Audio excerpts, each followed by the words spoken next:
Please welcome Permanent Chair of the 2024 Democratic National Convention, Mignon Moore, and Chair of the Democratic National Committee, Jamie Harrison.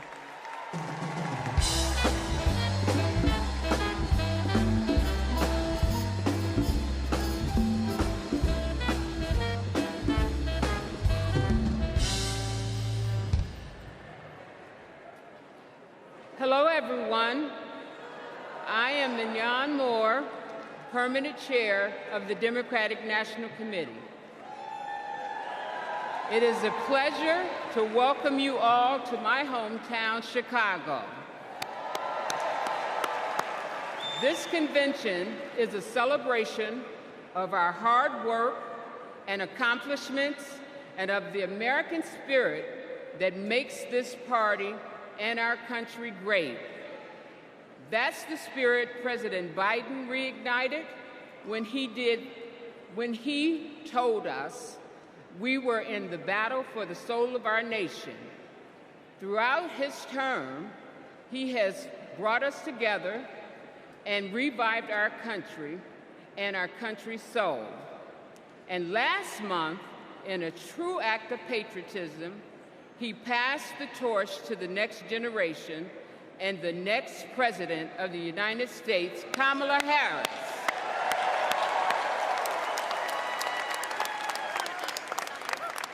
As convention chair, I may appoint officers to assist in the conduct of our proceedings. It is my honor to announce the following convention officers. Assisting as co-chairs are Lieutenant Governor Peggy Flanagan,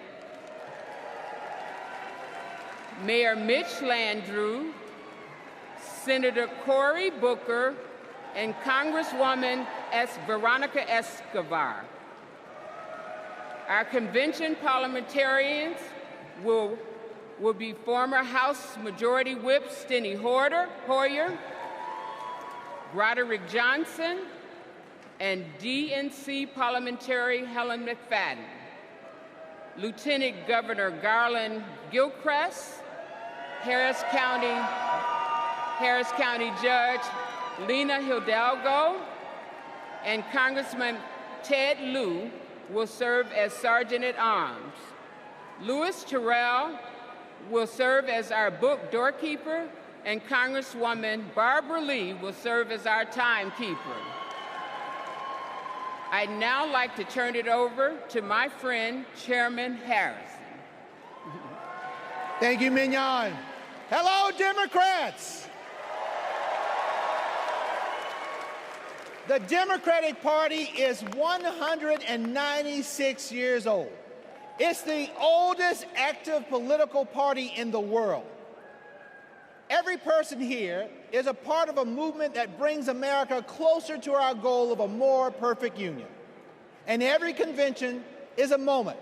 It's a moment that contributes to our movement. It's moments like 60 years ago, when Fannie Lou Hamer told the shocking story of the racist brutality she suffered simply for registering to vote. Or 52 years ago, when Shirley Chisholm ran a historic race for the presidential nomination. Or 40 years ago, when a round-headed boy from South Carolina, the same before you today, watched Reverend Jesse Jackson challenge America to hope and to dream. Folks, all of these moments led us to this transformational moment, when a black convention chair and a black DNC chair lead us in nominating a black and AAPI woman to be the next President of the United States.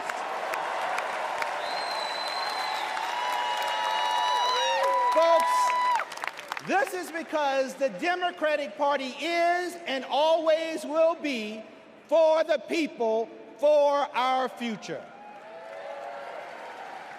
We are honored to be a part of American history as we gavel in this convention and celebrate this historic nomination. I would like to thank the incredible workers at this year's convention, the convention staff led by the amazing Alex Hornbrook, and our convention chair, Mignon Moore, and my amazing staff at the DNC. You quite literally set the stage for us today, and we wouldn't be here without all of you. We hereby call the in-person portion of the 49th Quadrennial Democratic National Convention to order.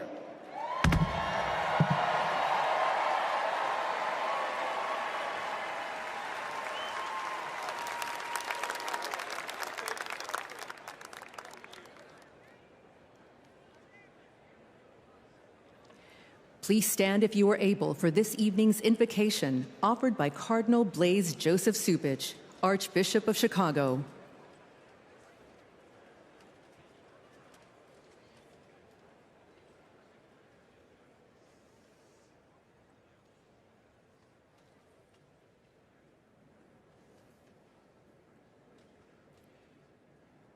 Let us pray. We praise you, O God of all creation. Quicken in us a resolve to protect your handiwork.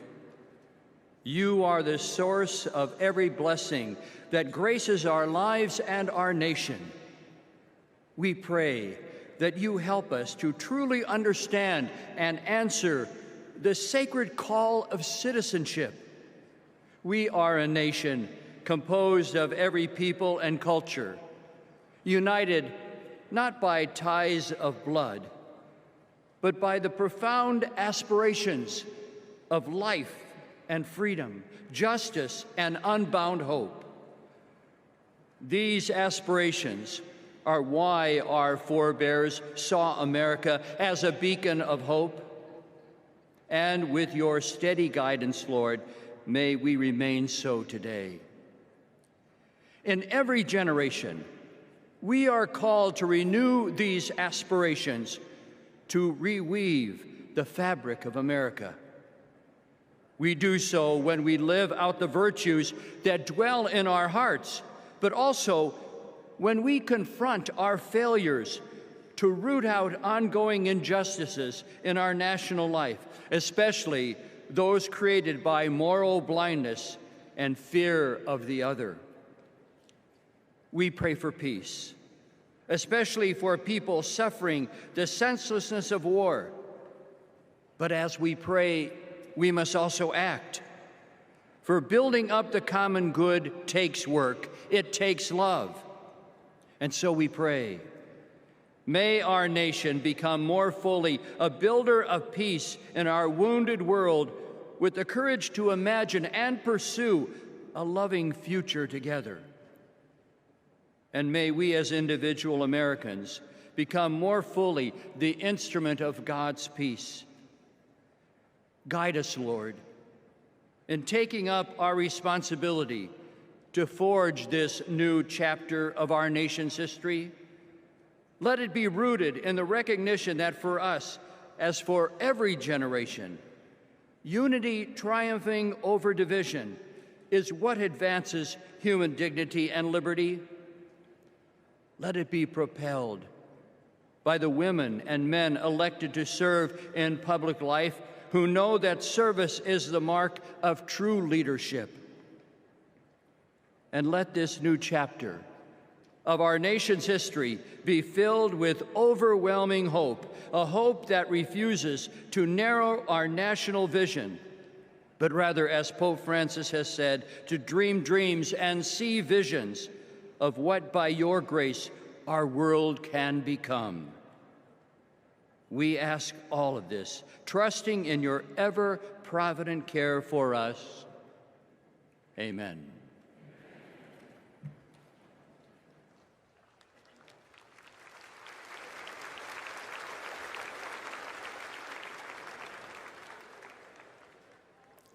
Please welcome Prairie Band Potawatomi, Nation Tribal Council Vice Chair Zach Pamami, and Secretary Lori Melchior.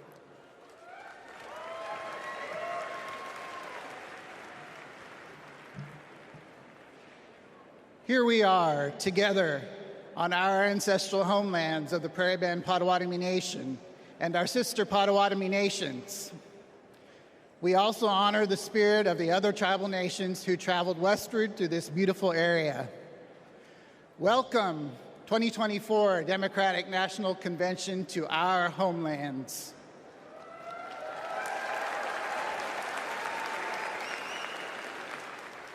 This land has and always will carry enormous importance to its original stewards, our ancestors, and our present-day communities. I am Vice Chairman of the Prairie Band Potawatomi Nation, joined by Secretary Lori Melchior,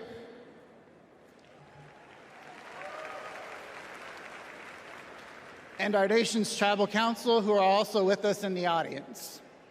From time immemorial, our ancestors lived in the Great Lakes region. However, in 1849, an illegal auction by the U.S. government forcibly removed our tribe from our homeland.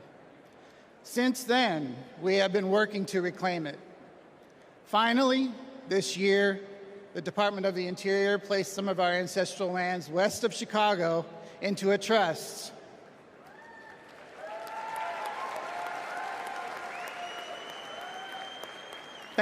Thanks to the resolve of our tribal community and the Biden-Harris administration, we reclaimed a piece of our home. We became the only federally recognized tribal nation in Illinois in 175 years. Together, in our homelands, let's have a joyful, historic convention. Blessings to you all. Miigwech.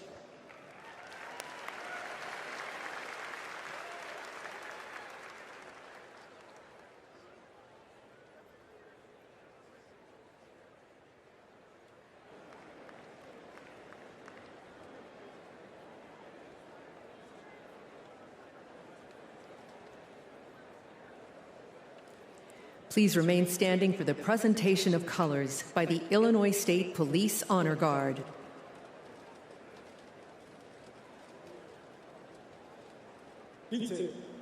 Attention. Carry. Comes.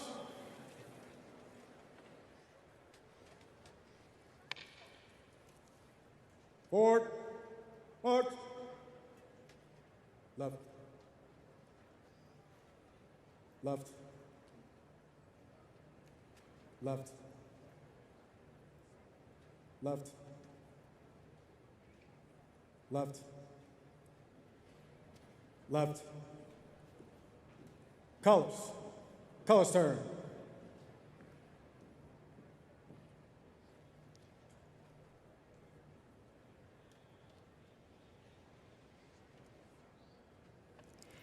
Please welcome William and Charles Harrison from South Carolina to lead us in the Pledge of Allegiance.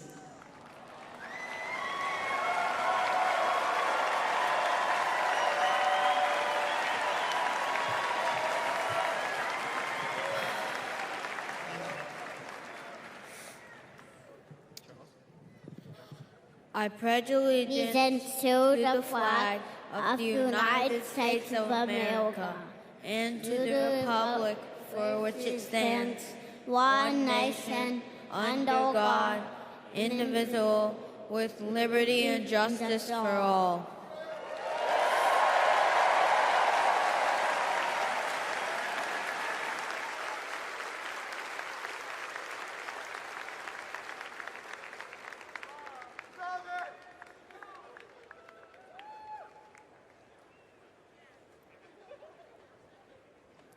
Please welcome the Soul Children of Chicago to sing our national anthem.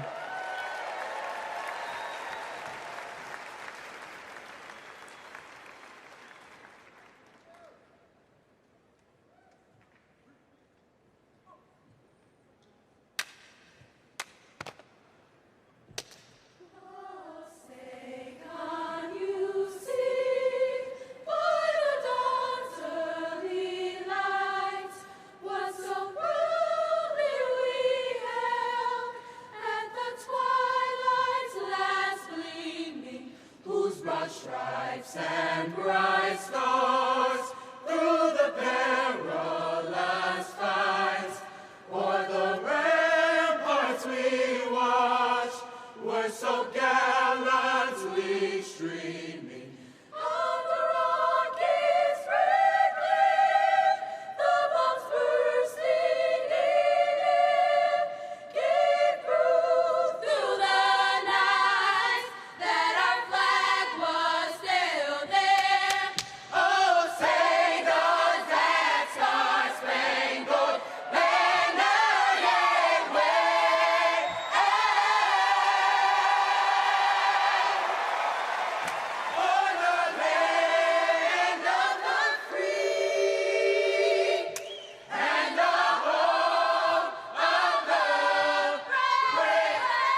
Right.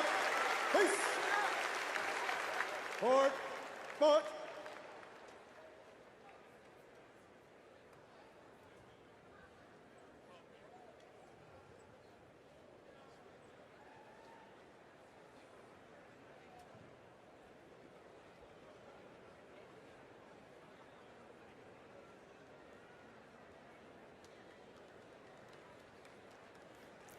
Please welcome Chicago Mayor Brandon Johnson.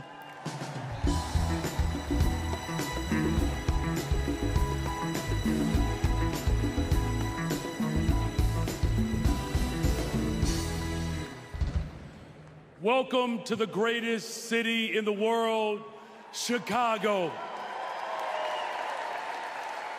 where Ida B. Wells and Jane Addams organized to deliver real transformative change across this country. Chicago, where Reverend Jesse Jackson united people from all different backgrounds to keep hope alive. And to a community organizer on the south side of Chicago, Barack Obama rose to the White House reminding us that yes, we can. And now Chicago, this city of hard work and caring people, is where Democrats will celebrate President Joe Biden and nominate Kamala Harris for President of the United States of America.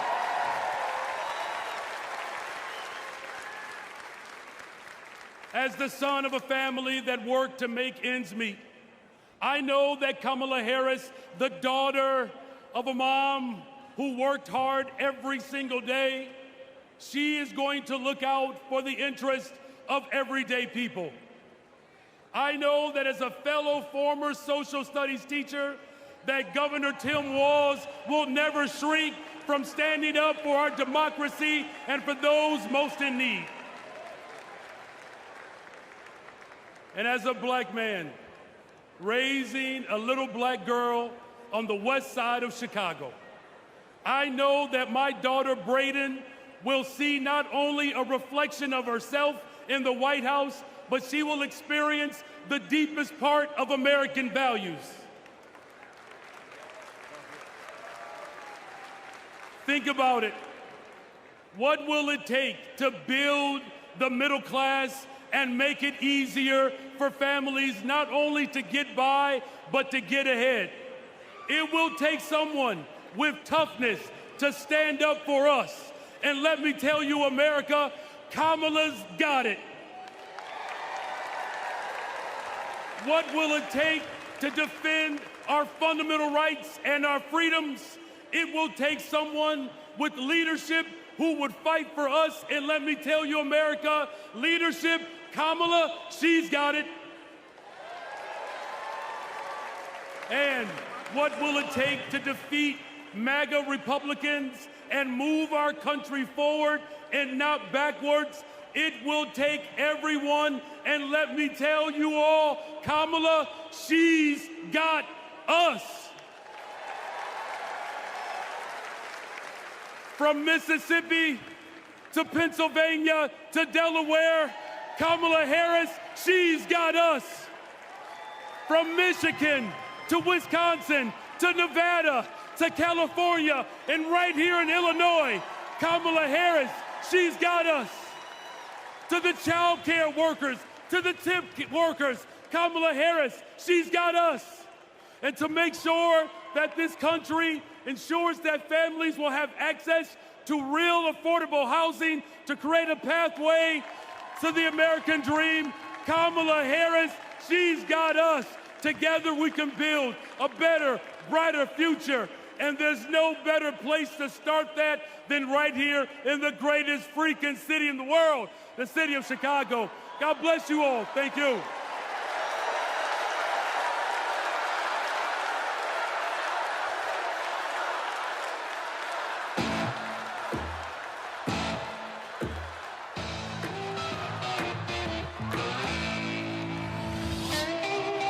This is our town.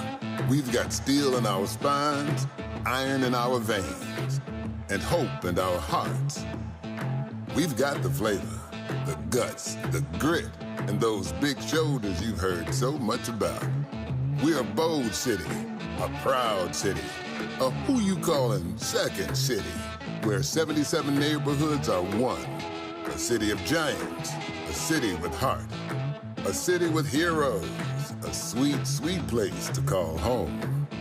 We were born ready, baptized by fire, tireless, tenacious, tested, trusted. And like someone else we know, when we fight, we win. We're ready to rise to the challenge, to rise to new heights. Rise, rise, rise. Up, up, and away we go. We're ready to scrape the sky and reach for the stars, to stand tall for tomorrow, to witness greatness. We ain't going back. We've got big things to do, big shoes to fill, big dreams to realize. We ain't afraid of nothing. No nonsense, no fear. Oh yeah, we're ready. So America, welcome to Chicago. We've got our dancing shoes on. We've got our game faces on. America, we look like you, sound like you, work like you, dream like you. We feel you, America. We see you, America. Hey, make some noise so we can hear you, America. Welcome to Chicago.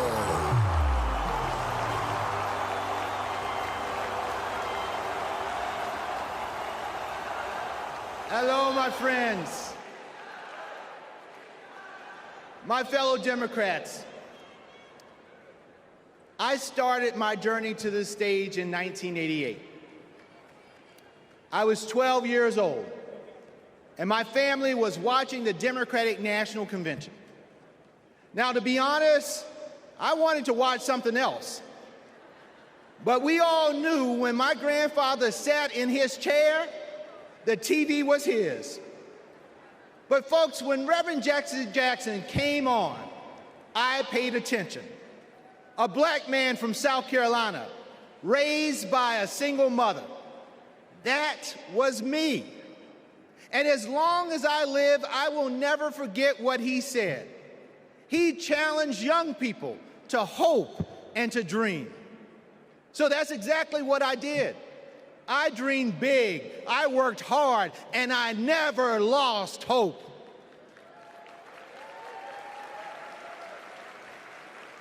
When our power was cut off, when there was nothing in the fridge, when we lost our home to a con man, I never lost hope.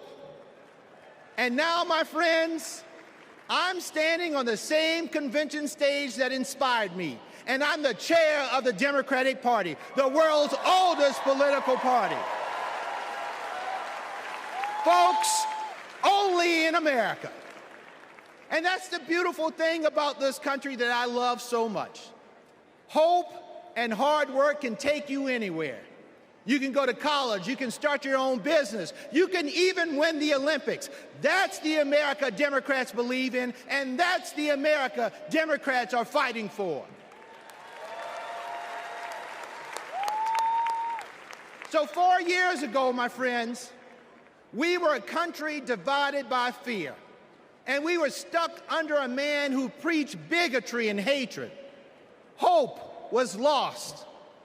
But my friends, we found hope in President Biden and Vice President Harris, and the 80 million Americans who stood by their side. And now we are united. We're united in our pursuit of progress. Because, my friends, they saw us. They fought for us. They heard us. And under their transformational leadership, we have forgiven billions in student loans. We have expanded access to health care, and we have strengthened the middle class. But the fight continues, and there is still more work to do.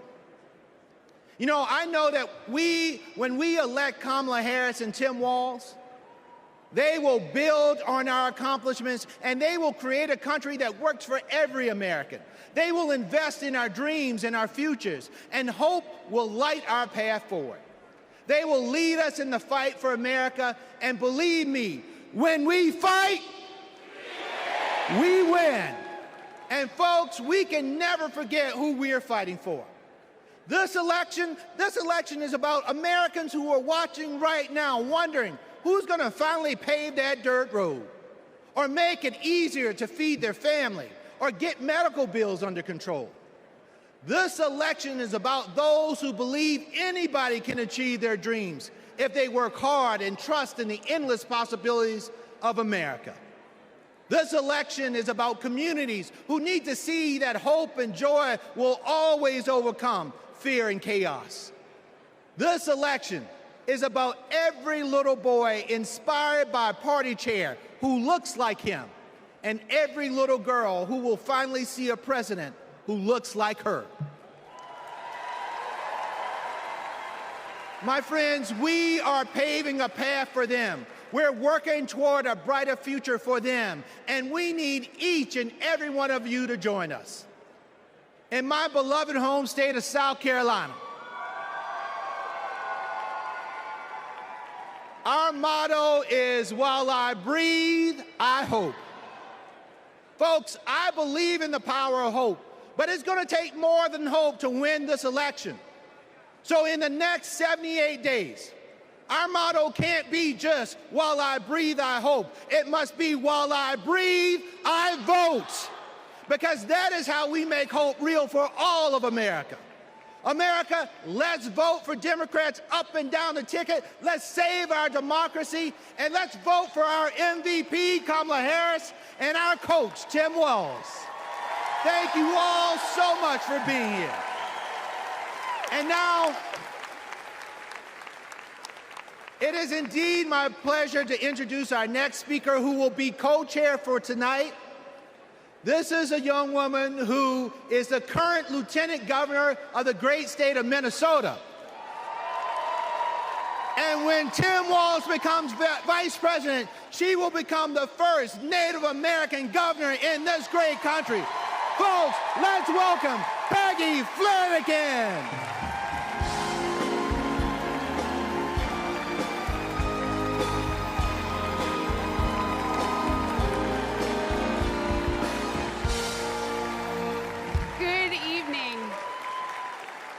Thank you, Jamie.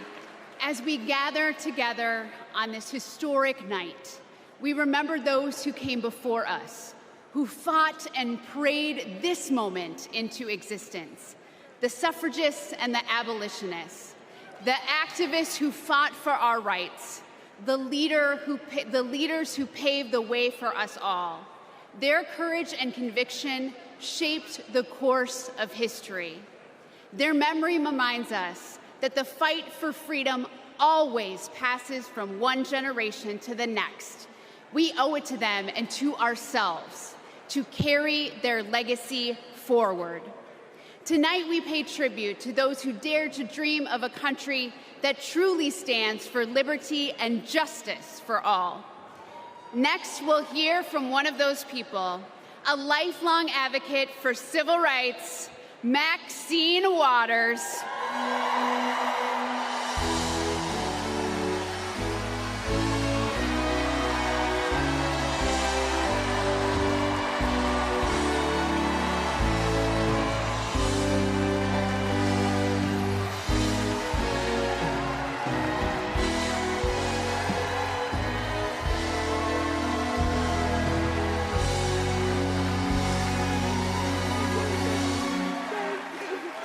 Wow.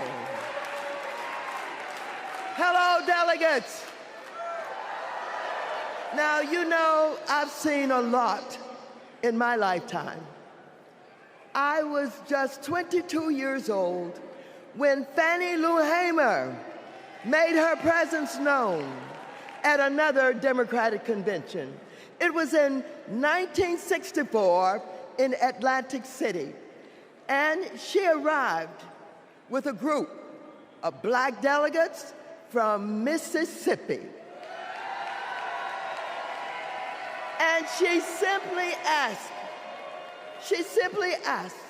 that her delegates be seated in place of the state's all-white delegation. She told the people in the room about the violence she suffered at the hands of white police because she, a black woman, had demanded her right to vote. When she finished, she asked the country a simple but profound question. Is this America? She didn't get the outcome she was hoping for in Atlantic City, but you can bet that when the official Mississippi delegation was seated at the convention 4 years later, Fannie Lou Hamer was sitting there with them. Now here we are, 60 years later at another Democratic convention with Kamala Harris as our party's nominee. Oh, so I know there is no better leader to marshal us into the future. Kamala has been a courtroom prosecutor, a district attorney, an attorney general, a United States senator, vice president of the United States. And when the dust settles in November, and Americans of all stripes have elected her their president, I know she'll be thinking about Fannie Lou, who I happen to know is one of Kamala's heroes. In that moment, all of us, from New York to Pennsylvania to Arizona to California,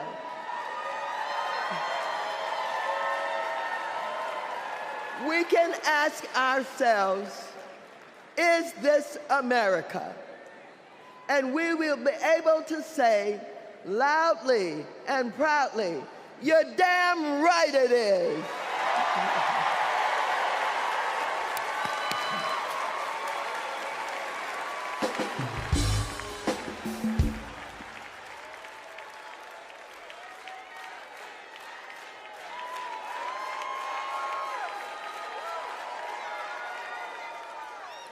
Please welcome President and CEO of the NAACP, Derek Johnson, and President and CEO of the National Coalition on Black Civic Participation, Melanie Campbell.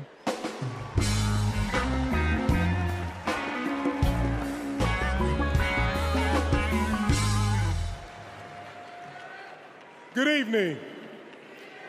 I'm Derek Johnson, President and CEO of the NAACP, and I'm here to do my black job. Since the founding of our nation, we have been on an unending march to protect this imperfect union. Tonight, we celebrate the power of the collective, of what is possible when we are all in for all people. But as we do, let us not forget the history that preceded this moment or the history makers who prepared us for it. As we just heard, in 1964, the Mississippi Freedom Democratic Party, led by Fannie Lou Hamer, and Mississippi NAACP State President Aaron Henry, who stood tall and challenged a process that excluded them to ensure that we will all be recognized here tonight.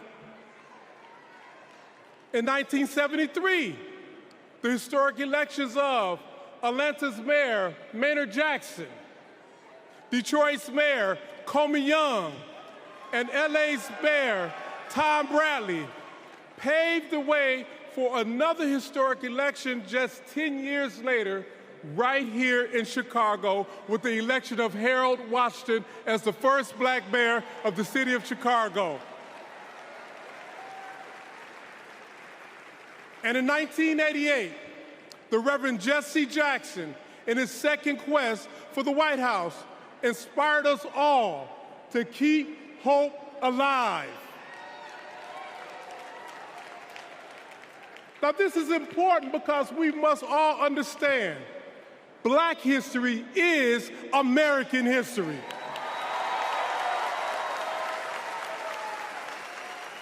And in this historic moment, we will write the next chapter together.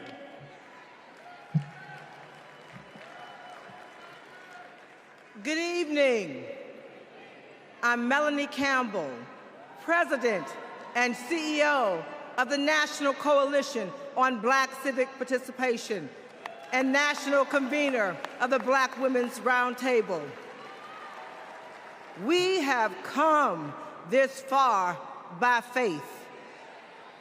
And for Black women, this moment has been a long time coming. Vice President Kamala Harris's path to becoming the Democratic nominee for President of the United States has been paved by the leadership, sacrifice, faith, and patriotism of generations of Black women. Black women like Dr. Dorothy Irene Height, Diane Nash, Ella Baker, Amelia Boynton Robinson, Barbara Jordan, Shirley Chisholm, and Reverend Willie Barrow. Women whose optimism about what America could be and their fight to make that vision real redefined the leadership role that Black women could play in moving our nation forward. As President, Kamala Harris will lead with power, brilliance, and strength from the highest office in the land.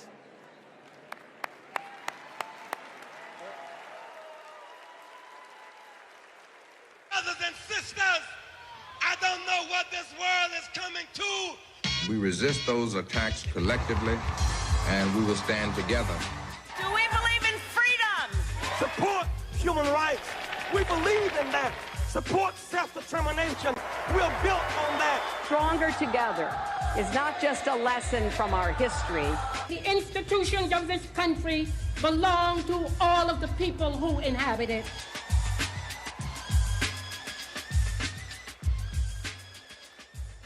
Jesse Jackson took to the stage at the Democratic National Convention in Chicago, knowing the uphill battle he would face in composing the score of a harmonious nation. Reverend Jackson started out very young. He opened the door, and he continues to do that even now, that all of us have a responsibility for other generations to come behind us. Jesse Jackson's candidacy in 1984 helped to pave the way for Barack Obama's presidency in 2008. His 1988 candidacy helped to reshape the Democratic National Committee. His candidacy was before its time. Fueled by passion and determination and marching to their own beat, our civil rights leaders laid the groundwork for lasting change, dreaming of a country where equality and justice inspired the next generation. We need the energy of our young people. We need the wisdom of our elders. We all can be proud to say that we are truly a leading democracy and we respect people's ability to exist. America is not like a blanket, one piece of unbroken cloth, the same color, the same texture, the same size. America is more like a quilt, many patches, many pieces, many colors, many sizes. Standing on the shoulders of giants, Kamala Harris is the candidate who encompasses the brilliance, determination, analysis, and the action to carry the torch lit by the founders of the movement. There's only one choice to represent our collective voice. What kind of country do we want to live in? Value system of the modern Democratic Party has been shaped by the civil rights movement of the 1960s. There's a direct line from 64, the National Democratic Convention, where Fannie Lou Hamer asked to be seated, and 2024, where a Black woman is the Democratic nominee. It's been a long struggle and a long journey, but Fannie's gonna be vindicated and Shirley Chisholm's gonna be vindicated in the 24 Democratic Convention. I wonder if I could sit in a room with Shirley Chisholm, with Rosa Parks, with Coretta Scott King. What would they say about what's happening today? The civil rights movement has been a key part of organizing the agenda, not just of the Democratic Party, but of democracy. This is the hope that runs through Kamala Harris's leadership, one where hope, change, and freedom are the drumline of our democracy. I stand before you today as a candidate for the Democratic nomination for the presidency of the United States of America. I stand before you today to proudly announce I am now officially the Democratic nominee for President of the United States. We must never surrender. America will get better. Keep hope alive. Keep hope alive. Please welcome founder and president of the Rainbow Push Coalition, Reverend Jesse Jackson.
Democrats,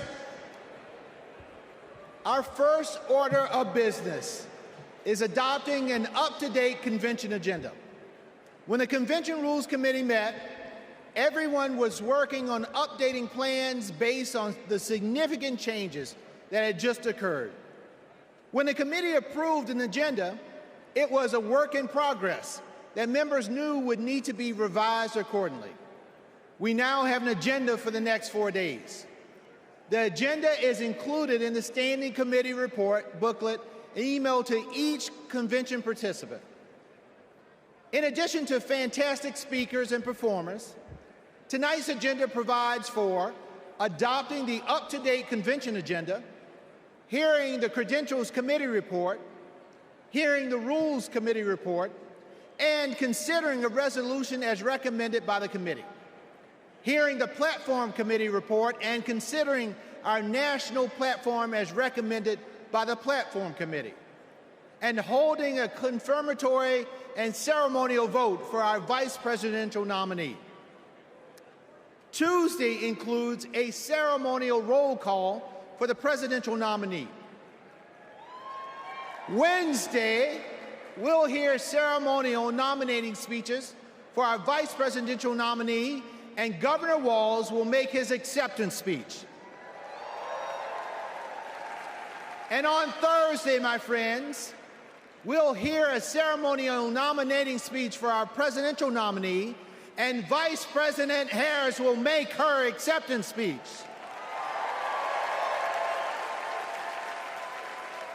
So now, delegates, the chair will entertain a motion to approve the up-to-date agenda. Is there a second? All in favor of approving the convention agenda, please say aye. Aye. All opposed, say nay. The ayes have it.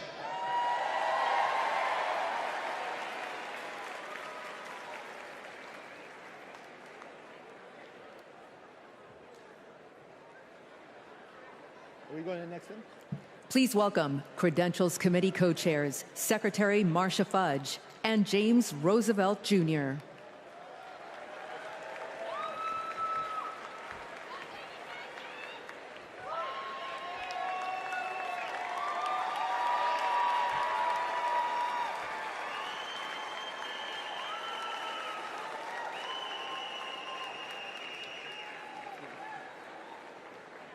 Greetings, my friends.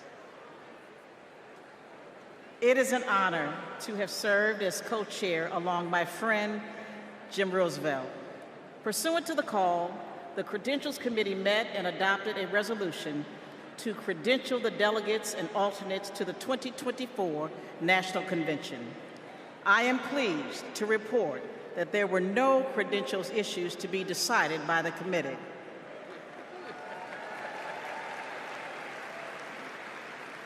Their work allowed us to nominate two champions for democracy and freedom, Vice President Harris and Governor Walz.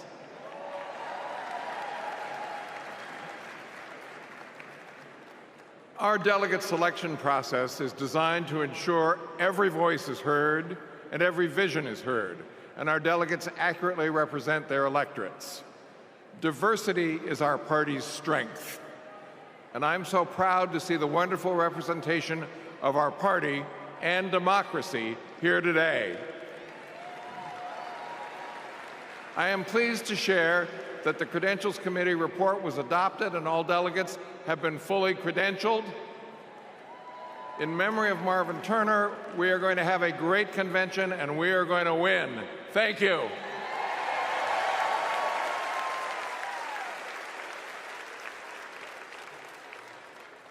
Please welcome Rules Committee co-chair, Bishop Leah Daughtry.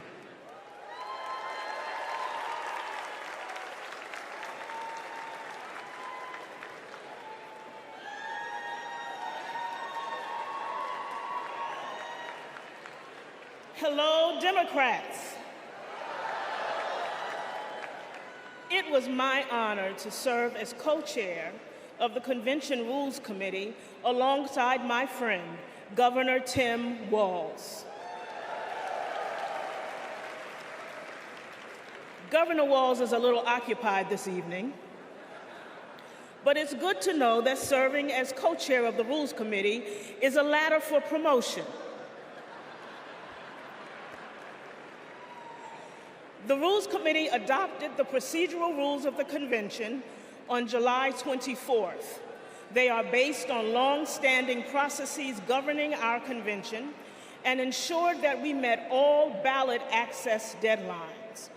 The rules established the virtual nominating process for the party's nominees and set the stage for in-person votes at the convention to adopt our platform and resolutions recommended by the Rules Committee, as well as to cast celebratory votes on our nominees and hear their acceptance speeches. Under the Rules Committee authority, the Rules Committee is recommending for your approval one resolution. Contained in the committee's report, the resolution supports the current practice regarding automatic delegates, as well as other reforms to make our party stronger. The co-chairs are pleased to move the adoption of this resolution on behalf of the Rules Committee. Thank you, Bishop Daughtry. The Rules Committee has moved the approval of the resolution. Is there a second? We have a second. I will now call for a voice vote on approving the resolution as recommended by the Rules Committee. All those in favor of the committee's recommendation to approve the unity resolution say aye. Aye. All opposed say nay.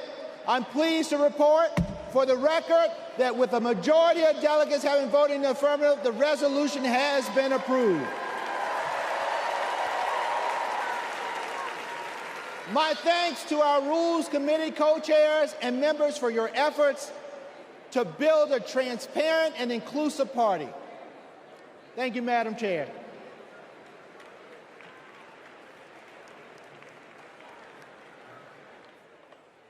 Please welcome Platform Committee co-chairs Mayor Mitch Landrieu and Mayor Regina Romero.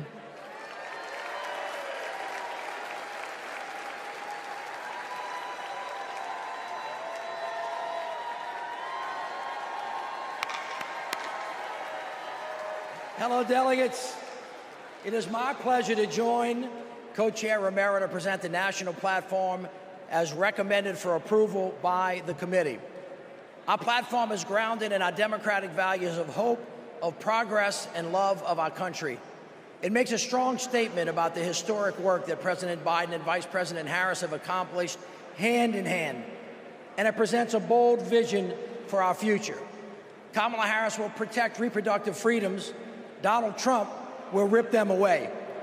Kamala Harris will lower costs for Americans, expand access to affordable health care, protect and strengthen Social Security and Medicare. Donald Trump will cut taxes for billionaires and big corporations, and he will pay for it by putting health care and Social Security on the chopping block. Kamala Harris is going to defend our democracy. Donald Trump is going to undermine it. The choice before us is clear, and the stakes could not be higher. Buenas noches, demócratas.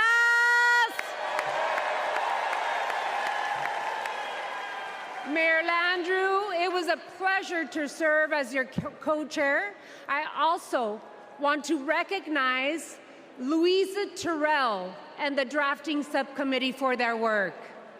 This platform was passed by the Platform Committee on July 16, prior to the President passing the torch in an act of love and patriotism. And it's the product of a comprehensive process to engage with leaders from all corners of our winning coalition. Hundreds of submissions, hours upon hours of hearing and testimonies, countless conversations with community leaders and grassroots Democrats.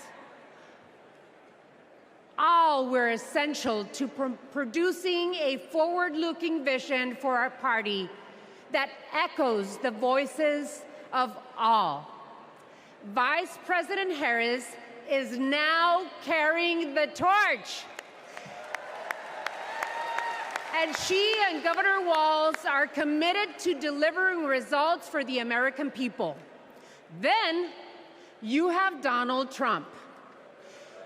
His extreme agenda is working against everyday Americans.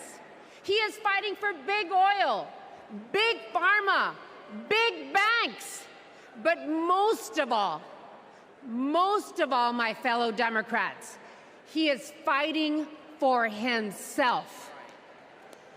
This November, we need to keep Democrats in office and elect Kamala Harris and Tim Walz so we can implement an agenda that works for everyone. Cuando luchamos, ganamos.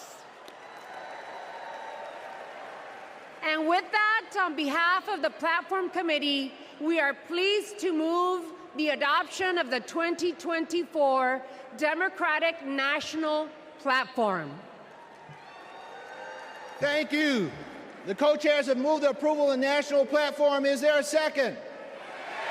We have a second. I will now call for a voice vote to approve the platform as recommended by the Platform Committee. All those in favor of approving the platform, please say aye. All opposed say no. Co-chairs, I am pleased to report for the record that with a majority of the delegates having voted in the affirmative, the platform has been adopted. Once again, thank you to our Platform Committee co-chairs and members. as well as the Platform Drafting Committee and its chair, Louisa Terrell.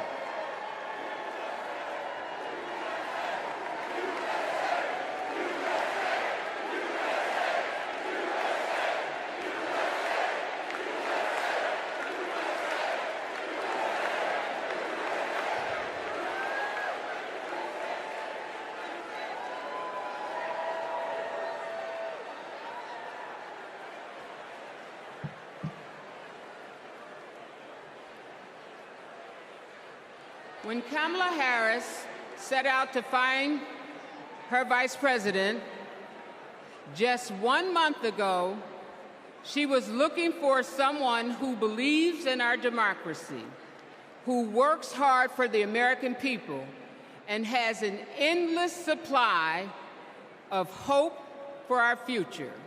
She found that in Vice President Tim Walz. Come on, give it up for Give it up.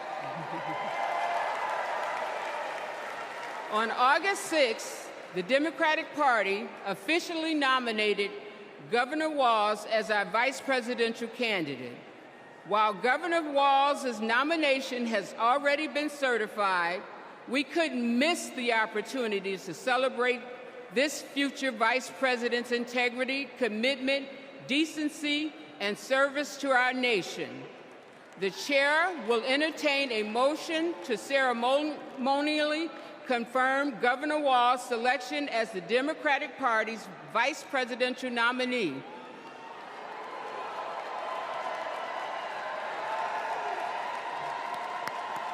We have a motion. Is there a second? We have a second. We will now have a voice vote on the motion to ceremonially confirm our vice presidential nominee. All in favor of the motion, please proudly say aye. All opposed?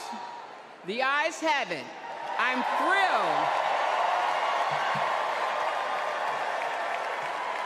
thrilled to proudly reaffirm Tim Walz as our Democratic nominee for vice president.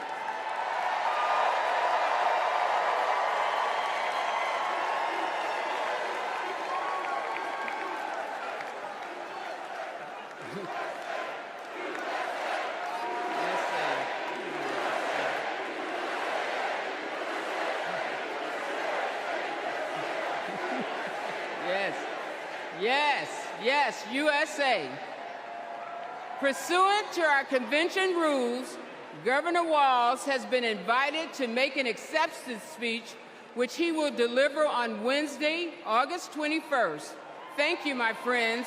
Delegates, please welcome to the stage co-chair Peggy Flanagan to resume chairing our convention.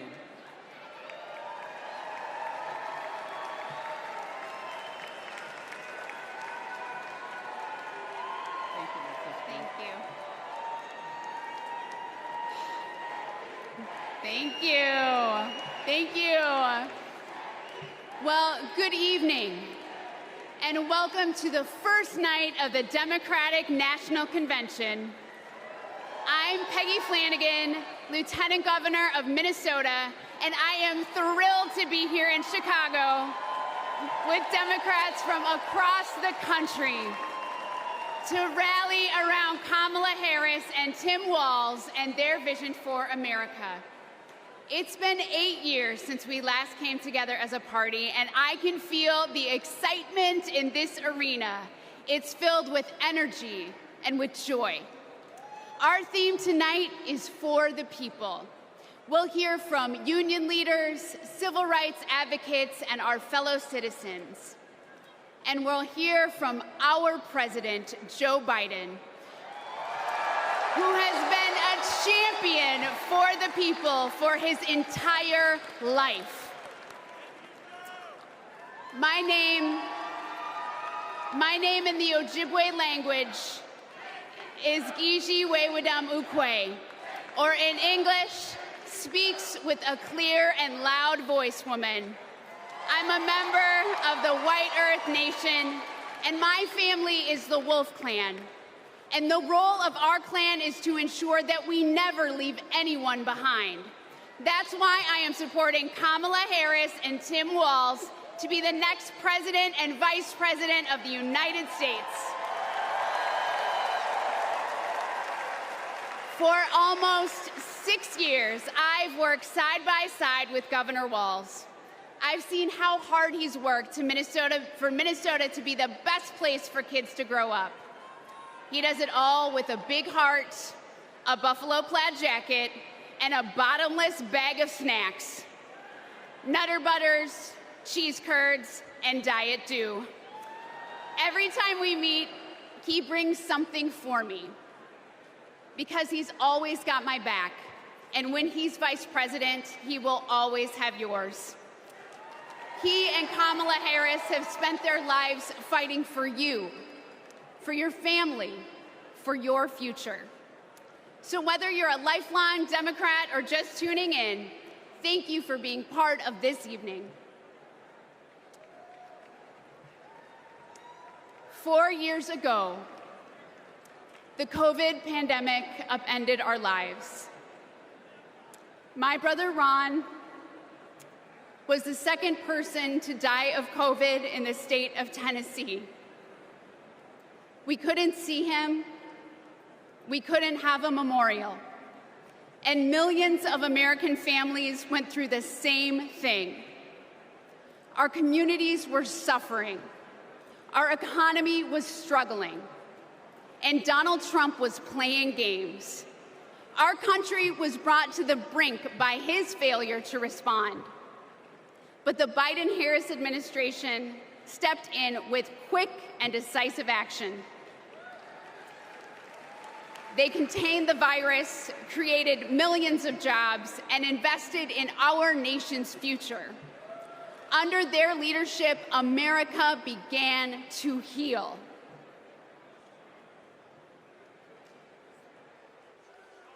Are there words about a pandemic at this point? No, we're not at all. We have it totally under control. We think we have it very well under control. We pretty much shut it down. A lot of people think that goes away in April. With the heat, we're in very good shape. Because of all we've done, the risk to the American people remains very low. View this the same as the flu. It's going to disappear. One day, it's like a miracle. It will disappear. We all together have done a very good job. We think the death will be at a very low number. I see the disinfectant. Is there a way we can do something like that by injection inside or almost a cleaning? I'm taking it. Hydroxychloroquine. When? Right now, yeah. You can test too much. You do know that. Who says that? Oh, just read the manuals, read the books. Manuals? Read the books. Manual? I think it's under control. I'll tell you what. How? 1,000 Americans are dying a day. They are dying. That's true. It is what it is. Help is on the way, and it is long overdue. The $1.9 trillion COVID relief bill to get stimulus aid directly to struggling Americans. Our plan is about what we need to do around a national strategy for contact tracing, for testing, for administration of the vaccine, and making sure that it will be free for all. Tonight, the U.S. is nearing a major milestone in the fight against the coronavirus. The U.S. is about to deliver the 200th million COVID shots since President Biden took office, beating his target by about a week. Millions of American students returned to school earlier this month after more than a year of remote learning. Sports venues are filling up and concerts are getting scheduled. I'm feeling great. Business is definitely ramped up. I'm so thankful. To be able to serve our customers again after all this, it's a blessing.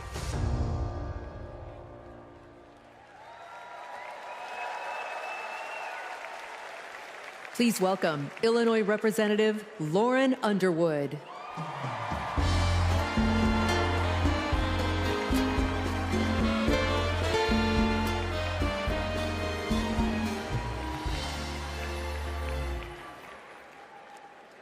COVID was the worst public health crisis in a century. Donald Trump failed us. But Joe Biden and Kamala Harris got it under control.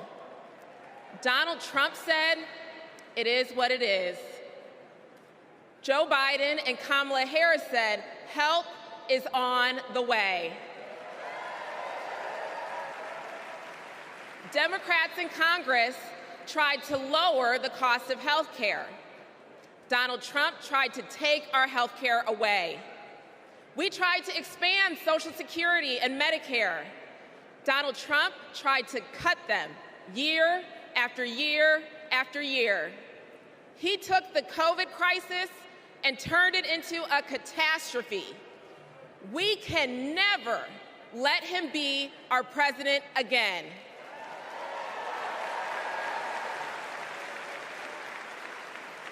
As a registered nurse, I care deeply about making health care more affordable. As someone with a pre-existing condition, I am determined to protect the people who are most at risk. And as the youngest Black woman ever elected to Congress, I am painfully aware that Black women, especially pregnant women and new moms, were more likely to die from COVID. I wrote the Momnibus to protect those women and to address the maternal health crisis. And that bill was introduced and championed by Senator Kamala Harris. Because she protects the people who are most vulnerable. She's done it for her whole career. As Vice President, she and President Biden passed my legislation to make health care more affordable. And now, 4 out of 5 Americans can get covered through the Affordable Care Act for $10 or less per month. And under the Biden-Harris administration, the number of uninsured Americans hit an all-time low. 4 years ago, it was not safe to hold a convention like this. But tonight, thousands have gathered in this arena in my home state of Illinois to make sure Kamala Harris is the next president of the United States.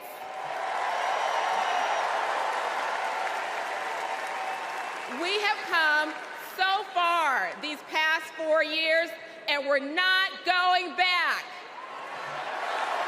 Thank you.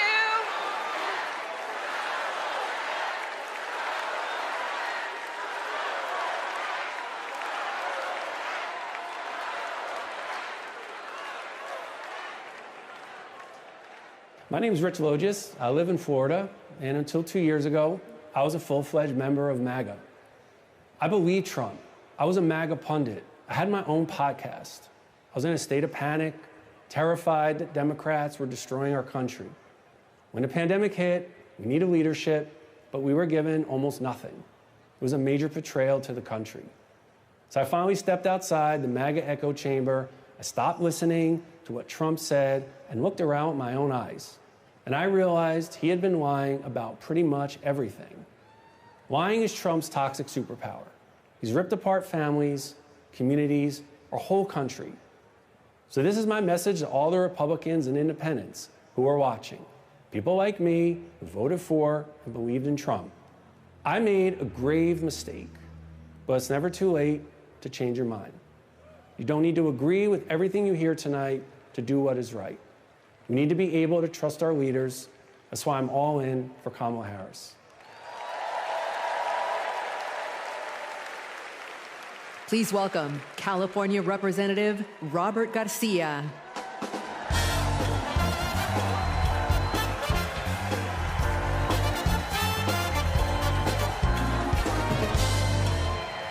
Thank you.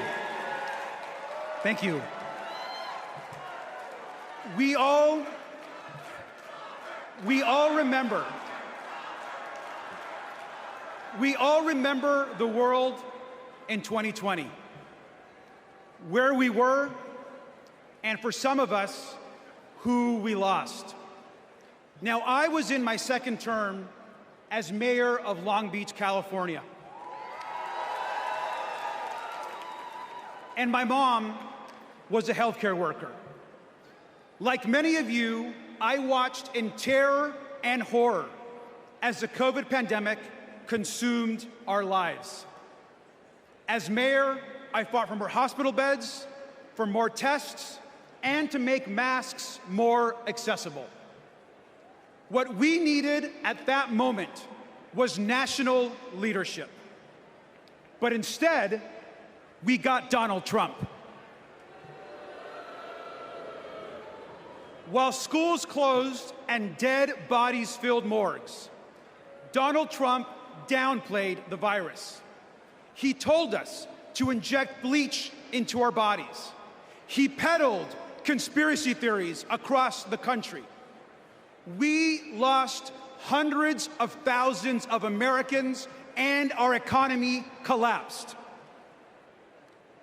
Now, that summer of 2020, my mom and my stepfather both died of the COVID pandemic. And I miss them every single day. So when Donald Trump and his MAGA extremists like Marjorie Taylor Greene downplay the horror of the pandemic, it should make us all furious.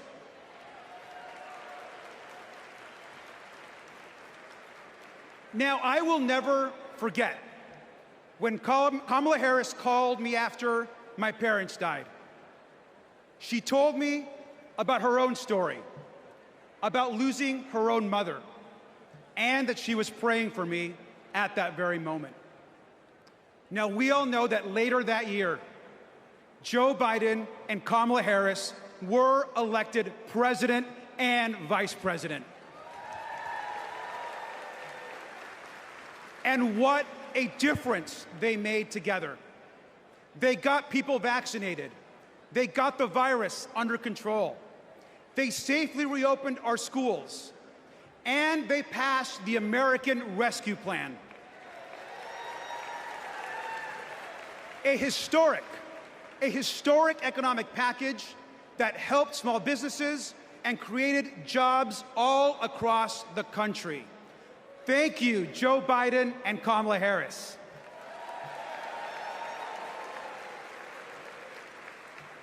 Now, I am a proud immigrant who came to the United States as a young child. We grew up poor. English was our second language, and we often, like many immigrant families, struggled to get by. But my mom, she moved here to the United States because she believed in the American dream. I'll never forget the day that I became a United States citizen. I raised my right hand and I pledged an oath to protect and to love this country. It was the proudest day of my life.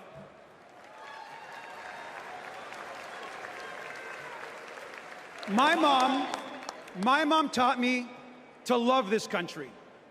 She taught me that real American patriotism is not about screaming and yelling America first. Real American patriotism is loving your country so much that you want to help the people in your country. That is American patriotism. And we all know that Kamala Harris understands and knows this as well. Kamala Harris is ready to lead this country.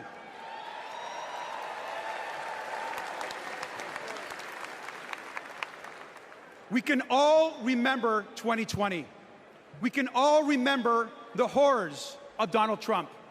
But let's remember, most importantly, tonight and every single day this week, that we are not going back. Thank you.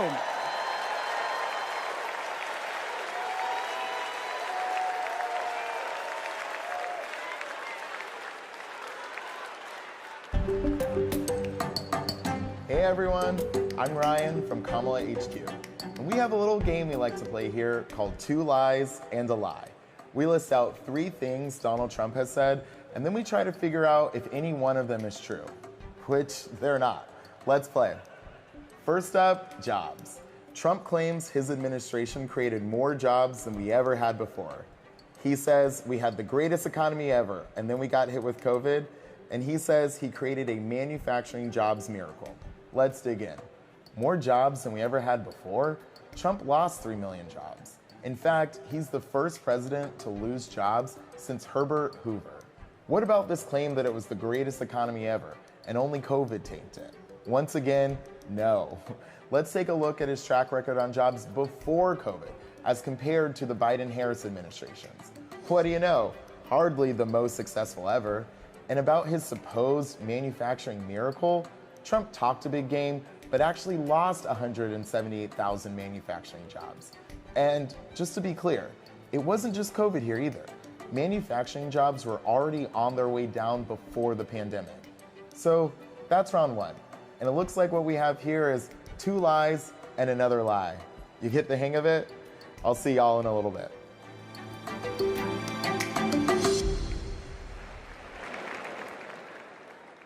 Donald Trump downplayed COVID while Americans were living in fear. He lied about creating jobs while our communities were fighting to survive. But the Biden-Harris administration stepped up. They actually took decisive action to create jobs, support small businesses, and rebuild a stronger and more resilient economy. Kamala Harris is a leader we can trust, even in our most challenging moments, especially in those moments. Donald Trump dithers, Kamala Harris delivers. Donald Trump abandons vulnerable people, Kamala Harris protects them. Donald Trump bullies scientists, Kamala Harris believes them. Our next 2 speakers will tell us why that's so important. Please welcome Brian Wallach and Sandra Abravaya.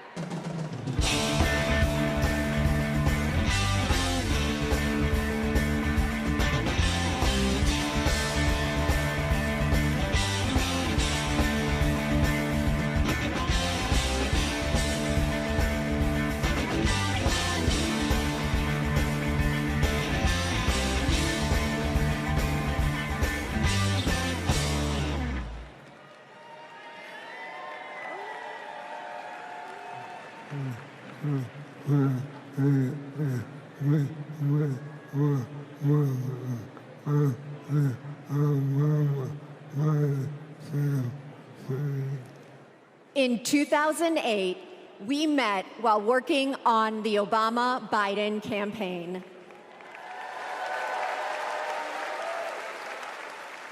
We found our way there because we believe in the power of organizing.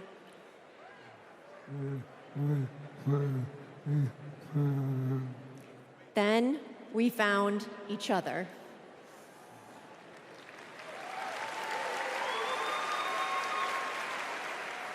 The day we brought our second daughter home from the hospital, Brian was diagnosed with ALS.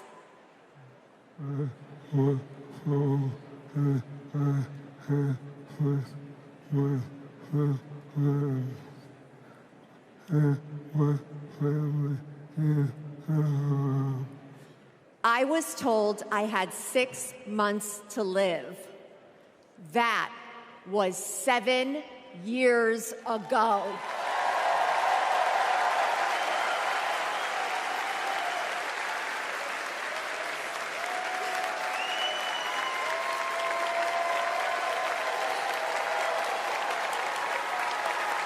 We could not change Brian's diagnosis, but we knew how to organize.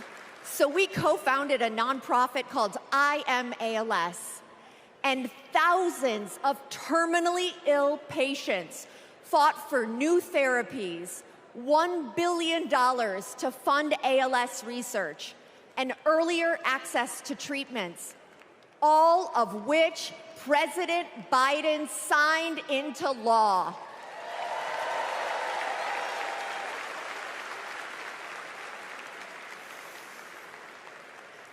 We will also keep fighting alongside patients living with Parkinson's, young onset dementia, and Alzheimer's. We've seen just how relentless activism can beat the odds, just like what Brian has been doing for 7 years. And that is what we need right now to elect Kamala Harris. She's the daughter of a breast cancer researcher. She knows the promise of science and that patients need to be able to get the care they need wherever they live. We all want to make life better for the next generation and believe that people like Brian can be the first generation of survivors.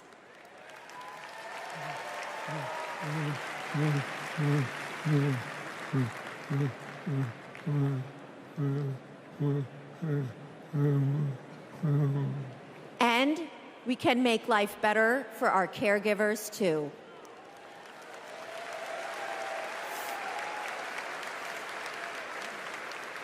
Brian and I are still driven by hope and by faith in what we can do collectively, and that includes the power of our vote. This November, we are voting for our future.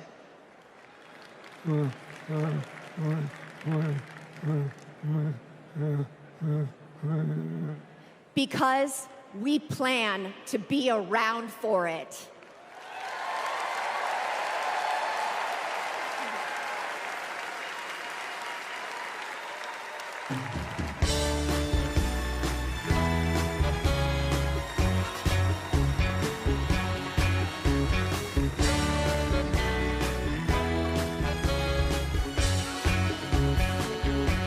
Please welcome Illinois Senator Dick Durbin.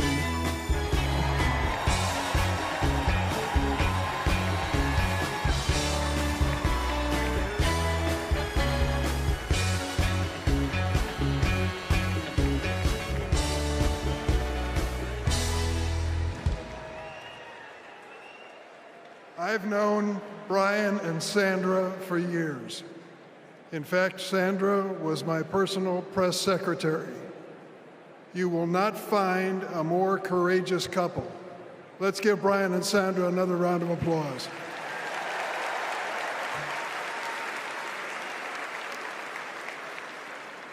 In every election campaign, we Democrats talk about jobs.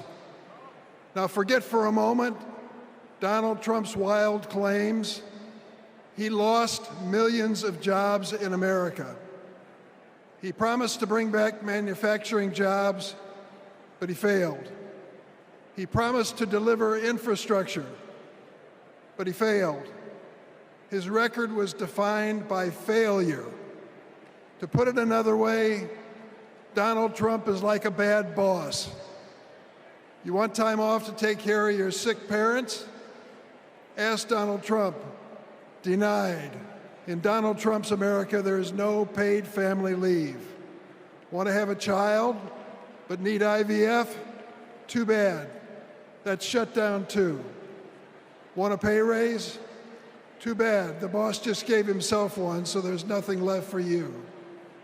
Donald Trump reminds us of a boss we all had. The guy who thinks he's a very stable genius, but is driving the company into the ground. Now get this, Donald Trump did make history. Let's give him credit. He is one of only 2 presidents in the history of the United States to leave office with fewer Americans working than when he started. Now he wants a chance to make America unemployed again. On the other hand, let's take a look at the record of Joe Biden and Kamala Harris. They recovered all those millions of jobs that Trump watched slip away. They added over 6 million jobs on top of that. 16 million jobs in total. 16 million. Today, more roads are getting fixed, more factories are being built, more Americans are working construction, and more auto workers are making cars than on any month when Trump was president. And we know behind every job is a person or community forever changed. Data centers in Wisconsin, semiconductors in Pennsylvania, electric vehicles in Michigan. Yes. Hello, Michigan. These investments mean strong economy, growing public schools, and well-funded, well-staffed first responders. These investments mean hope. That's what Kamala Harris and Tim Walz are fighting for. They'll fight for the places that are too often left behind, fight to change lives and uplift communities, fight to bring back American manufacturing. My friend, Ed Smith, a giant of the Illinois laborers, he's a great fellow. We lost him this year. But Ed Smith told us there's joy in this battle. When we win, we help people buy their first homes, send their kids to college, and retire with dignity. Incidentally, that happens to be my family's story too. My mom and dad worked for the railroad, and because we were a strong union family, we were able not just to get by, but to get ahead. That's the American economy Kamala Harris and Tim Walz are fighting for. Let's join that fight and build it together.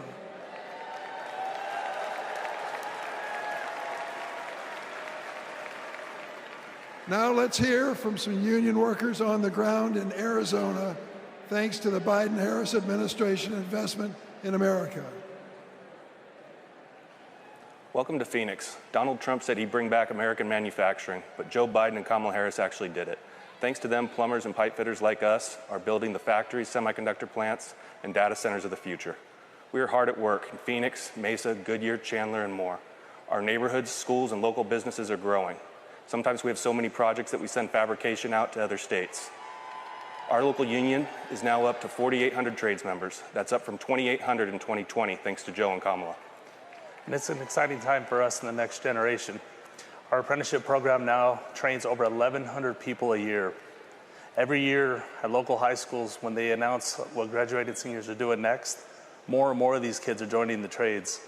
My son is a senior in high school this year, and he plans to join us. Not just for the great career and the financial security that all us parents want for our kids, but it's because he's excited to work on the cutting edge of innovation. Kamala Harris will keep investing in American manufacturing. With her commitment, there's nothing that us American workers can't build. Please welcome Ohio Representative Joyce Beatty.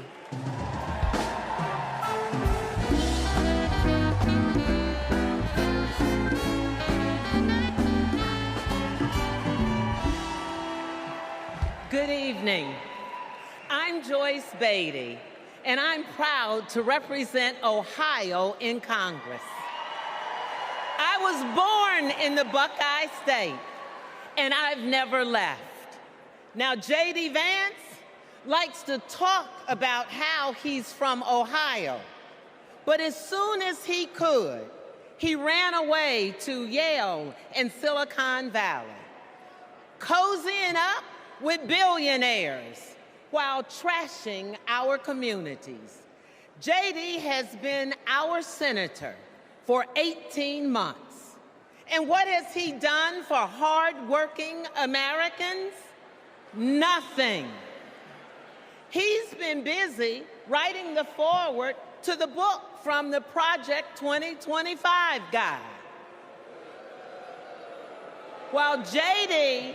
and Donald Trump have been sharing conspiracy theories from the darkest corners of our internet, Kamala Harris and Joe Biden have been busy expanding access to the internet, while the other guys have been criticizing women without children. Joe and Kamala have been expanding the child tax credit. And let me just tell you, cutting the poverty rate for our children. Kamala and Joe Biden have been also at the same time reducing the price of health care for our seniors. And yes, securing a cap of $35 on insulin. And as J.D. and Trump, they want to take us back to the past. Kamala and Joe have been bringing the jobs of the future to America today. With the CHIPS Act, a $280 billion investment. And that's not just a big number. It means new semiconductor plants and thousands of good-paying jobs. You see, I worked with Kamala to pass it, and I saw her leadership style up close, a rare combination of brilliance, legal expertise, and patience. You see, it's simple. JD and Trump like to talk about states like Ohio, but Kamala and Joe actually get stuff done for us. And so does our next vice president and my good friend, Governor Tim Walz. America, are you ready to build on our progress? Are you ready to turn out for leaders who know that action speaks louder than words? Are you ready to vote for Kamala Harris? Are you ready to put people over politics once and for all? Well, the era of joy and freedom is up on us. And now it is on us to go seize it. Thank you. God bless you.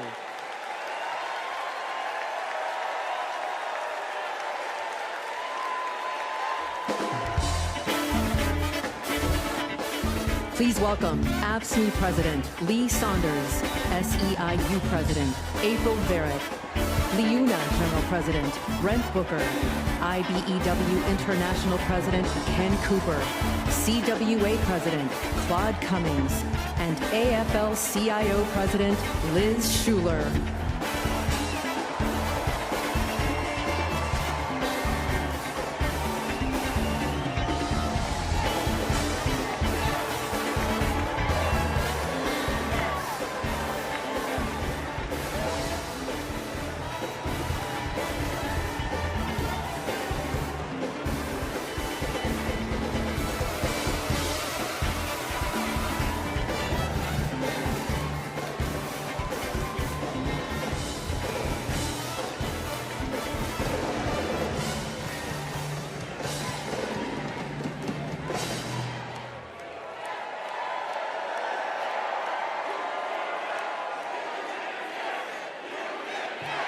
Union, yes!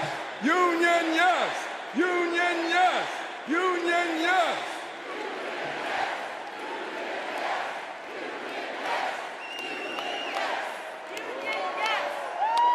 All right. I'm Lee Saunders, president of AFSCME, a union of 1.4 million public service workers in healthcare, corrections, sanitation, and more. 4 years ago, we faced a pandemic and a recession with a president who didn't care one bit what working people were going through. Enter Joe Biden and Kamala Harris. Within weeks, they passed the American Rescue Plan, pulling the economy back from the brink and putting us back to work. They're guided by a basic principle: more freedom for working people, including the freedom to join a union.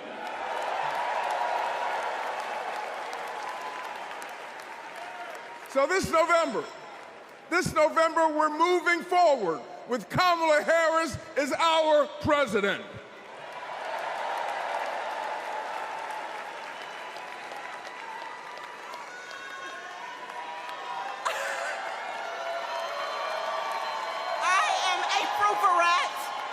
And I am the president of SEIU, representing 2 million workers.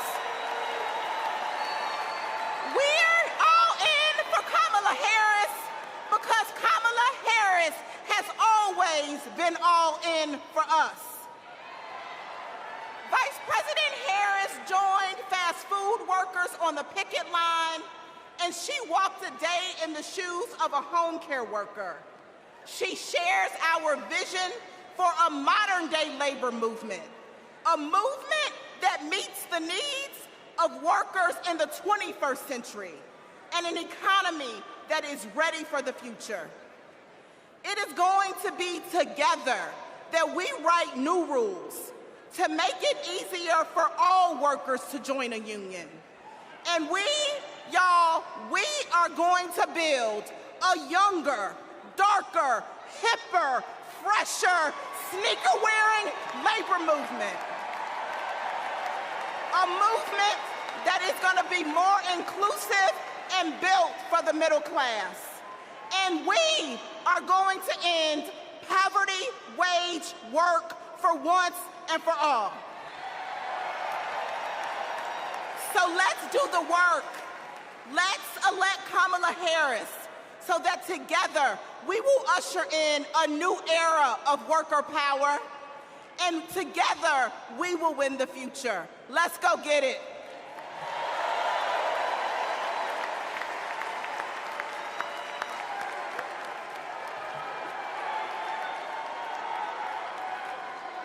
I'm Brent Booker,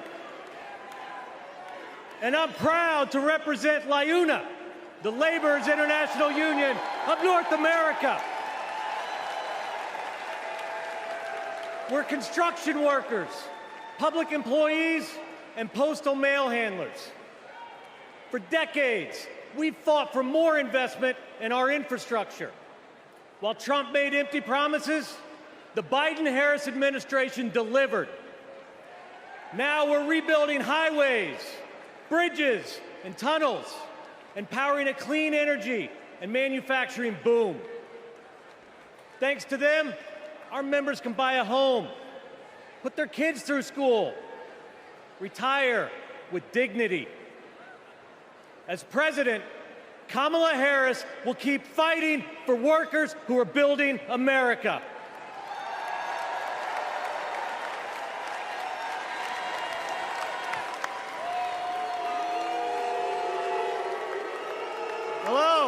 Hello, I'm Kenny Cooper, representing 840,000 IBW members, the International Brotherhood of Electrical Workers. The IBW powers America, from fire alarms to solar farms, nuclear plants to battery plants, storm restoration to power lines, and we've been doing it for over 130 years. Today, we're building a new energy future while providing great-paying jobs and a stable retirement for all working families. Every step of the way, Kamala Harris has been there for us. She's bringing back American manufacturing to forgotten places throughout our country. She cast the deciding vote to save our pension plans.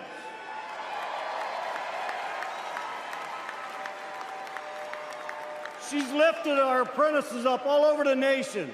And guess what? She's not afraid to use the word union.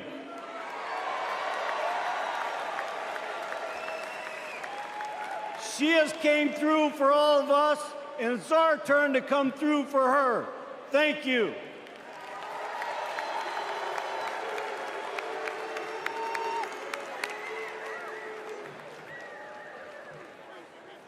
Hi, I'm Claude Cummings, Jr., President of CWA, the Communication Workers of America. We all saw the digital divide during the pandemic. Millions of American families didn't have access to high-speed internet at home. Too many kids were forced to go online class in McDonald's parking lots. But as Vice President, Kamala Harris helped pass the largest investment in broadband ever.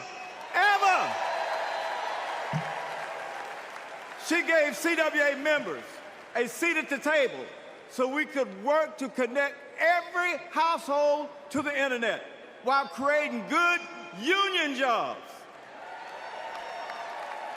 Listen,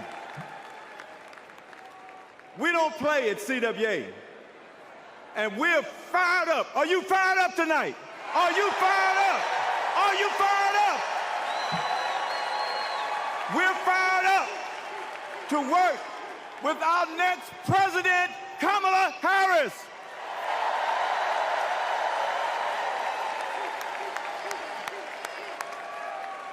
I'm Liz Schuler, president of the AFL-CIO.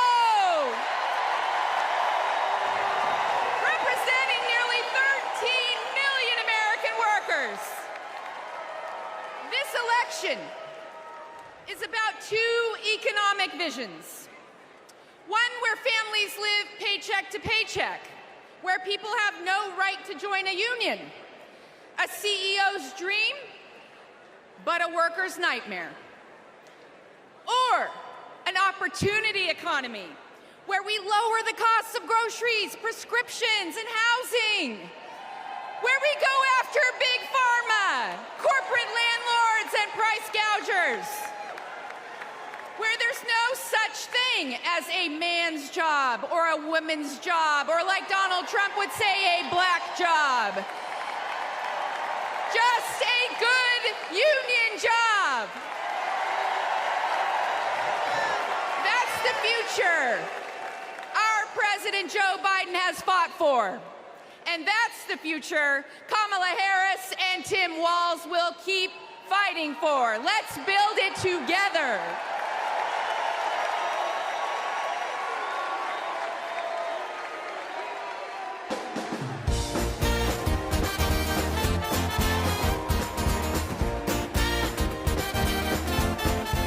Please welcome Los Angeles Mayor Karen Bass.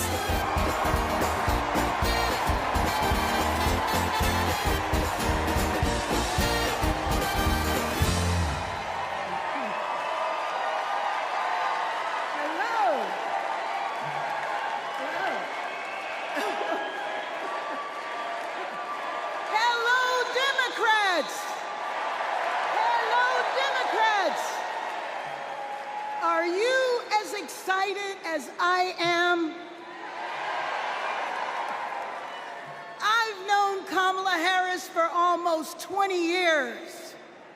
Our bond was forged years ago by a shared commitment to children, a belief that it is everyone's responsibility to care for every child, no matter where they come from and no matter who their parents are.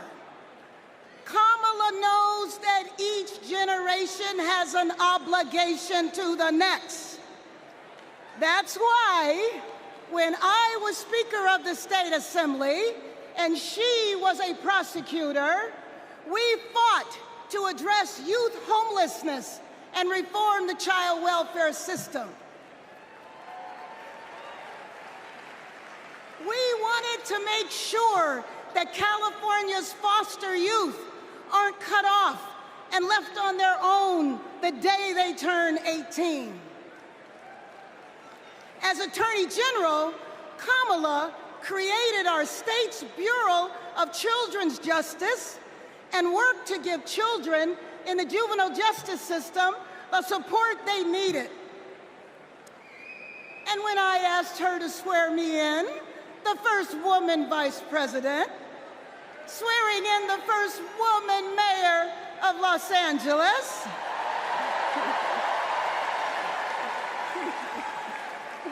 we knew we were sending a message to young girls everywhere that they too can lead.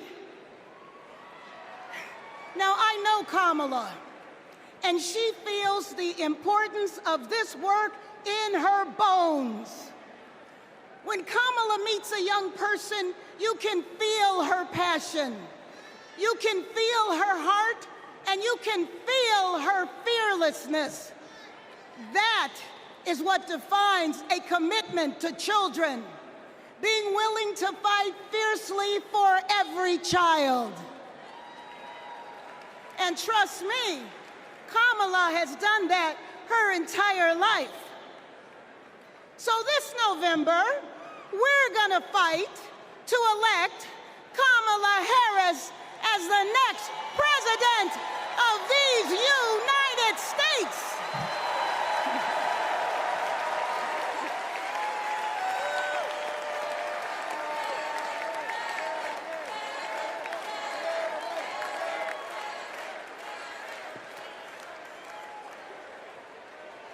Please welcome Grammy-nominated country music star, Mickey Guyton. How y'all doing?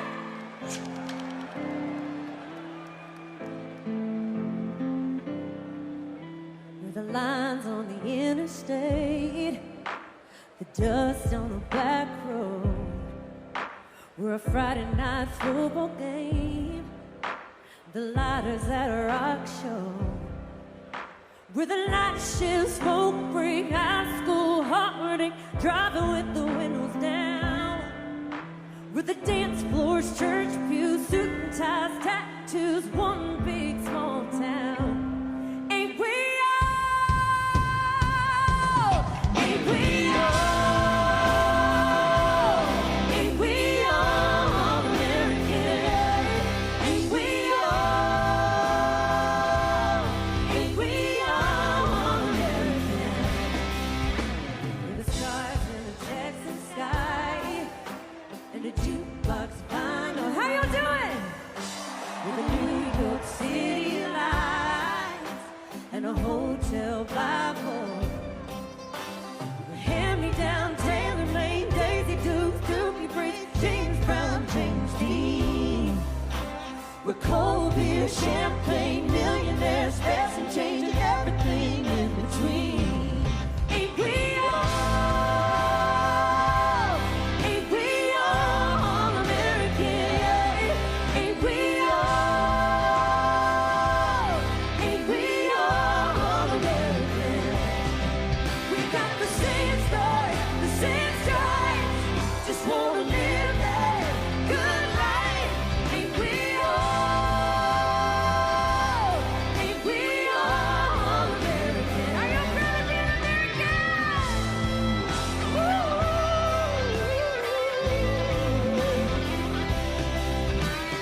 Different in a million ways, but at the end of the day, oh, we're different in a million ways, but at the end of the day, ain't we all?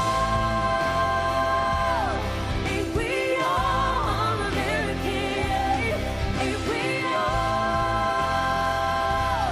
Ain't we all American? We got the same stars, the same stripes.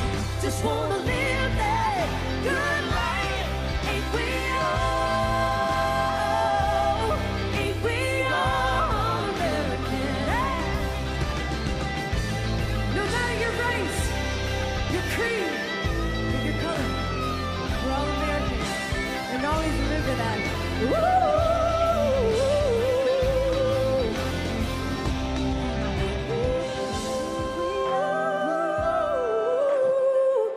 All American. Thank you so much.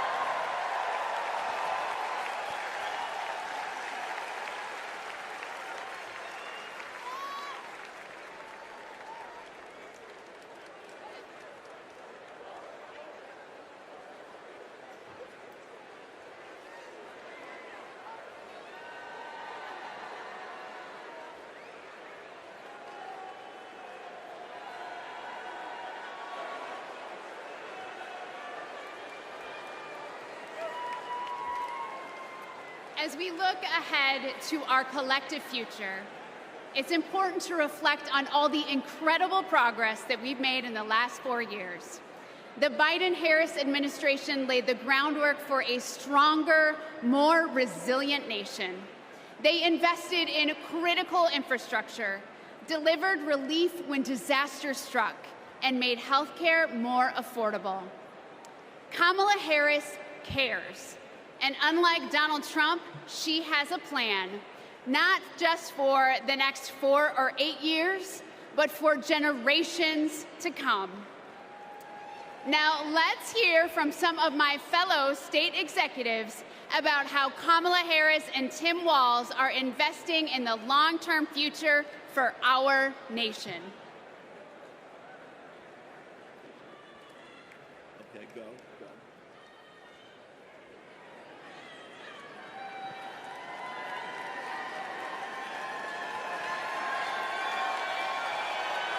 I'm Pennsylvania's Lieutenant Governor Austin Davis.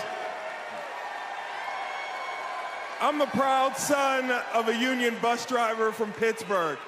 Every day, my dad would come home and tell me about how our roads and bridges were in disrepair. President Trump promised us Infrastructure Week over and over again. He really didn't care, though, and it never happened. But President Biden and Vice President Harris are on our side. They brought together Democrats and Republicans to get it done. We got I-95 in Philly fixed in less than 2 weeks. We repaired the Fern Hollow Bridge in Pittsburgh in record time. Right now, we're repairing roads and bridges across Pennsylvania, including in Pittsburgh, the city of bridges. And Vice President Harris is looking forward. She's committed to keeping our infrastructure safe and modern. When I think about the future, I think about my daughter Harper and all of America's children. Investing in them means investing in our infrastructure. It means replacing millions of lead pipes.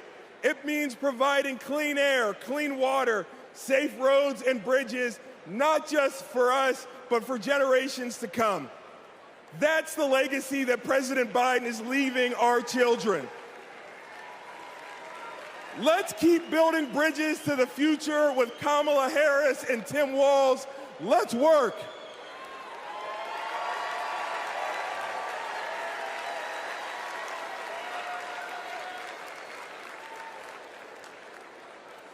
In Wisconsin, we also need leaders by our side.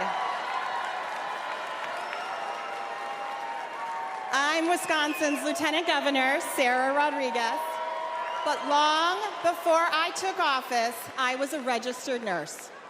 I served in the Peace Corps at the height of HIV/AIDS and in Baltimore emergency rooms at the height of the heroin and gun violence epidemics. During the COVID pandemic, Trump and Wisconsin Republicans failed to protect our health. That's why I ran for office and flipped a red district blue. Because once a nurse, always a nurse. Now Trump is promising to terminate the Affordable Care Act, meddling in personal decisions between a woman and her doctor, and threatening to slash Medicare. Vice President Harris fights for our health. She'll defend women's reproductive freedom and protect Medicare and Medicaid. Thanks to the Biden-Harris administration, insulin is capped at $35 a month for seniors. And they negotiated down the prices of 10 more life-saving drugs like Eliquis and Jardiance for Americans on Medicare. Kamala will continue to take on Big Pharma and lower the cost of prescriptions for everyone. Of course, healthcare isn't just about drugs and treatment. It's about freedom. The freedom to make your own choices and the freedom to get the care you need without worrying about the cost. Kamala Harris is fighting for that healthy future.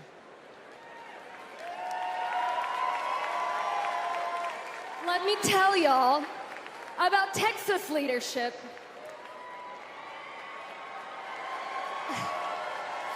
I'm County Executive Lena Hidalgo, and I serve the 5 million residents of Harris County. Harris County includes Houston. Texas Governor Ann Richards said, "I've been tested by fire, and the fire lost." In the years I've been in office, we've dealt with chemical fires. We've dealt with 10 floods, 7 hurricanes, a deadly winter freeze, and of course the pandemic. When that last disaster struck, Donald Trump abandoned us. He spread misinformation that cost lives. Compare that to 2021, when the Texas power grid went dark. Kamala Harris didn't just put out a tweet, she called me to make sure we had what we needed.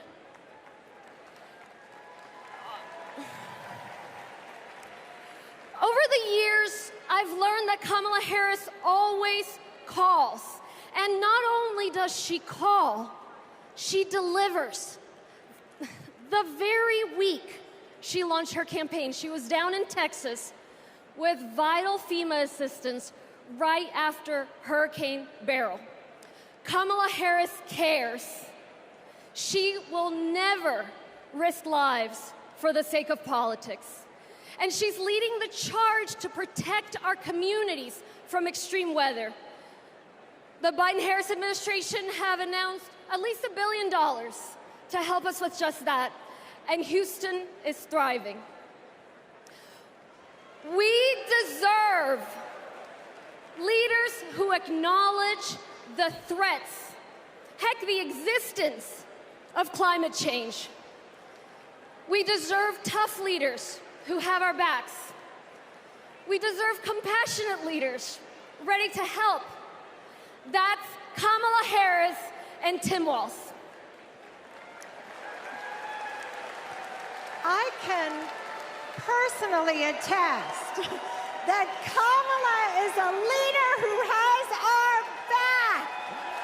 I'm California's Lieutenant Governor, Eleni Kounalakis, but I hold another title just as dear to me, Kamala Harris's friend.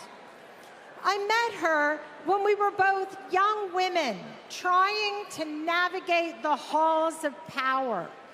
I worked in housing. She had just been elected district attorney. We get frequent lunches together, and she was funny and fun.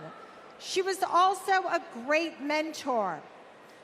Once, I told her about a professional experience of being minimized because I was a woman. She put her fork down and said, "Eleni, never let anybody make you feel small." I saw her put that creed into action.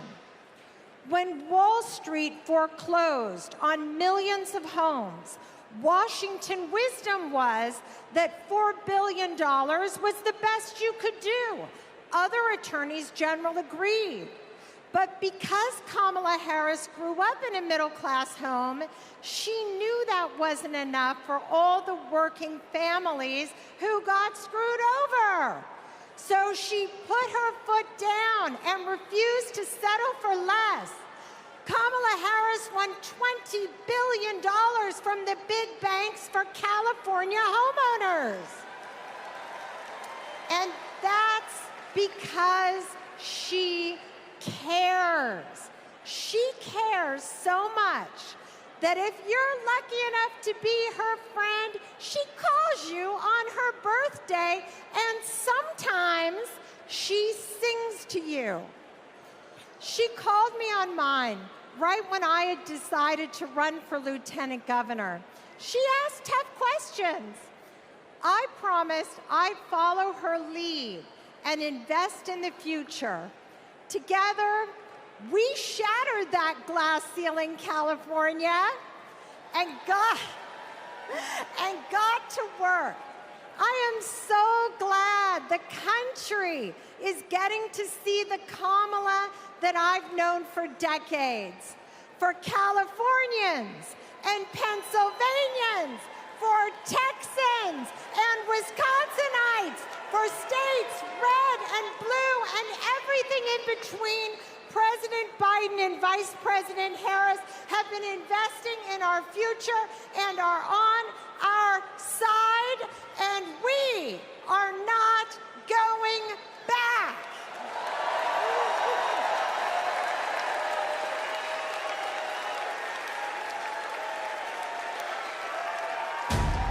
Do you know about Project 2025? The far right's playbook. It is Trump's vision for America's future. I'm not going to be nice. It will ban abortion nationwide, I got rid of Roe v. Wade. raise taxes on middle-class families, gut Medicaid, That's money that funds a lot of medical treatment. strip rights from LGBTQ plus people, Wait a minute, I'm not finished. cut overtime pay, It is going to affect workers' bottom lines. give him unchecked power, And I will wield that power very aggressively. and it begins his first day back in office. In an exclusive undercover video, a co-author of Project 2025 saying that Donald Trump, quote, blessed the work he's doing now. He's been at our organization. He's raised money for our organization. He's blessed it. So he's very supportive of what we do. He doesn't want freedom. He only wants control. I know Donald Trump's tight. These are the stakes. Project 2025 wants to take our country backward. This is our fight. We are not going back.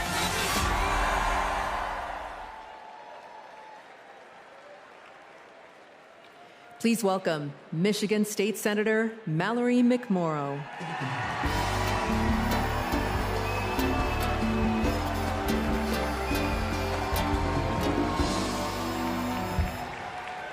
Hello!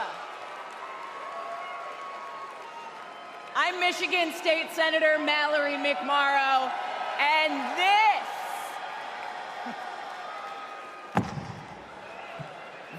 is Project 2025.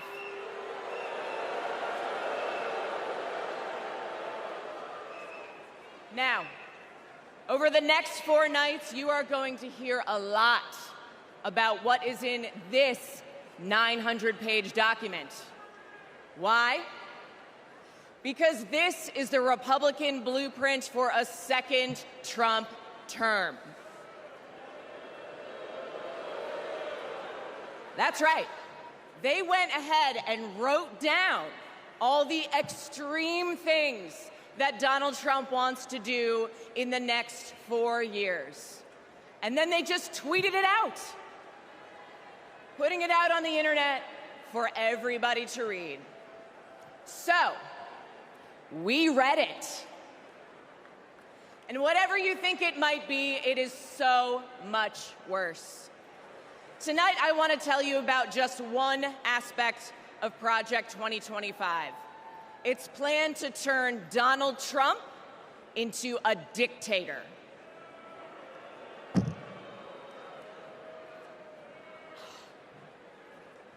Okay, right here on page 535, it says, quote, reissue Trump's Schedule F executive order to permit discharge of non-performing employees. Now that doesn't sound that scary, right? But here's what it actually means in plain English.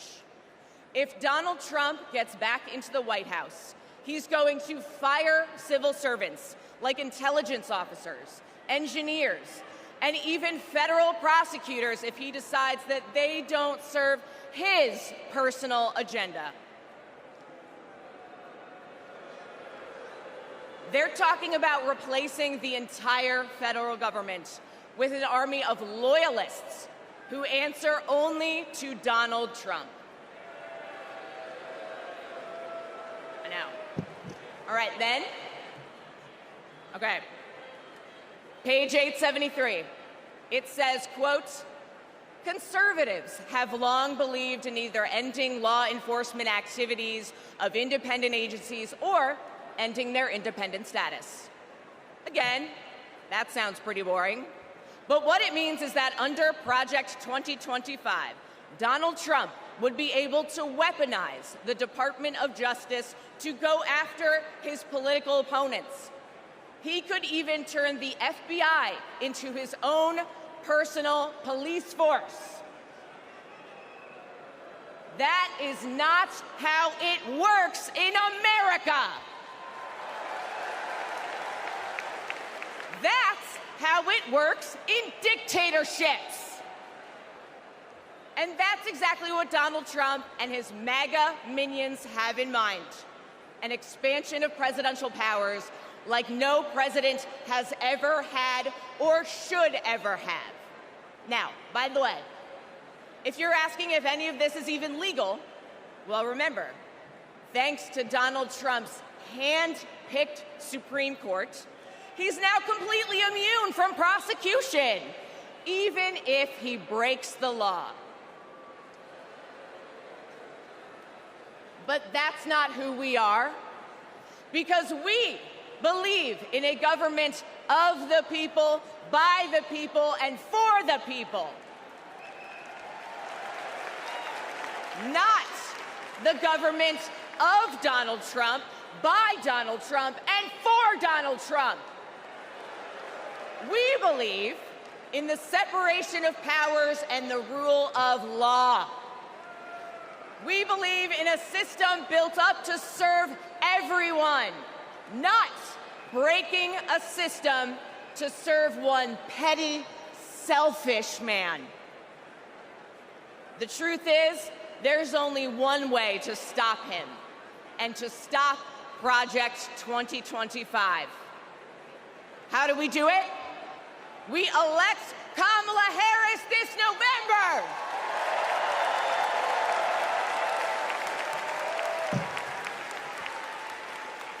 We'll be back tomorrow night to tell you what Project 2025 means for your pocketbook.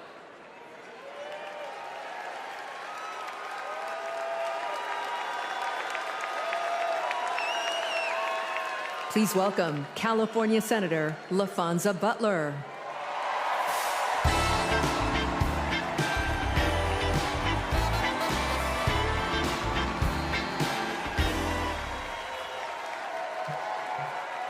Hello, Democrats. California delegates, make some noise. It's great to see so many familiar faces.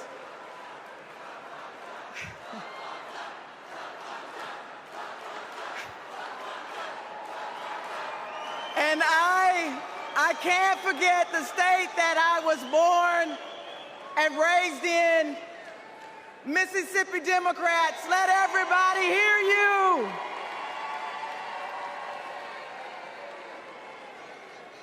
Democrats, before I joined the Senate, I was a leader in the labor movement. So I know a champion for the people when I see one. I met Kamala Harris when she was district attorney, and I was president of a large care workers union. We hit it off right away. What really impressed me was how well she got to know my family. My wife, Naniki, but especially our daughter, Nyla. And as soon as Nyla heard that Ms. Kamala was running for president, she asked if she could be vice president. So, no disrespect to Governor Walz, but Nyla put her name in first. Vice President Harris and I share a lot in common. We both graduated from historically black colleges. Me from Jackson State University. The Vice President from Howard University. We were both raised by mothers who worked fiercely to provide for us. And we both believe that every single one of us has the power to change the world when we choose to do it together. You see, Kamala Harris has always understood the assignment. No matter if she were the underdog, no matter the bullying or the name calling, she never doubted that our best was still ahead. She knew a better future was possible if we stood side by side with our neighbors and we fought for it. No matter what language they spoke, no matter what country they came from, no matter the size of their bank account. And that's what she did. As a prosecutor, together with law enforcement, she prioritized holding criminals accountable and protecting public safety. As state attorney general, together with students, she put a scam college out of business. After the mortgage crisis, together with families who lost their homes, she took on the biggest banks in the world and won a settlement 5 times what was initially offered. Every time she walked into a courtroom, she would simply say, "Kamala Harris for the people." For her, it wasn't just a professional oath. It was a battle cry. And let's be clear, to her opponents, this way of seeing the world, the idea of fighting for someone other than yourself, is unthinkable. But let me tell you, Democrats, what's really unthinkable. Conning young people who simply want a good education is unthinkable. Stiffing hardworking laborers like Donald Trump did in Atlantic City is unthinkable. Bragging about having ripped away a woman's freedom to choose what she does with her own body is unthinkable. And Democrats, Americans, we deserve better. We deserve a president who is tough, not just tough talking. One who shatters the boundaries of what's possible, not the boundaries of what's legal. And one who wipes the floor with cheats and fraudsters because, well, Democrats, she knows the type. Democrats, that president, the president that we deserve, that president is my friend, Kamala Harris. Thank you all so much.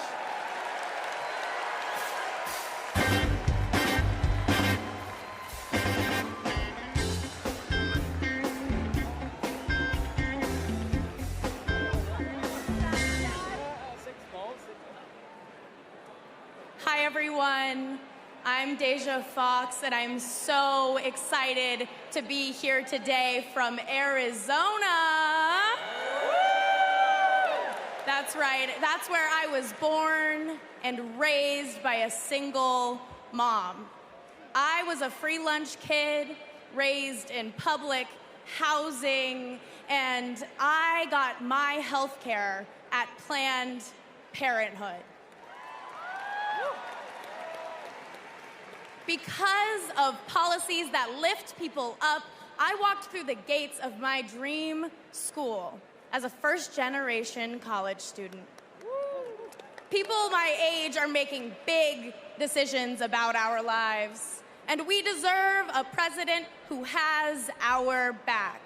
Not some power-hungry millionaire reality TV personality who only cares about himself. We need Kamala Harris. She'll deliver a future where we can decide if and when to start a family.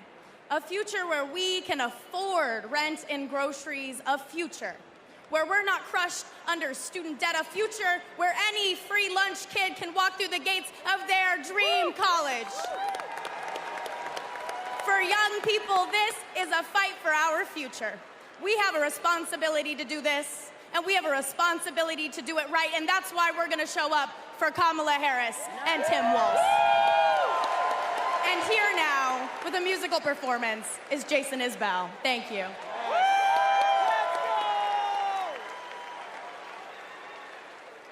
When I get home from work, I'll bust up something beautiful we'll have to build again. When I get home from work, I'll wrestle off my clothes and leave them right inside the front door.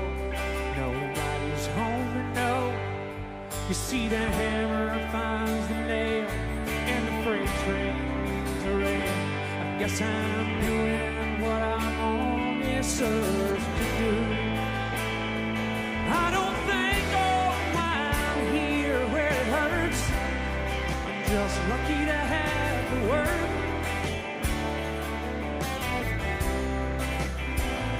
And Sunday morning I'm too tired to go to church, but I thank God for the word. I thank God for the word.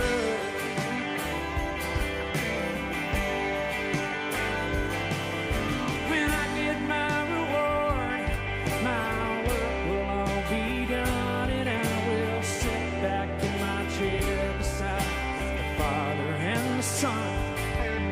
With no more holes to fill and no more rocks to break, and no more loading boxes on the truck for someone else's sake. You see the hammer finds the nail, and the poor man's up for sale. I guess I'm doing what I'm on this earth to do. I don't think, oh, I'm here where it hurts. I'm just lucky to have the word.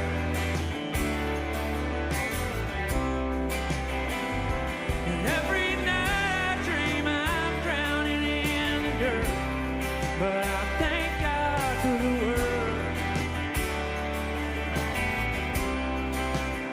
And the day will come, I'll find a reason, somebody proud to love a man like me.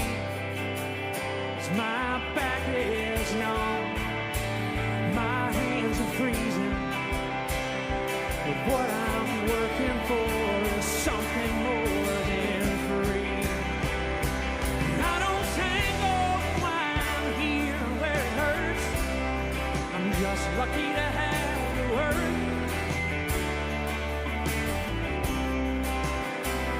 Sunday morning I'm too tired to go to church, but I thank God for the word.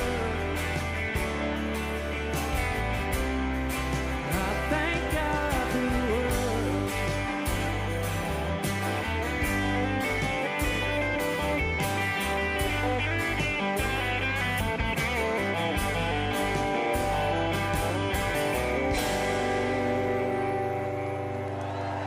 Thank you. Shout out to my Alabama delegation over there. I love y'all.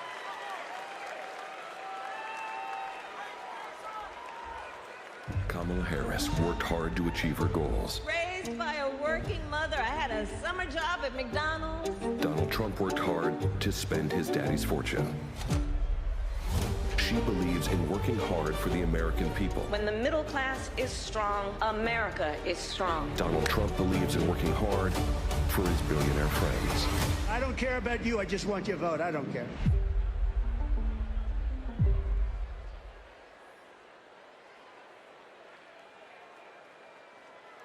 Please welcome former Rhode Island Governor Gina Raimondo.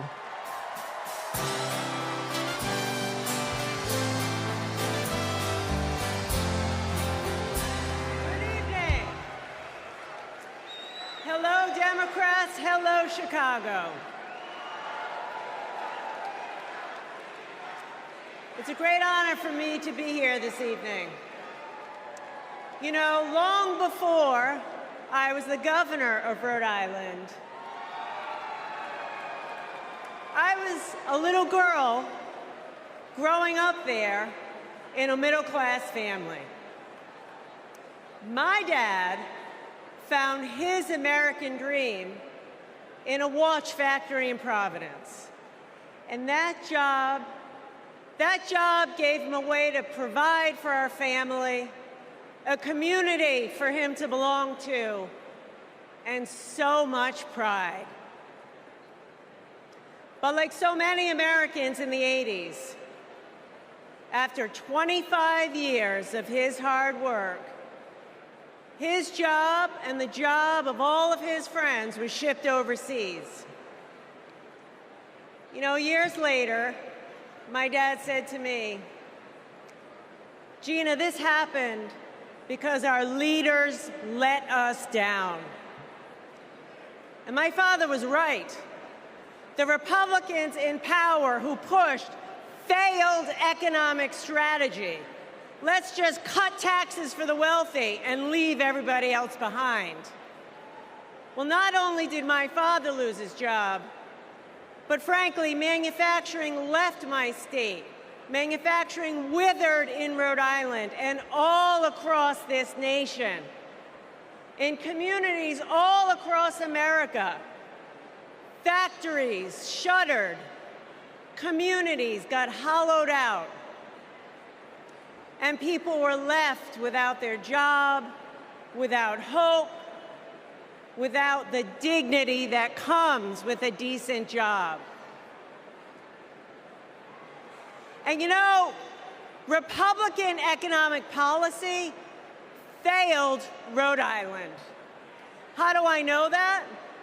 Because when I took office, first Democrat elected governor in a couple of decades, I inherited one of the worst economies in the country. It was a mess.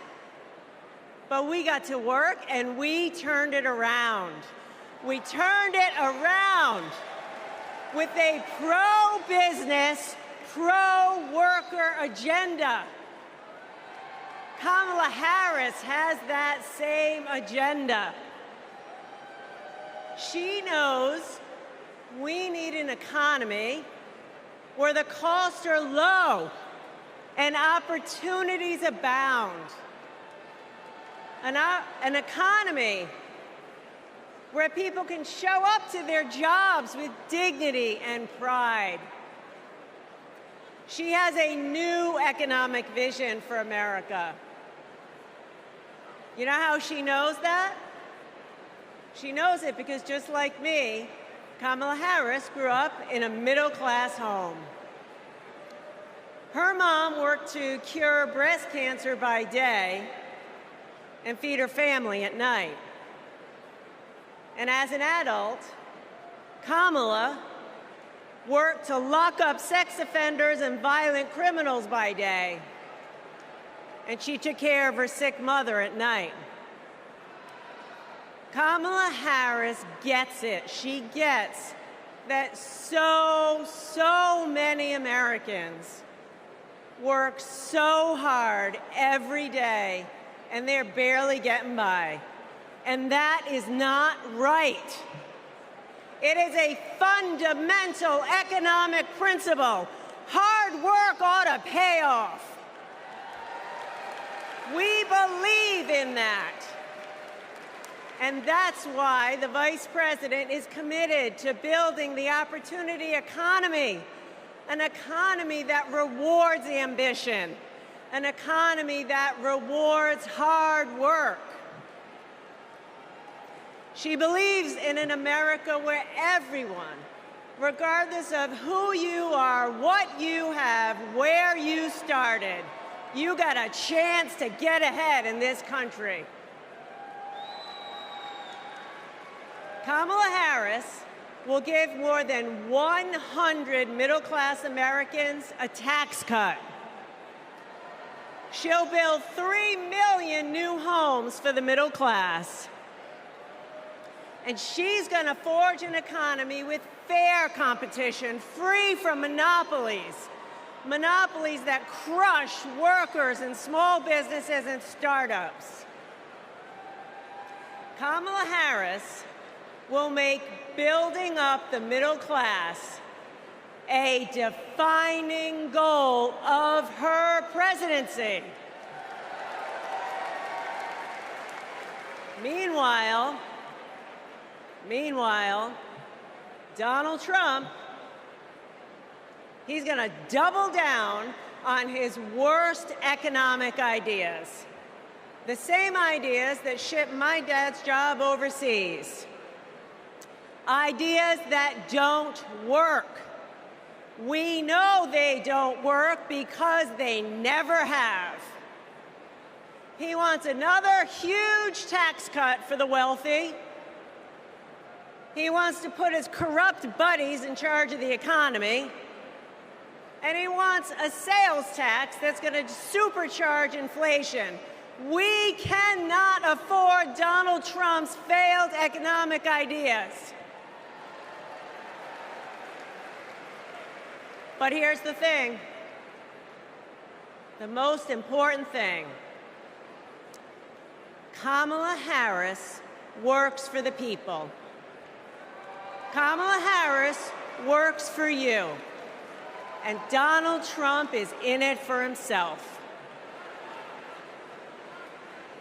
As our president, Kamala Harris will build an economy where everyone, and she means everyone, can find and live their American dream.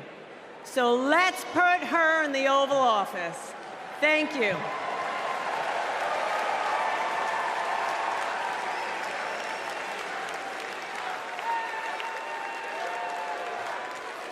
Don't know why, but I feel like freedom. I am a lifelong Republican, a former Trump voter, and I will not be voting for Trump in 2024. My name is Norma. I'm from Carson, Washington, and I am a two-time Trump voter. I will not be voting for Trump this time around. I'm actually embarrassed to say that I did vote for Trump in 2016. Donald Trump has nothing but contempt for the American people, and ironically, for those who claim to be his base. He's only interested in benefiting himself personally. Everything he said he would do, he did not do. I do not trust that he can do the right thing anymore. We've seen what Donald Trump really is, and it disgusts me to my core. I don't think the man can be trusted. He talks out of both sides of his mouth. He's a very dishonest person. I hate the way he disrespects women. Voting against Trump and for Kamala Harris is the right thing to do.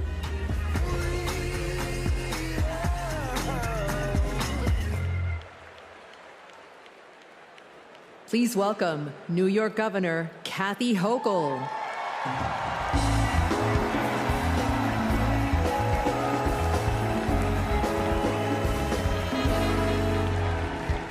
Hello, Democrats. Are you ready to elect Kamala Harris, the first president of the United States? Yes, you are. Yes, you are. Friends, like so many of us, my grandparents came from Ireland as teenagers with nothing but hope in their hearts and fire in their bellies. They built their lives in the promised land of Buffalo, New York. A union card meant good work at the steel plant. The steel plant that lifted my parents from living in a trailer to the middle class. Like other families in my blue-collar community, they believed that with hard work, they could build a better future, not just for themselves, but for those with less hope and less opportunity. I'm proud of my roots and the values I learned. Grit, determination, compassion. Kamala Harris and Tim Walz grew up with those same values. And those values have always defined the people of my state. Well, most of us anyway.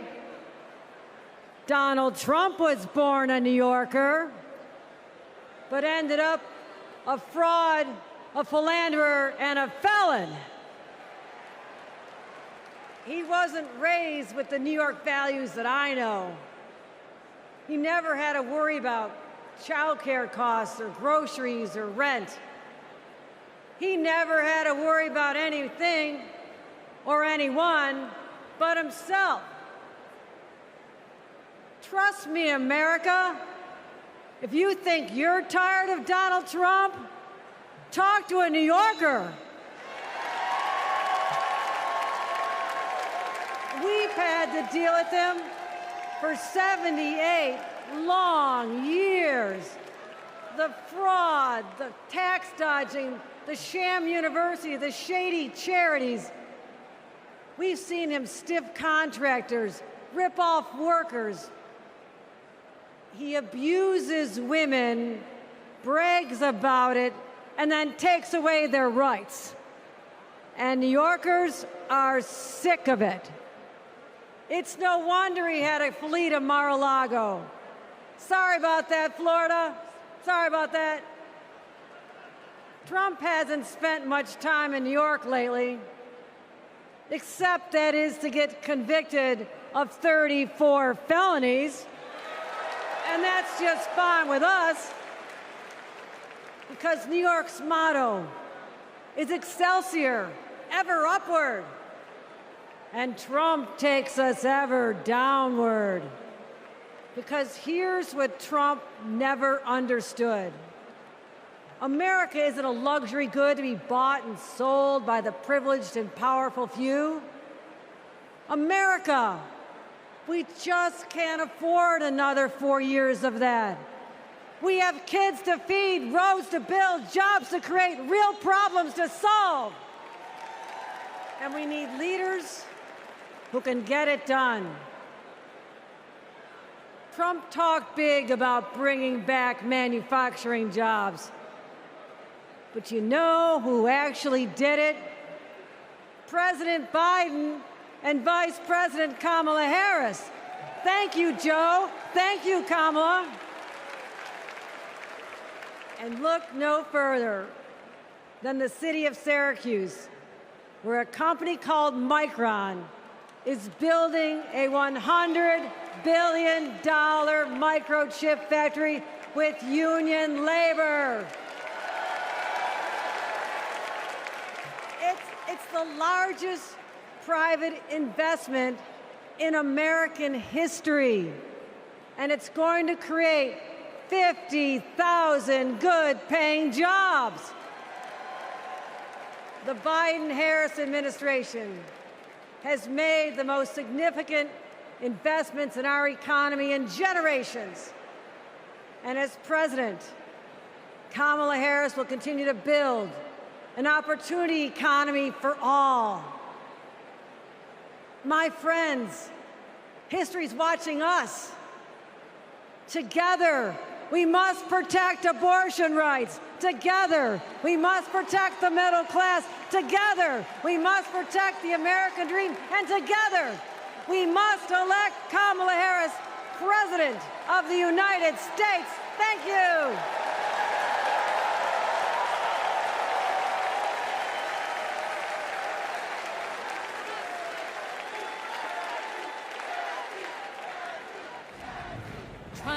Trying to rain on the thunder, tell the storm I'm new. I'm a wild, come a march on the regular, painted white flags blue. What kind of America do we want? One where we're divided, angry, depressed? Come on, we're Americans. Fascism, we conquered it. The moon, landed on it. The future, building it. Freedom, nobody loves it more. And we fight for it. Freedom, freedom, I can't move. Freedom, cut me loose. Freedom, freedom, where are you? 'Cause I need freedom too. I break chains. Freedom from control. Won't let my freedom rot in. Freedom from extremism and fear. Extremists want to take us back, but we are not going back. I'ma keep running 'cause the winner don't quit on themselves. We go forward. That's American. And we need a leader who is for the people. Ours is a fight for the future. Kamala Harris, protecting people from predators and big drug cartels, holding Wall Street banks accountable. A crime perpetrated against our middle class. Standing up to dictators and fighting for all of us. I say we fight. That's our choice, a prosecutor or a felon. Are you ready to make your voices heard?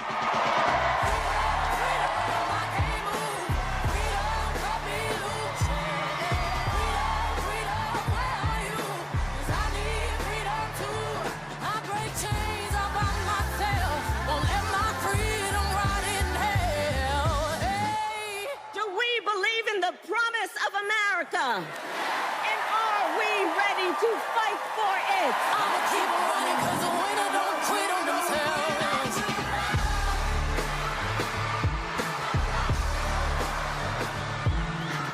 And when we fight, we win.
To be with everyone this evening in this hall and everyone at home. This is going to be a great week. And I want to kick us off by celebrating our incredible President Joe Biden, who will be speaking later tonight. Joe, thank you for your historic leadership, for your lifetime of service to our nation, and for all you will continue to do. We are forever grateful to you.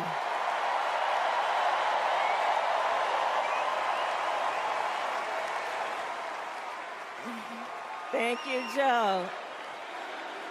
And looking out at everyone tonight, I see the beauty of our great nation.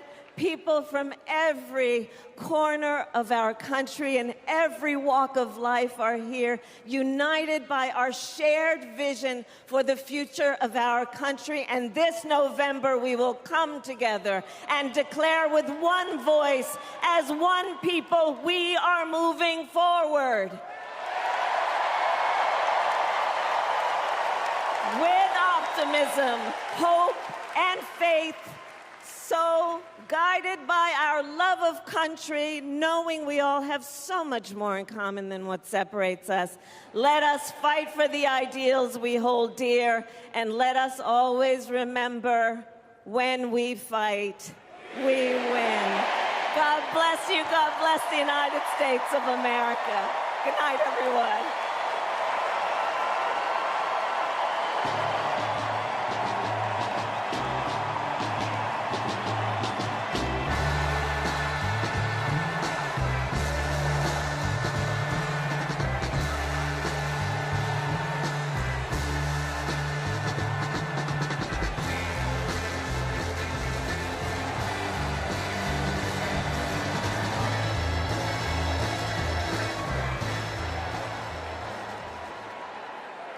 Please welcome actor and director Tony Goldwyn.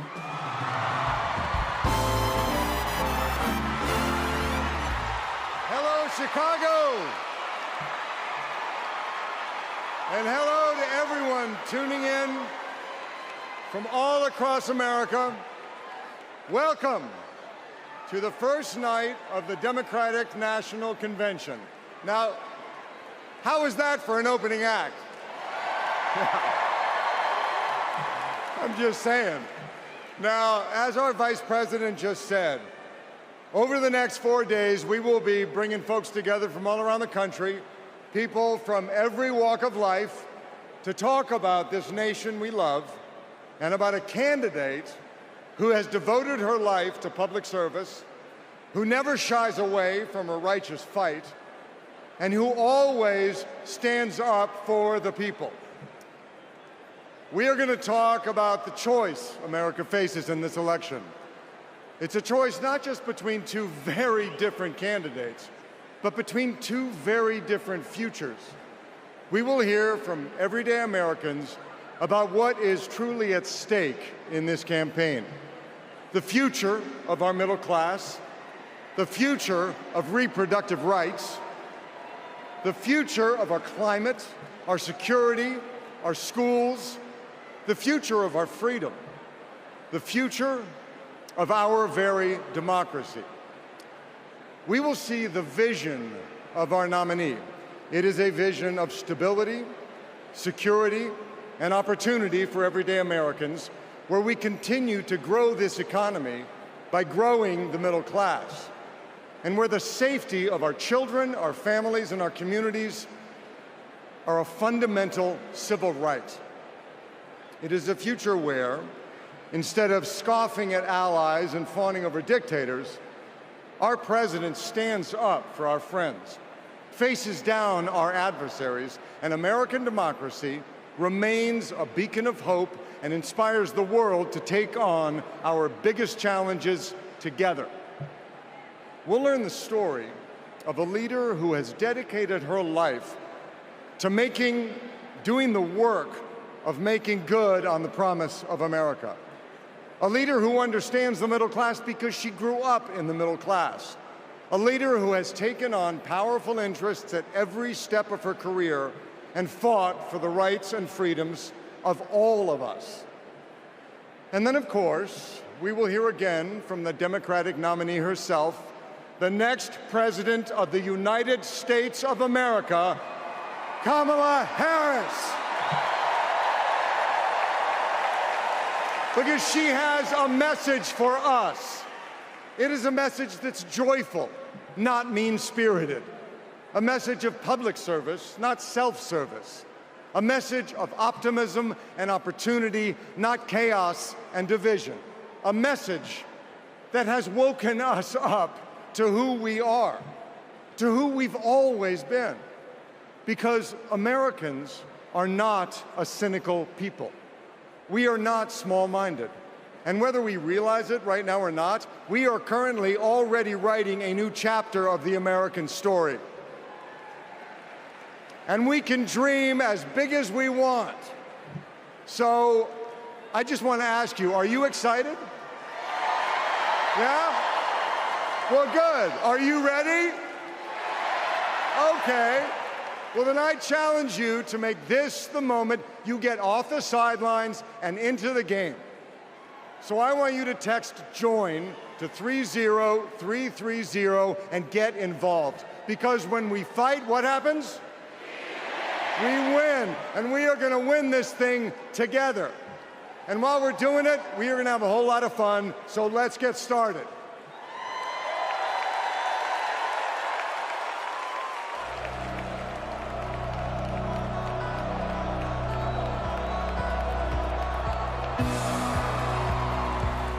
Please welcome 9-time NBA champion and coach of the 2024 Olympic gold-winning men's basketball team, Steve Kerr.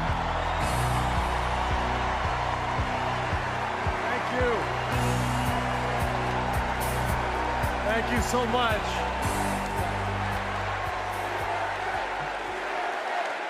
Thank you. It is so fun to be back here in the United Center. And as you guys know, a lot of good stuff has happened in this building, especially in the 90s. You young people, Google Michael Jordan and you can read all about it, okay? So there was an amazing vibe in this building back in those days. And I feel that same winning spirit here tonight. So the last time I was in a packed basketball arena was in Paris, France. 9 days ago, some of the best players on earth, 12 incredible American men, came together to win Olympic gold. And the next night, I was back in that same building watching 12 more of the best players on earth, our incredible American women, do the same thing. And I cannot think of a better metaphor for what this country is all about than the way Team USA came together at the Olympics.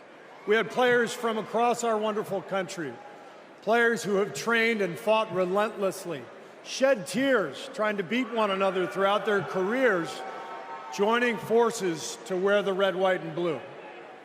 And when we won, the American flag raised to the rafters, the national anthem playing, gold medals draped around the necks of our players, whose hands were held over their hearts. It was the proudest moment of my life. Thank you.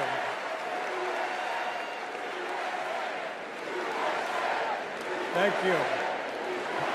Now, I could never have imagined that a few days later I would receive an invitation to step into a different kind of arena. And so here I am. I know very well that speaking out about politics these days comes with risks. I can see the shut up and whistle tweets being fired off as we speak. But I also knew as soon as I was asked that it was too important as an American citizen not to speak up in an election of this magnitude. The reason I said yes to speaking here tonight is that as a coach and former player, as a husband, a son, a father, even a grandfather, and as an American, I believe in a certain kind of leadership. I believe that leaders must display dignity.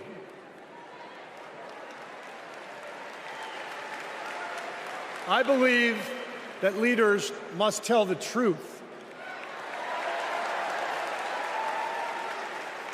I believe that leaders should be able to laugh at themselves.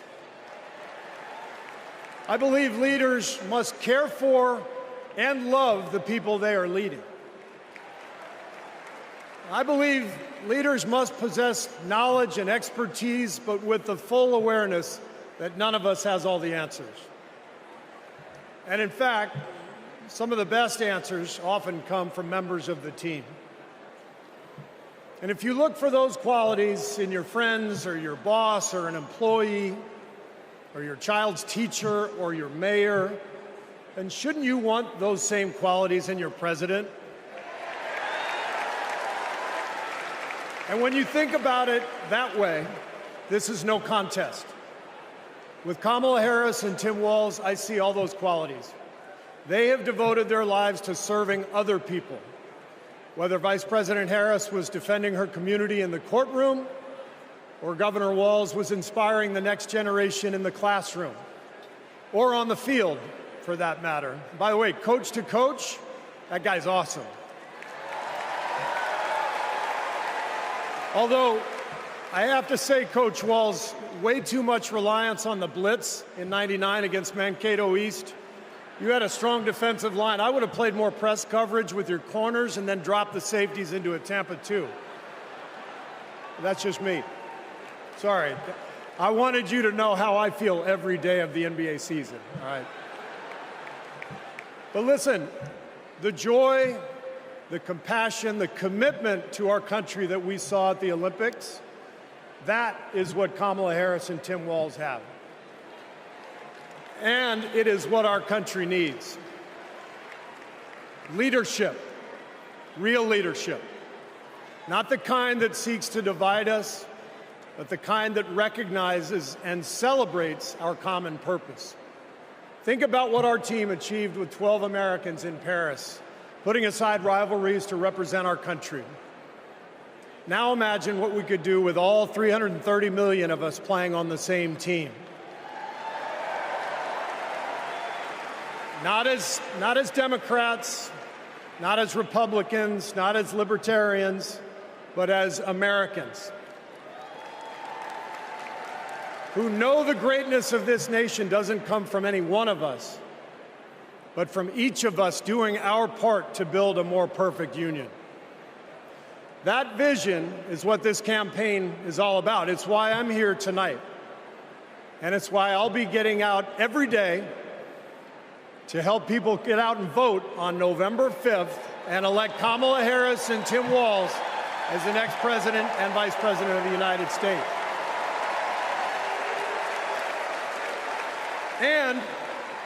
And after the results are tallied that night, we can, in the words of the great Steph Curry, we can tell Donald Trump, night, night. Thank you.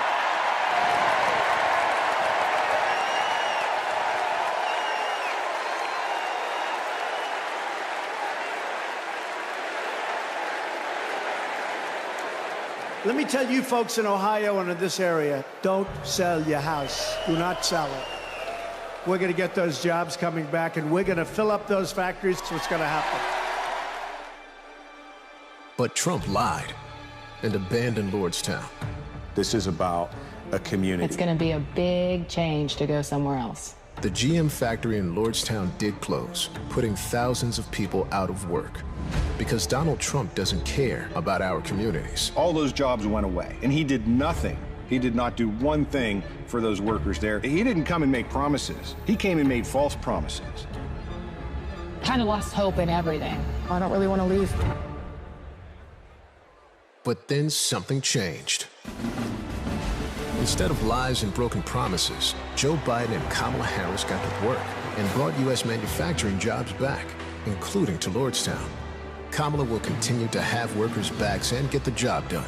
American workers deserve a fighter, and that's exactly what Kamala Harris is. Do we believe in opportunity? Are we ready to fight for it?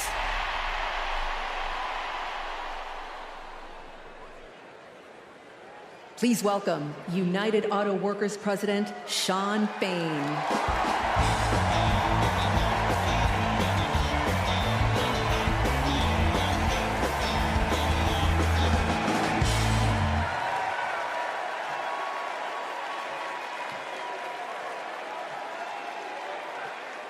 All right.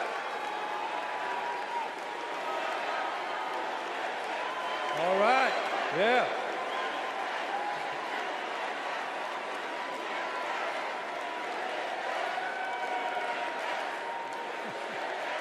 Thank you. Good evening, America, and good evening to the people that make this world move, the working class.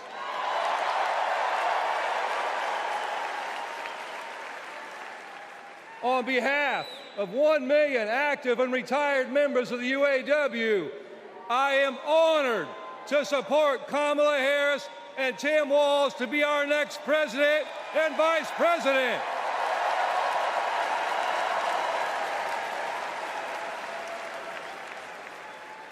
And I want to say thank you to Joe Biden for making history by walking the picket line with the UAW.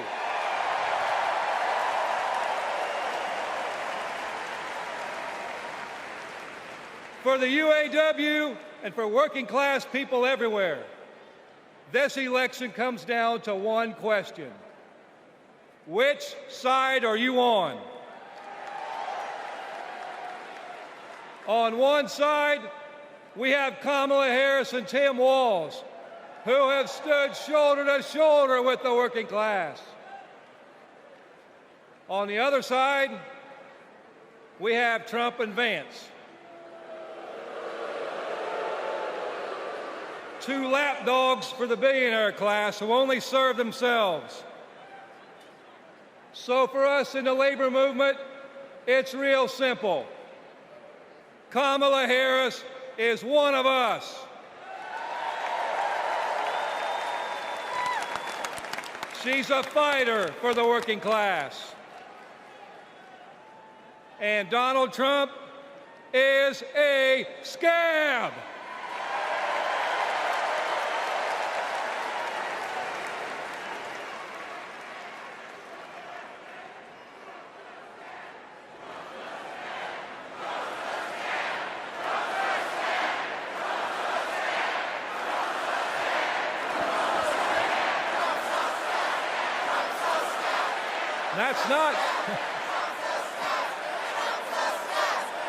That's not just my opinion, that's a fact. All we have to do is look at the track record. When Donald Trump was president, corporate America ran wild. Donald Trump did not bring back the auto industry. When Donald Trump was president, auto plants closed. Trump did nothing. Trump told workers in Lordstown, Ohio, that he would be bringing all the auto jobs back. And Trump did nothing. In 2019, General Motor workers went on strike for 40 days for good jobs and a better life. And Trump did nothing. Talk is cheap. But in 2019, you know who was on the picket line standing shoulder to shoulder with auto workers? I'll give you a clue. Her initials are Kamala Harris. In 2023, who helped bring jobs back to Lordstown, Ohio? Kamala Harris. And in 2024, who will stand with the working class in our fight for justice? Kamala Harris. And that's the difference. Donald Trump is all talk, and Kamala Harris walks the walk.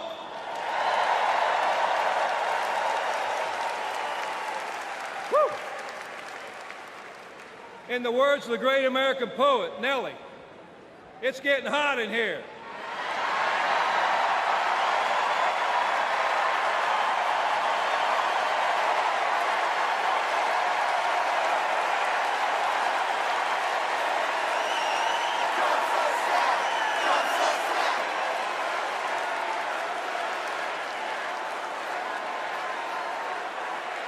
It's hot in here. It's hot in here because you're fired up and you're fed up, and the American working class is fired up and fed up. The American working class is in a fight for our lives. And if you don't believe me, just last night, blue-collar workers, the UAW members at Cornell University had to walk out on strike for a better life because they're fighting corporate greed. And our only hope is to attack corporate greed head on. Corporate greed turns blue-collar blood, sweat, and tears into Wall Street stock buybacks and CEO jackpots. It causes inflation.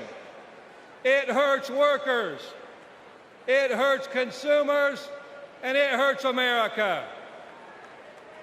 And corporate greed is alive and well in the auto industry.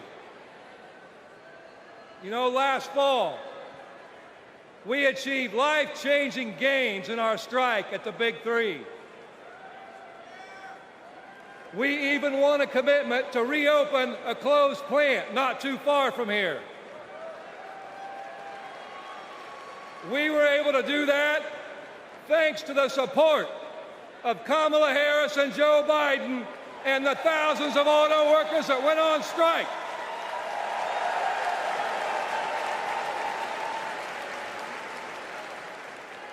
But a year later, one company wants to go back on their commitments in our contract.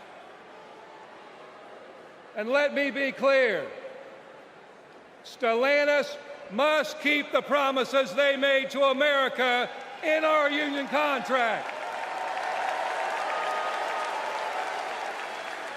And the UAW will take whatever action necessary at Stellantis or any other corporation to stand up and hold corporate America accountable. And when the UAW stands up, we know who stands with us and who stands against us. Donald Trump laughs about firing workers who go on strike.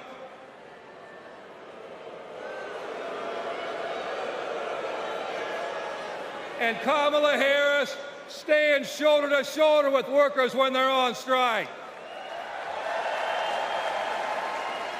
And that's the difference between Kamala Harris and Donald Trump the scab.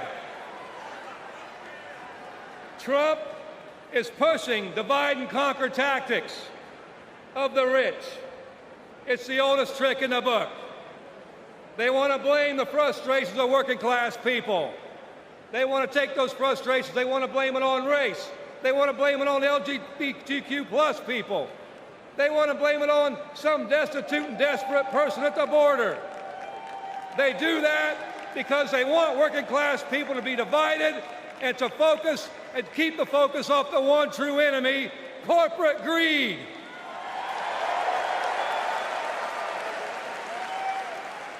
The rich think we're stupid, but working class Americans see this for what it is. This is our generation's defining moment. So I have a question for you. Are you ready to stand up, speak up, and show up and put Kamala Harris and Tim Walz in the White House?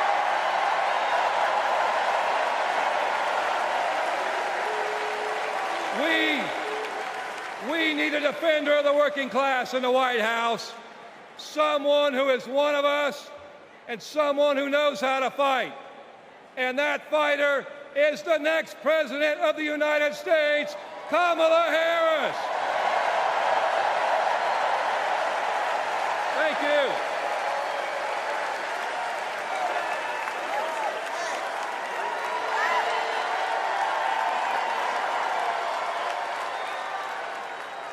Please welcome New York Representative Alexandria Ocasio-Cortez.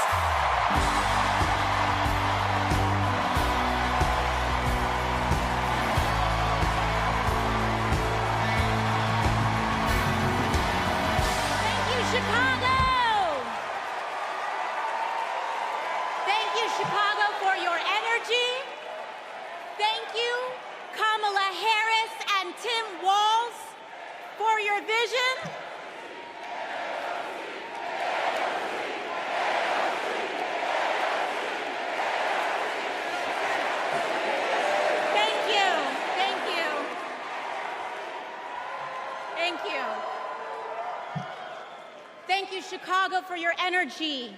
Thank you, Kamala Harris and Tim Walz, for your vision. And thank you, Joe Biden, for your leadership.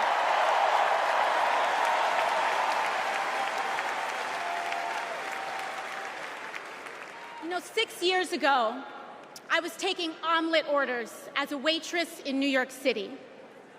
I didn't have health insurance. My family was fighting off foreclosure, and we were struggling with bills after my dad passed away unexpectedly from cancer. Like millions of Americans, we were just looking for an honest shake. And we were tired of a cynical politics that seemed blind to the realities of working people. It was then, only through the miracles of democracy and community, that the good people of the Bronx and Queens chose someone like me to elect them in Congress.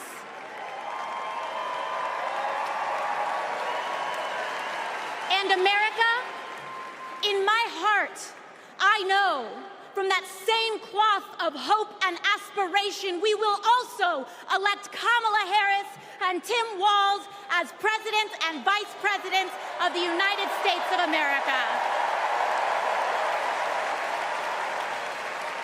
here tonight because America has before us a rare and precious opportunity. In Kamala Harris, we have a chance to elect a president who is for the middle class because she is from the middle class. She understands the urgency of rent checks and groceries and prescriptions. She is as committed to our reproductive and civil rights as she is to taking on corporate greed. And she is working tirelessly to secure a ceasefire in Gaza and bringing hostages home.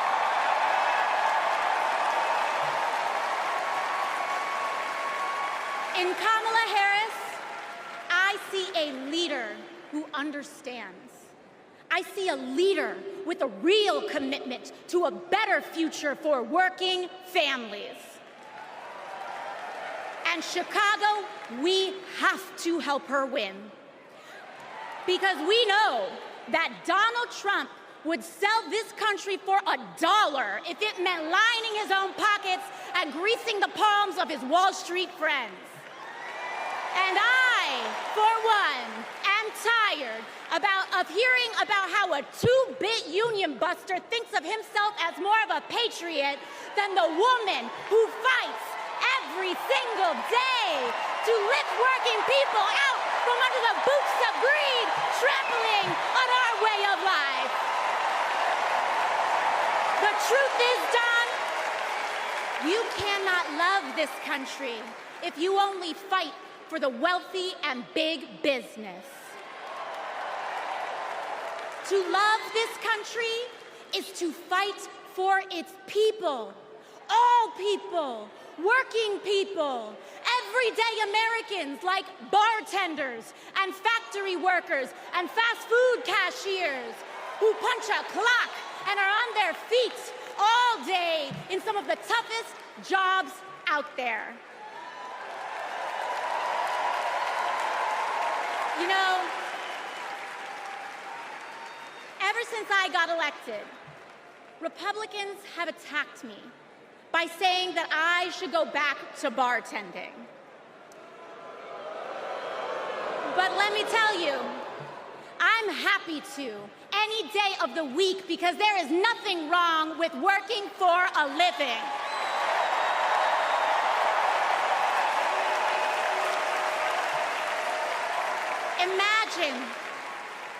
Imagine having leaders in the White House who understand that. Leaders like Kamala and Tim. But Chicago, just because the choice is clear to us does not mean that the path will be easy. Over the next 78 days, we will have to pour every ounce, every minute, every moment into making history on November 5th. But we cannot send Kamala and Tim to the White House alone. Together, we must also elect strong Democratic majorities in the House and in the Senate so that we can deliver on an ambitious agenda for the people. Because if you are a working parent trying to afford rent and childcare, Kamala is for you. If you are a senior who had to go back to work because your retirement didn't stretch far enough, Kamala is for you. If you're an immigrant family just starting your American story, Kamala is for you. America, when we knock on our neighbor's door, organize our communities, and elect Kamala Harris to the presidency on November 5th, we will send a loud message that the people of this nation will not go back. We choose a new path and open the door to a new day, one that is for the people and by the people. Thank you. Thank you very much. God bless. God bless you all.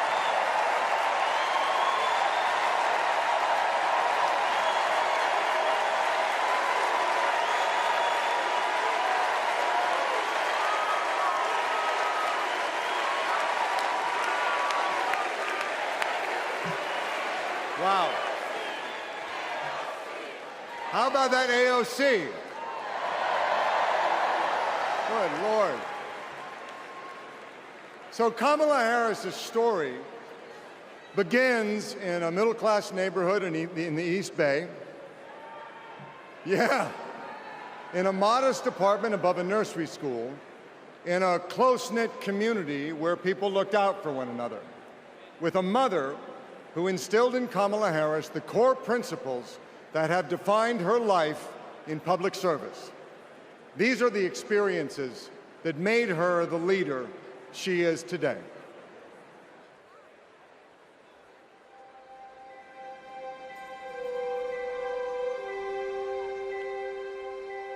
The neighborhood we grew up in was a very hardworking, middle-class, tight-knit community. Families going to church on Sunday, kids playing in the front yard. Mommy got us these bright blue matching bikes with banana seats, and we were surrounded by caring adults. This neighborhood on Bancroft Way, we've spent so much time here. Behind me is where it all began. Her mom, Shamala, rented the apartment that was above the Shelton's nursery. So in the beginning, Mrs. Shelton used to babysit the girls. Shamala was a single mom. Life was not easy for them, but she loved her daughters fiercely. Kamala herself says that her mom told her that she may be the first to do many things, but to make sure that she's not the last. She's always been that kind of person, a true leader, and very protective of her friends and her family. When Kamala was all of 4 years old, her best friend in kindergarten, Stacy Johnson, got into something with another kid on the playground. This one particular day, we had made some clay art, and this one boy in our class had taken mine for whatever reason and threw it on the ground, and it shattered. So Kamala, being very protective, just jumped in front of me and stood up to him. To me, that shows the kind of person that she has always been, to stand up to the bully and to stand up for the underdog and to stand up for what is right. Kamala carries the lessons of our mother, the fighting spirit of our mother, the compassion, and I have seen it over and over again in our growing up. When we were in high school, my sister's friend, Wanda, was being molested by a family member, and Kamala just jumped in. She wanted her to come and stay with us, and Mommy said, of course. That is Kamala. She can't help herself from standing up for people and standing up for what she thinks is right. She has been that way our whole lives. Being a protector is what led her to become a prosecutor. Looking back now, I could say it was her calling.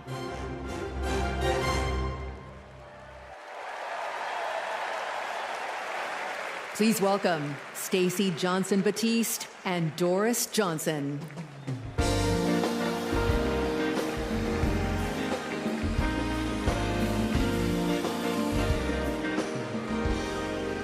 Good evening. I'm Stacey Johnson Batiste, and this is my mom, Doris Johnson.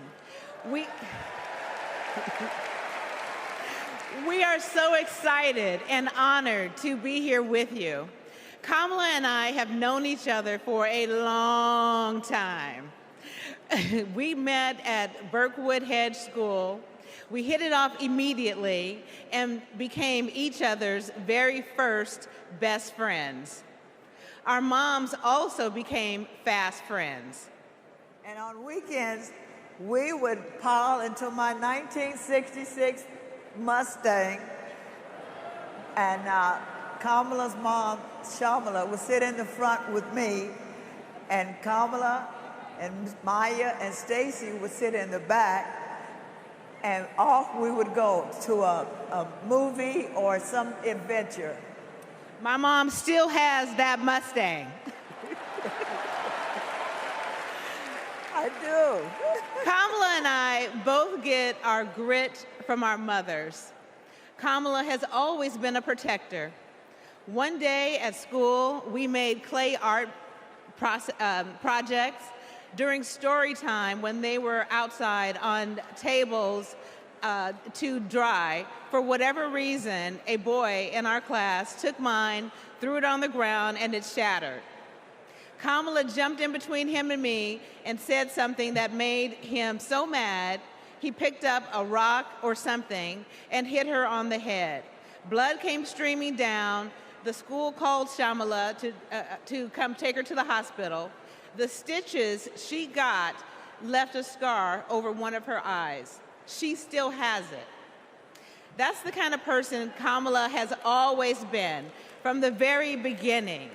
Someone who doesn't hesitate to stand up for what's right, to take up for the underdog, and to stand up to bullies.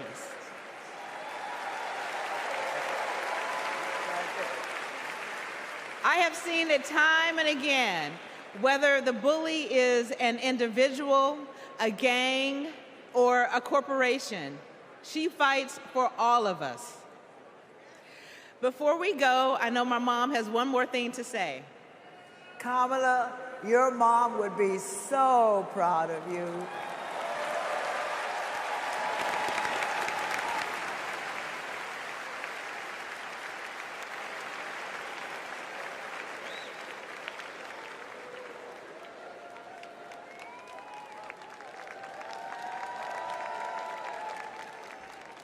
Please welcome former Secretary of State Hillary Clinton.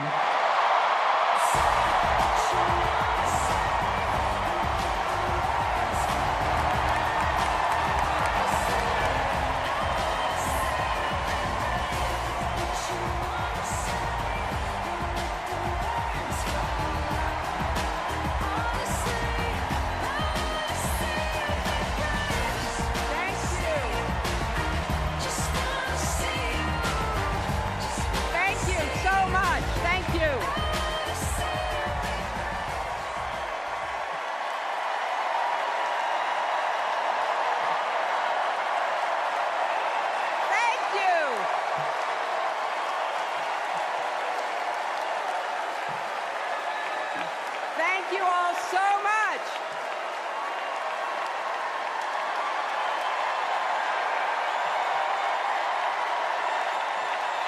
Thank you.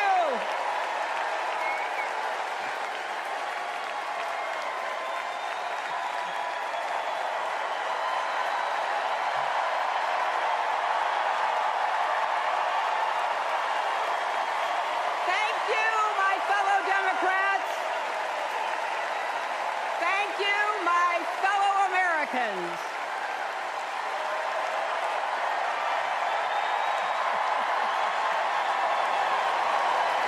Thank you so much. You know,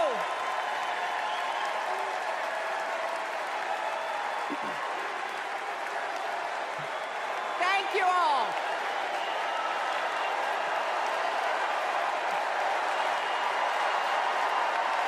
Thank you, thank you. Thank you, thank you. Thank you so much. Wow.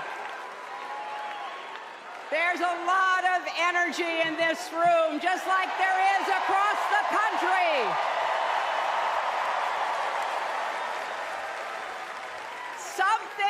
Something is happening in America. You can feel it. Something we've worked for and dreamed of for a long time. First, though, let's salute President Biden.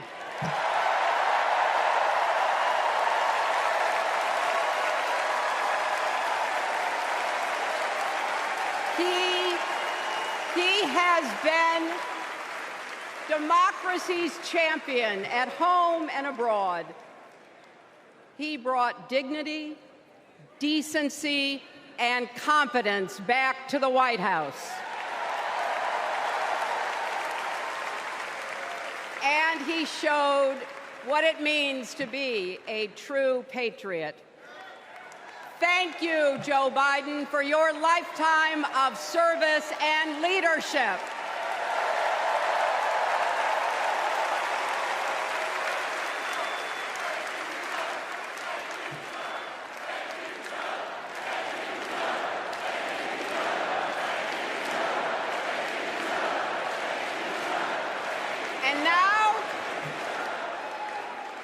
And now we are writing a new chapter in America's story. You know, my mother Dorothy was born right here in Chicago before women had the right to vote. That changed 104 years ago yesterday. Think about it. Tennessee became the final state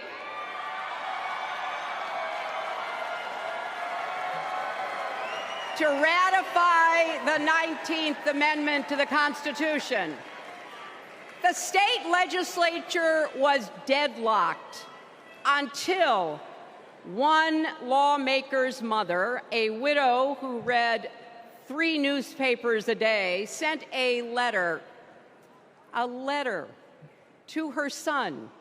"No more delays," she wrote. "Give us the vote." And since that day, every generation has carried the torch forward. In 1972, a fearless black congresswoman named Shirley Chisholm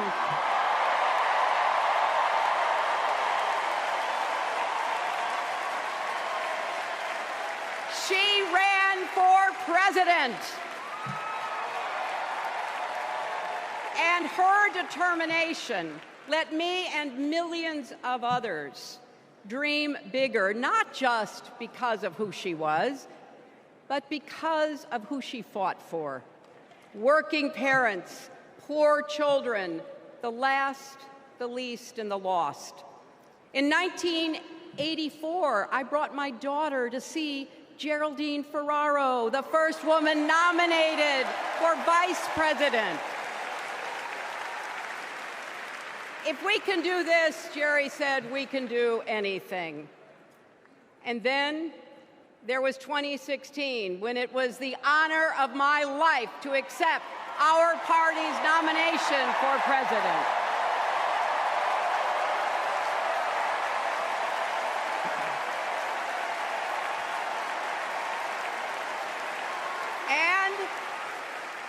And nearly 66 million Americans voted for a future where there are no ceilings on our dreams.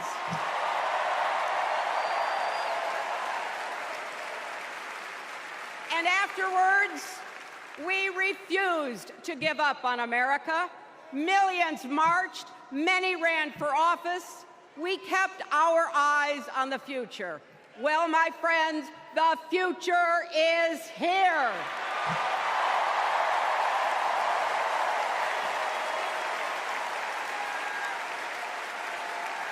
I wish my mother and Kamala's mother could see us. They would say, keep going. Shirley and Jerry would say, keep going.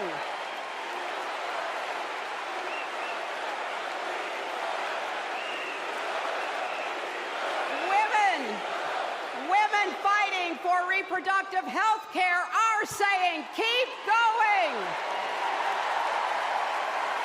Families building better lives, parents stretching to afford child care, young people struggling to pay the rent. They're all asking us to keep going.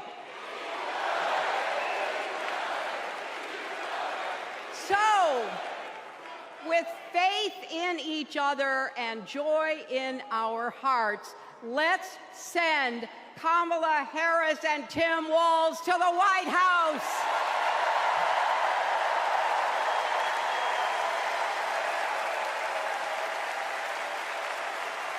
You know, the story of my life and the history of our country is that Progress is possible, but not guaranteed. We have to fight for it and never, ever give up. There is always a choice.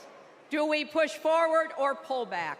Come together as we the people, or split into us versus them? That's the choice we face in this election. Kamala has the character, experience, and vision to lead us forward.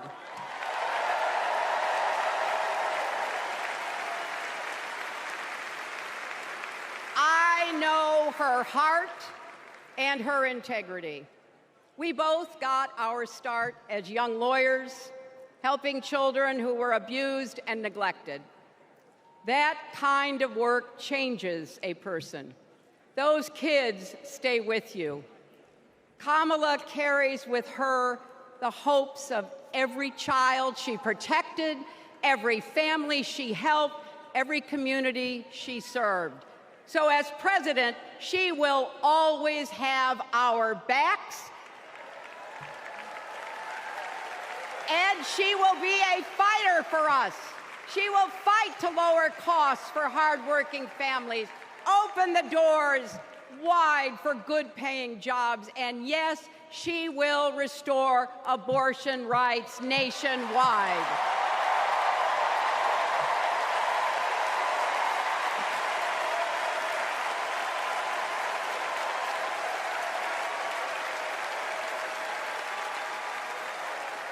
As a prosecutor, Kamala locked up murderers and drug traffickers.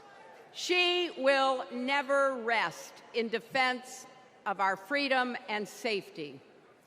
Donald Trump fell asleep at his own trial, and when he woke up, he made his own kind of history, the first person to run for president with 34 felony convictions.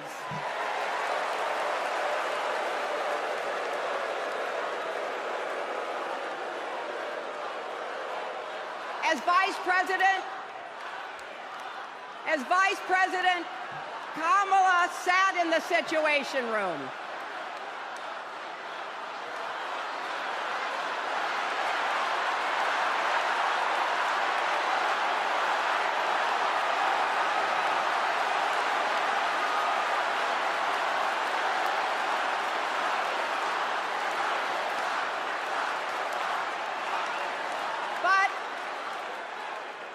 We also know, as Vice President, Kamala sat in the Situation Room and stood for America's values. I know what it takes, and I can tell you, as Commander-in-Chief, Kamala won't disrespect our military and our veterans.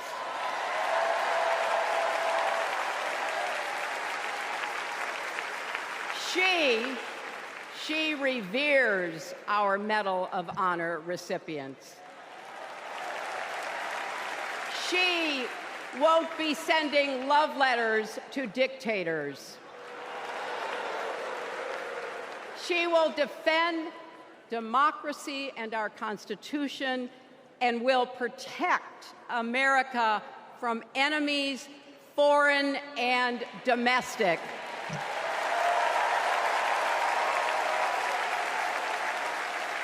Think about it.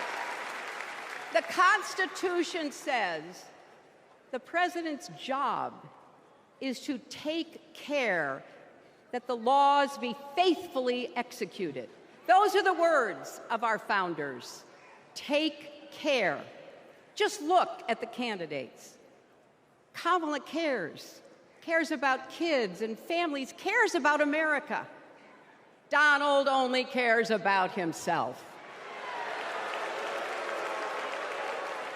On her first day in court, Kamala said 5 words that still guide her. Kamala Harris, for the people. That is something that Donald Trump will never understand. So it is no surprise, is it, that he is lying about Kamala's record. He's mocking her name and her laugh. Sounds familiar. But we have him on the run now.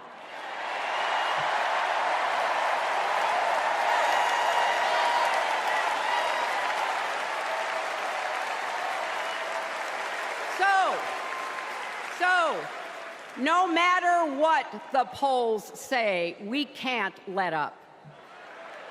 We can't get driven down crazy conspiracy rabbit holes. We have to fight for the truth. We have to fight for Kamala as she will fight for us. Because you know what? It still takes a village to raise a family, heal a country, and win a campaign.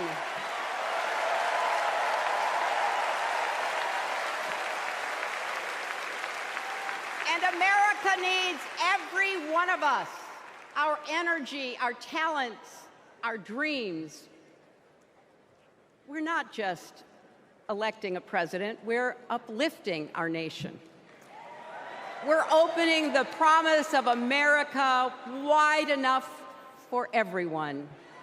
Together, we've put a lot of cracks in the highest, hardest glass ceiling. And tonight,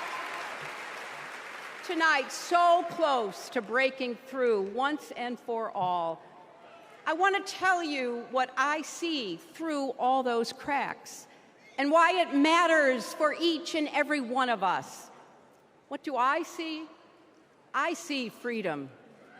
I see the freedom to make our own decisions about our health, our lives, our loves, our families.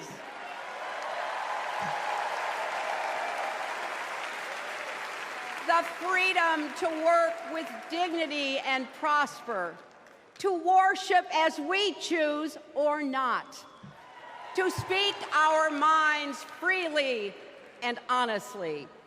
I see freedom from fear and intimidation, from violence and injustice, from chaos and corruption. I see the freedom to look our children in the eye and say, in America, you can go as far as your hard work and talent will take you, and mean it. And you know what? On the other side of that glass ceiling is Kamala Harris raising her hand and taking the oath of office as our 47th President of the United States.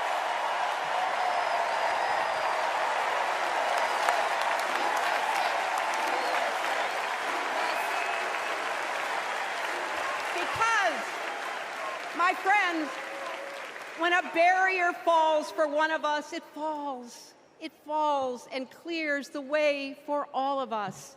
So for the next 78 days, we need to work harder than we ever have. We need to beat back the dangers that Trump and his allies pose to the rule of law and our way of life. Don't get distracted or complacent. Talk to your friends and neighbors. Volunteer. Be proud champions for the truth and for the country that we all love.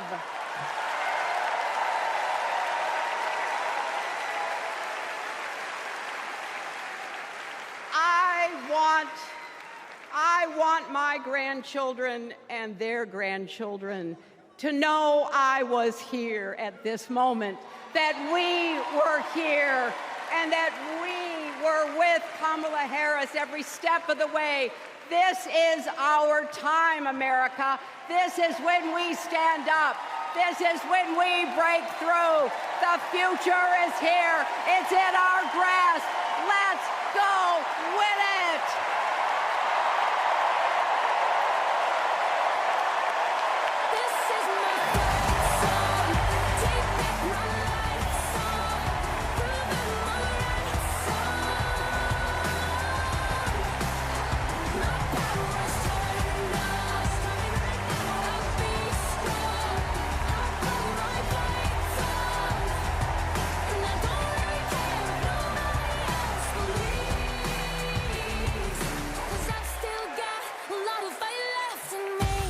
I think it's fair to say that we all stand on the shoulders of Hillary Clinton. So, I'm just checking. Are you ready to join this fight yet? Okay, that's the answer I was looking for. So I want you to text JOIN to 30330 and get involved. Now, what does fighting for the people exactly look like? Let's go back to 2011 when Kamala Harris was Attorney General of California. The housing crisis had devastated American families, and the big banks had forced Californians out of their homes. Well, Kamala Harris stood up to those banks, and she secured a $20 billion settlement for California families. That is fighting for the people. And that is something that our next speaker knows all about. Please welcome the fearless fighter from South Carolina, Congressman Jim Clyburn.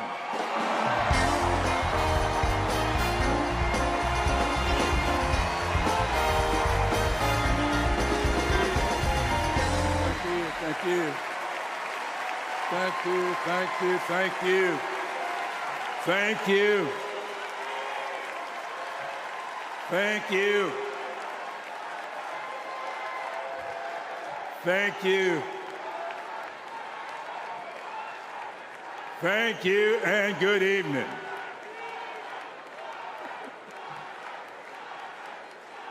Thank you, South Carolina. Thank you.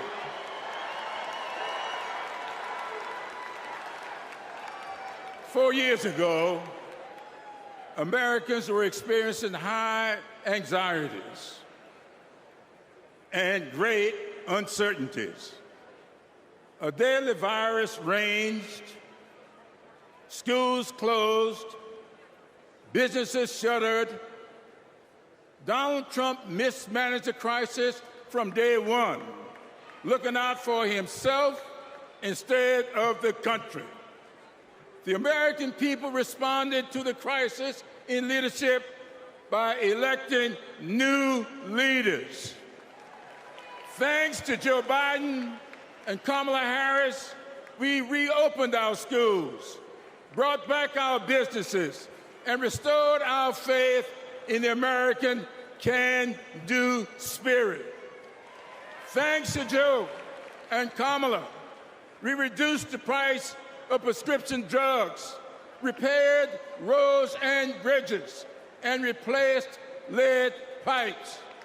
Thanks to Joe and Kamala, we are honoring our heroes in uniform and expanded benefits to over 1 million veterans. Thanks to Joe and Kamala, Make It in America is no longer just a slogan, but a movement that is bringing millions of manufacturing jobs back to America. For President Biden's lifetime of achievement in service of his country, we owe him a great debt of gratitude.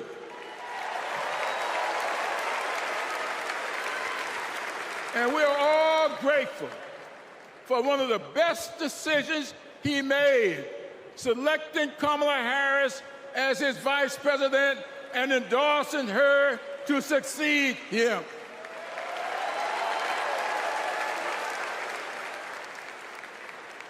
I often say that we are but the sum of our experiences. In the introduction to my memoir, I wrote, "All my experiences have not been pleasant, but I consider all of them to be blessings." So has been the case with Kamala. Her experiences have prepared her for this moment. Kamala Harris is a true battle-tested leader, a district attorney, attorney general, senator, and vice president who gets things done. While Donald Trump has been bragging about how he overturned Roe, Kamala has been fiercely advocating for the respectation of reproduction freedoms. While Trump has been looking out for himself and his billionaire buddies, Kamala has been fighting to lower costs for all Americans. And while Trump falsely pleads ignorance of Project 2025, which in my opinion is Jim Crow 2.0, Kamala has been offering the American people enlightened proposals and visionary leadership. Having grown up in a parsonage, I often look to the good book for understanding and guidance. As 2 Corinthians informs, we are troubled on every side, yet not distressed. We are perplexed, but not in despair. Persecuted, but not forsaken.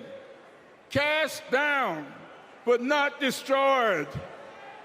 Our great democracy has been tested, and so has the basic goodness of the American people.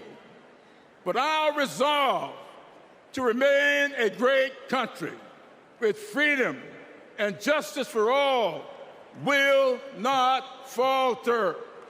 We will continue our march toward a more perfect union, united in our common purpose and emboldened by our resolve to elect Kamala Harris and Tim Walz as the next president and vice president of these United States of America. Thank you and Godspeed.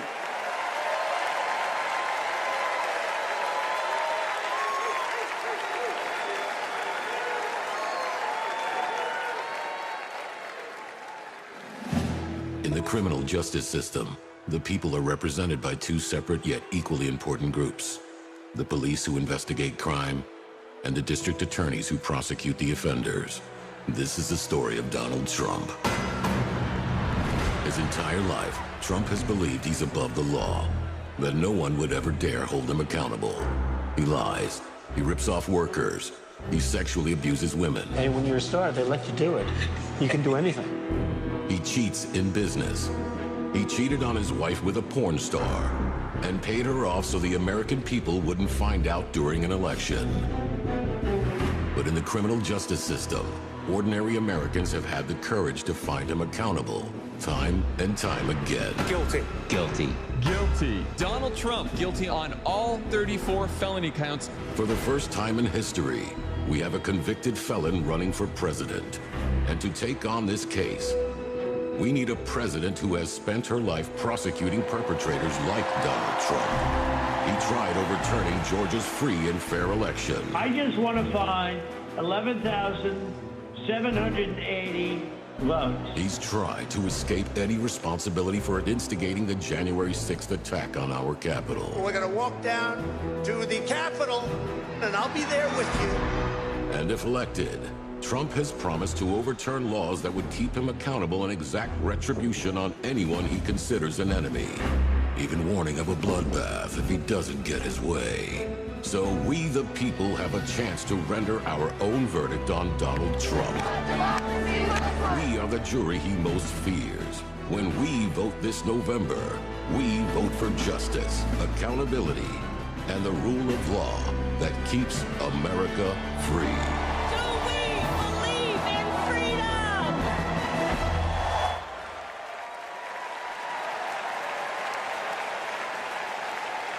Please welcome Maryland Representative Jamie Raskin.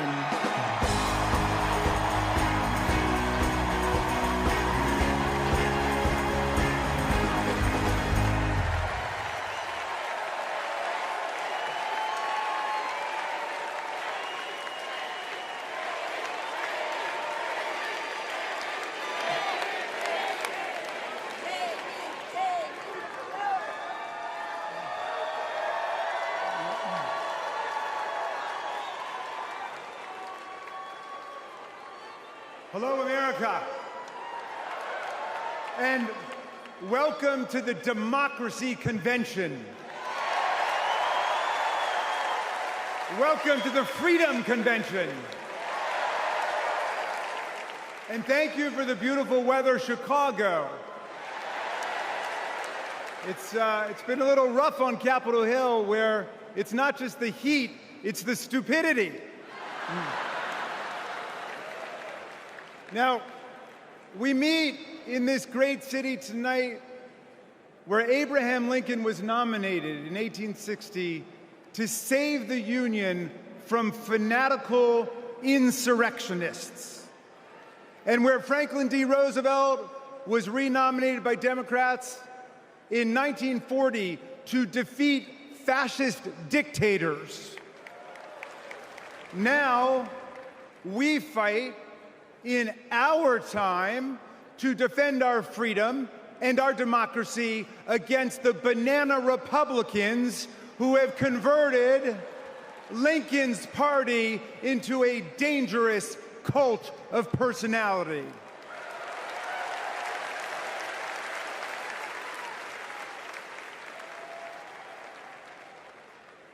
You know, I'll never forget the pounding on the doors of the House chamber on January 6th, or the screams to follow. Hundreds of our police officers taunted and attacked, 140 of them wounded by extremists wielding baseball bats, steel pipes, even American flags. 5 people died that day, and 4 more of our officers took their own lives in the days and weeks to come. All of this after Trump was defeated by more than 7 million votes by the great Joe Biden.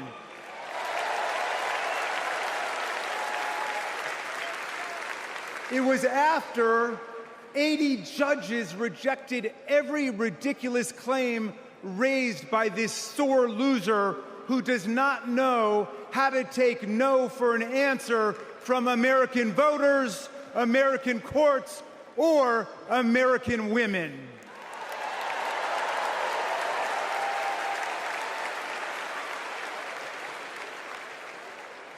Remember what the mob chanted as they stormed the Capitol and injured our officers? Hang Mike Pence. Someone should have told Donald Trump that the president's job under Article 2 of the Constitution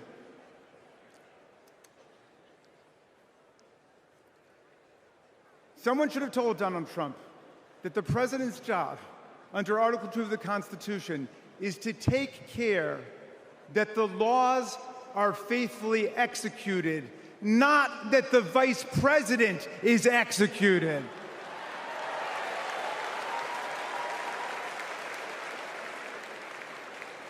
Pence has now joined more than 24 officials from Donald Trump's own administration in denouncing him, an historical record. And Pence is the first vice president in more than 2 centuries not to support the president he served with in a general election. And by the way, J.D. Vance, do you understand why there was a sudden job opening for running mate on the GOP ticket? They tried to kill your predecessor. They tried to kill him because he would not follow Trump's plan to destroy and nullify the votes of millions of Americans. Your votes, Pennsylvania. Your votes, Michigan. Your votes, Georgia, Nevada, Arizona. Are we going to go back to the days of election suppression and violent insurrection?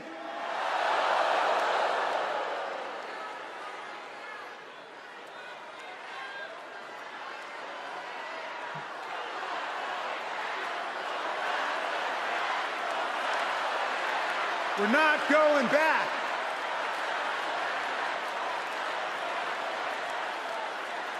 Well, look, 1 week after that beautiful day, as Trump calls it, the Republicans, 10 Republicans, joined all of the Democrats to impeach Trump for the worst high crime and misdemeanor ever committed by a president, inciting insurrection against our own Constitution. Make no mistake, a man who uses fraud, theft, and violence to take power will commit any crime to keep it. And now Trump's promising to pardon hundreds of his fellow criminal convicts and insurrectionists. He calls for, quote, the termination of all rules, regulations, and articles, even those in the Constitution. My friends, are we the people going to let Donald Trump terminate our Constitution and obliterate the blessings of liberty for our posterity? That's right, we're going to elect Kamala Harris. We're going to elect the career prosecutor and inspiring public servant and Coach Walls, and we're going to defeat Donald Trump, the career criminal and incorrigible recidivist con man, and his pet chameleon, J.D. Vance.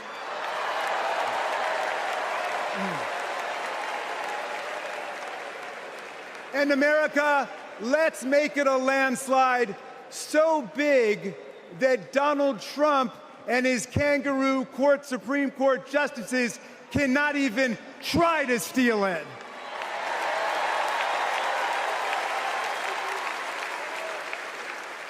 Let's make every vote count.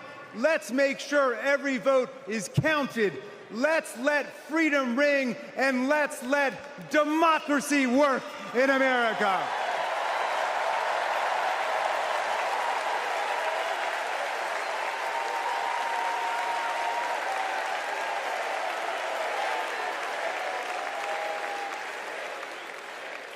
Please welcome Texas Representative Jasmine Crockett.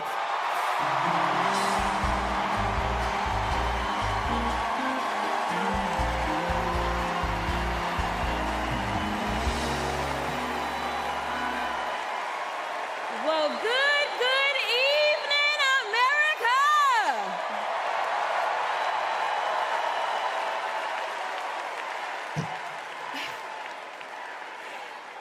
On November 5th, our nation will hire a president, a commander-in-chief, and leader of the free world. So let's compare their resumes, shall we? One candidate worked at McDonald's while she was in college at an HBCU. HU. The other was born with a silver spoon in his mouth and helped his daddy in the family business. Housing discrimination, that is. She became a career prosecutor while he became a career criminal. With 34 felonies, 2 impeachments, and 1 porn star to prove it.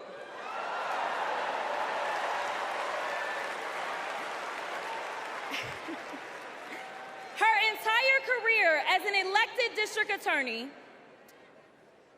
attorney general, and senator, she's always worked for one client, the people. Meanwhile, he's a 78-year-old, lifelong predator, fraudster, and cheat, known for inciting violent mobs. Listen, y'all. He's only looked out for one person, himself. As women are dying, he is bragging about overturning Roe. And y'all know I come from Texas. And right now in Texas, come on, Texas. But right now in Texas, they want to institute the death penalty. That is a problem. While Kamala Harris is fighting for our reproductive rights to be restored.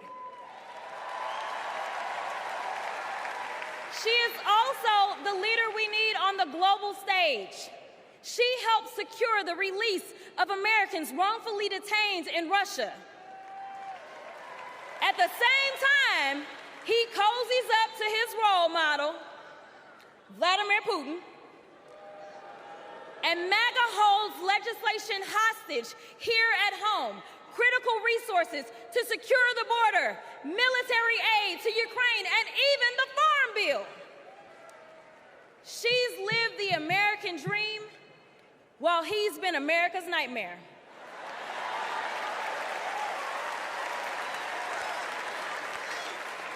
America, looking at the two choices before you, who would you hire? Donald Trump or Kamala Harris?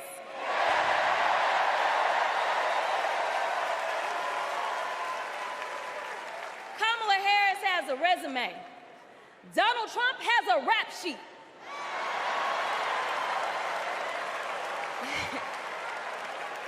She presides over the Senate while he keeps our national secrets next to his thinking chair.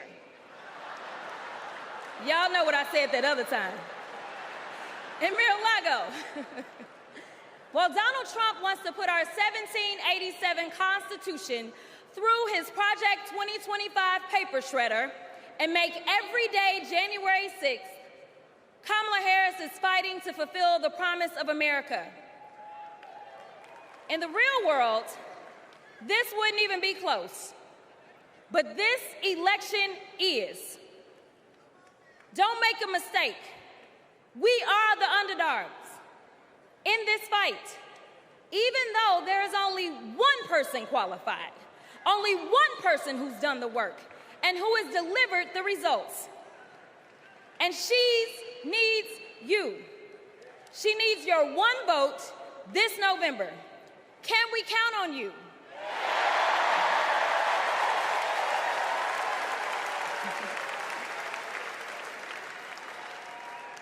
Some of you know a little bit of my history, some of you don't, so let me tell you. I was a public defender.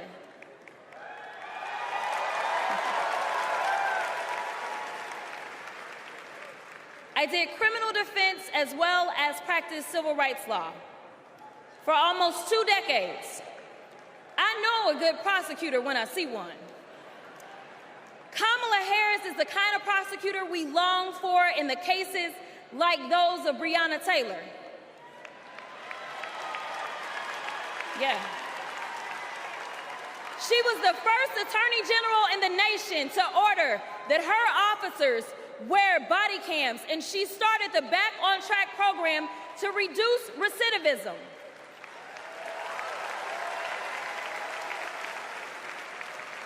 Listen, y'all, she did all these things because she genuinely cares about people. She sees each person as just that, a person, not a statistic. She's proven that since the first day she stepped into a courtroom and said what y'all already heard Hillary say, I did not copy off of her speech. I just want y'all to know. She walked into that courtroom and said, Kamala Harris, for the people. And she meant that.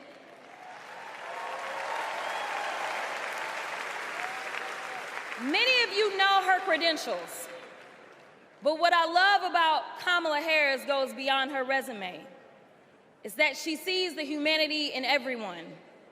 She's the only candidate in this race who is capable of empathy. When I first got to Congress, I wasn't sure I made the right decision. The Chaos Caucus couldn't elect a speaker, and the Oversight Committee was unhinged. I was going through all of this when I visited the Vice President's residence for the first time. As I approached Vice President Harris for our official photo, she turned to me and asked, "What's wrong?" Mind you, we'd never met, but she saw right through me. She saw the distress. I immediately began crying.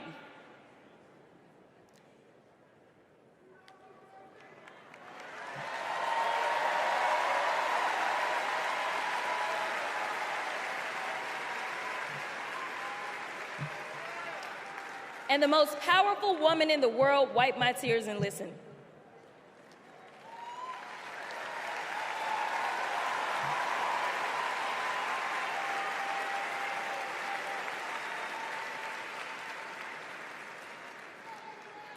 It's so hard for me to tell this story.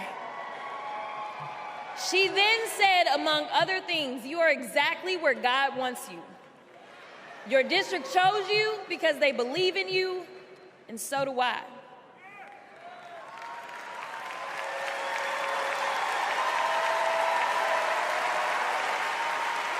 I'm gonna stop. Okay. The next month, I went viral for the first of many times to come for hitting Republicans with a dose of their own medicine. That brief but impactful interaction gave me my legislative legs, and I've been running ever since.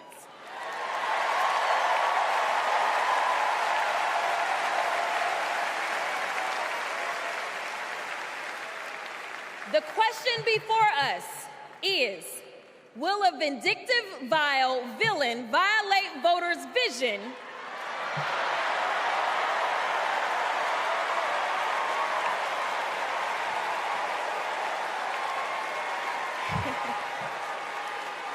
for a better America or not? I hear alliterations are back in style. We deserve better. We deserve a president who can be a bright light in a sea of darkness.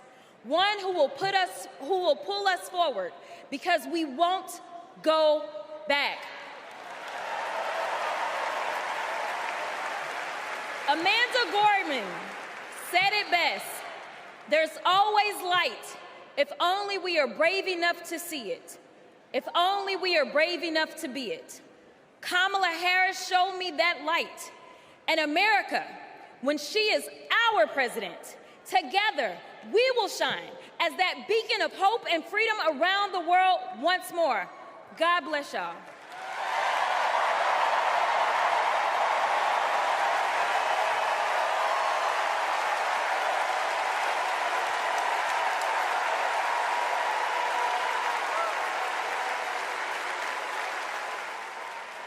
This is one of our Willow boxes.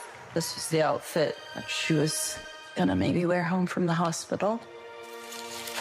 There's her little... the blanket that she was in. It's okay. No. For 54 years, they were trying to get Roe v. Wade terminated, and I did it. And I'm proud to have done it. I was punished for 3 days having to wait for either my baby to die or me to die, or both. I was stuck in this horrific hell of both wanting to hear her heartbeat and also hoping I wouldn't. There has to be some form of punishment. For the woman? Yeah, there has to be some form. I almost died because doctors were forced to follow Trump's abortion ban. Kamala will protect a woman's right to choose. We trust women to make decisions about their own body and not have their government tell them what to do. I have so much faith in her. And when Congress passes a law to restore reproductive freedoms as President of the United States, I will sign it into law. We have to fight for Kamala Harris, our rights, our freedoms, and frankly, our lives. Everything is on the line.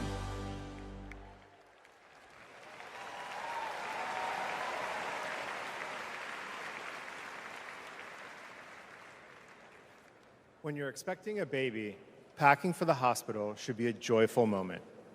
For us, it was different.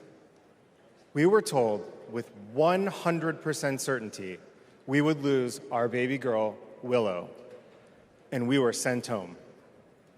For 3 days, we waited until Amanda was sick enough to receive standard abortion care. Eventually, Amanda's temperature spiked. She was shaking, disoriented, and crashing.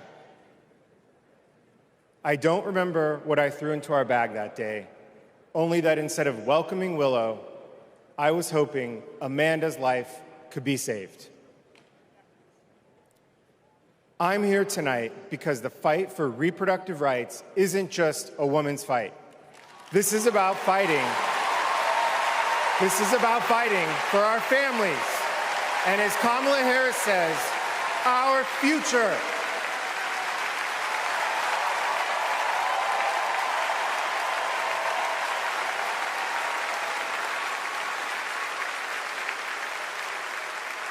Every time I share our story, my heart breaks.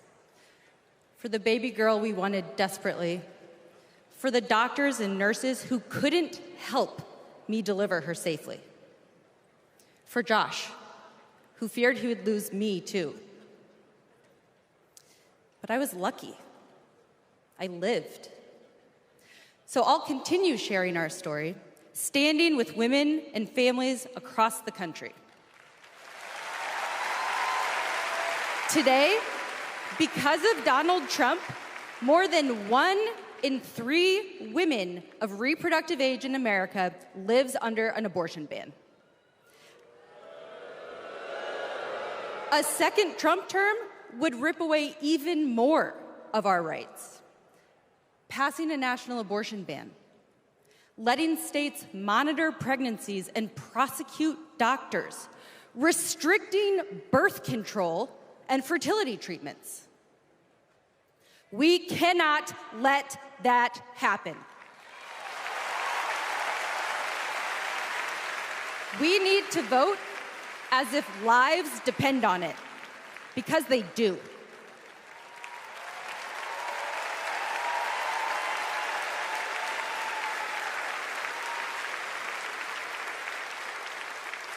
Two years ago, my husband and I were expecting our second child. Our daughter, Lauren, couldn't wait to be a big sister. I was getting ready for her 4th birthday party when something didn't feel right. 2 emergency rooms sent me away. Because of Louisiana's abortion ban, no one would confirm that I was miscarrying. I was in pain, bleeding so much my husband feared for my life. No woman should experience what I endured, but too many have. They write to me saying, what happened to you happened to me. Sometimes they're miscarrying, scared to tell anyone, even their doctors. Our daughters deserve better. America deserves better.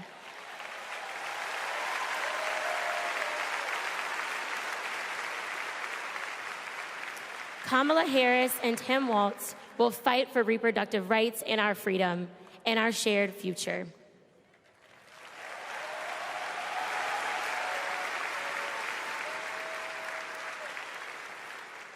Growing up, I was an all-American girl. Varsity soccer captain, cheerleading captain, homecoming queen, and survivor.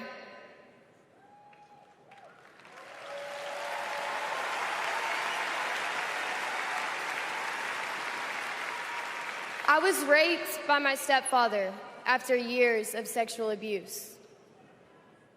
At age 12, I took my first pregnancy test, and it was positive. That was the first time I was ever told, you have options. I can't imagine not having a choice. But today, that's the reality for many women and girls across the country because of Donald Trump's abortion bans. He calls it a beautiful thing. What is so beautiful about a child having to carry her parent's child? There are other survivors out there who have no options. And I want you to know that we see you. We hear you.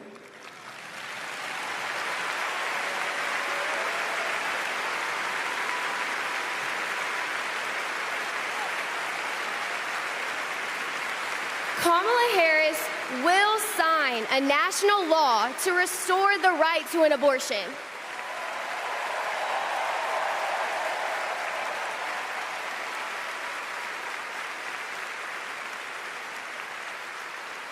She will fight for every woman and every girl, even those who are not fighting for her.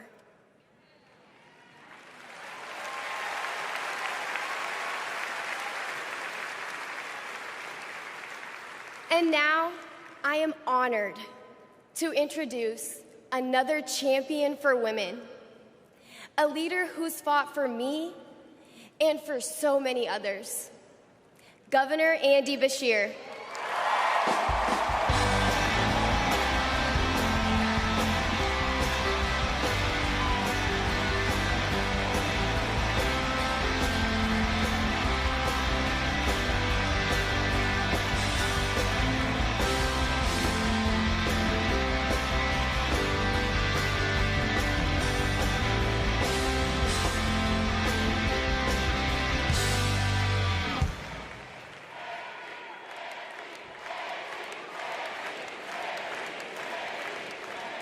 Hadley Duvall is one of the bravest people I've ever met.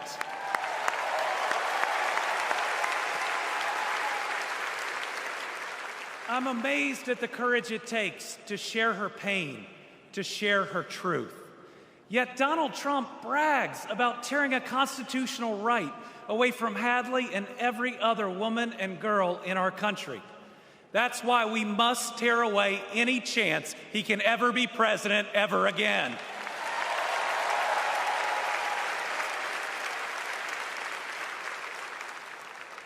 In 21 states, Trump's actions have resulted in extreme bans on abortion in my state, even in cases of rape, incest, and non-viable pregnancies. That leaves 12-year-old girls like Hadley with no options. That fails any test of humanity, any test of basic decency, any test of whether you have any underlying empathy. Thankfully, this extremism is being soundly rejected all over our country.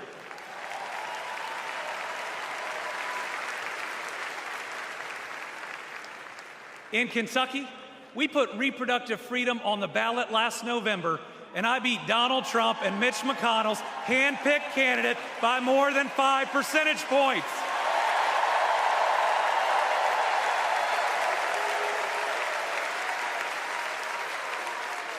This November, we're going to beat them again. Elect Kamala Harris and Tim Walz and protect reproductive freedom. Folks, Donald Trump appointed the Supreme Court justices who got us into this mess. His Project 2025 goes even further. Here's the thing. Trump and Vance simply don't believe in your freedom. Trump says people are absolutely thrilled that women had their basic rights eliminated. J.D. Vance says women should stay in violent marriages and that pregnancies resulting from rape are simply inconvenient.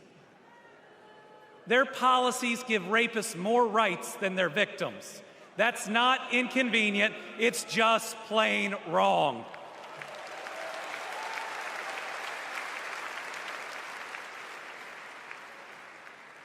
And a woman grieving a non-viable pregnancy shouldn't be required to carry it to term just to listen to her child die or to hear no sound at all. All women should have the freedom to make their own decisions. Freedom over their own bodies. Freedom about whether to pursue IVF. Freedom about whether to have children at all.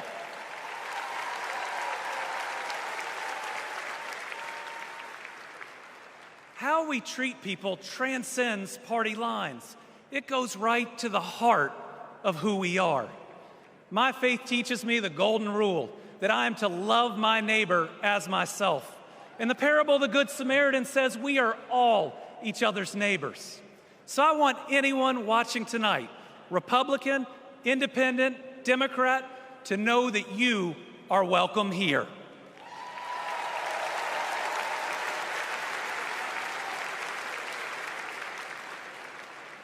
We believe in America where we live out our values, end anger politics once and for all, and move beyond this us versus them by remembering we are all Americans.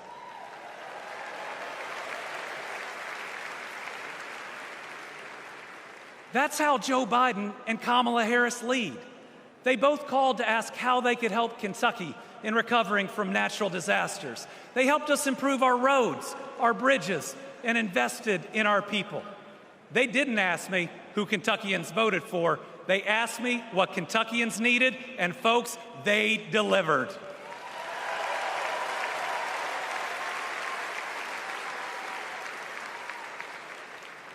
Kamala Harris gets it. She knows we must move beyond anger, extremism, and division, that everyone has dignity and deserves respect. America, we're going to win.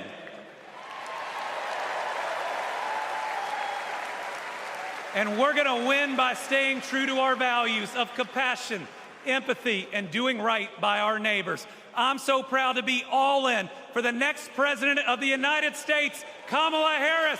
Thank you.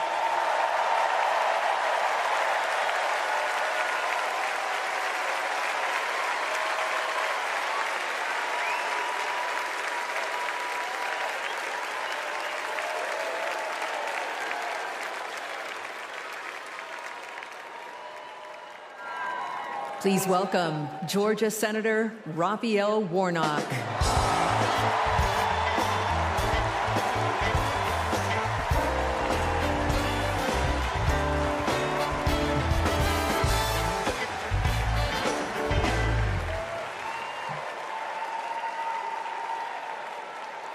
Well, hello, America.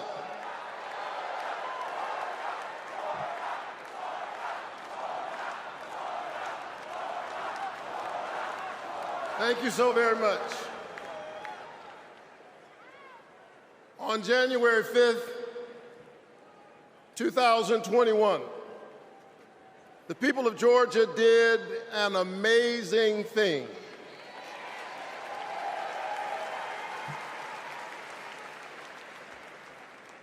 They sent a black kid who grew up in public housing and the Jewish son of an immigrant to the United States Senate in one fell swoop.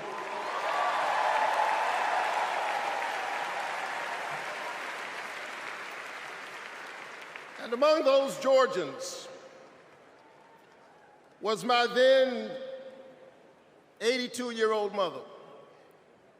She grew up in Waycross, Georgia. Do you know where that is? It's way across Georgia. She grew up in Waycross, Georgia, where she picked other people's cotton and other people's tobacco. But because this is America, the 82-year-old hands that used to pick somebody else's cotton and somebody else's tobacco picked her youngest son to be a United States Senator.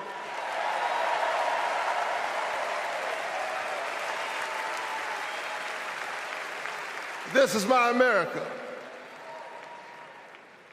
Thank you, Mom. Thank you, Georgia. Thank you, America, for raising your voice and using your vote. A vote is a kind of prayer for the world we desire for ourselves and for our children, and our prayers are stronger when we pray together. And so together we flipped the Senate, held the House, and we sent Joe Biden and Kamala Harris to the White House.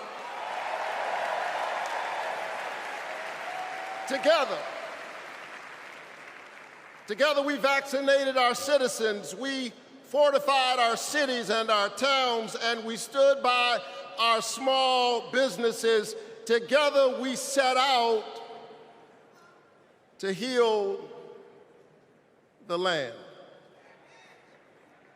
a nation besieged by a deadly pandemic and beset by the awful and divisive rhetoric of a man too small for the office entrusted him or the task set before him.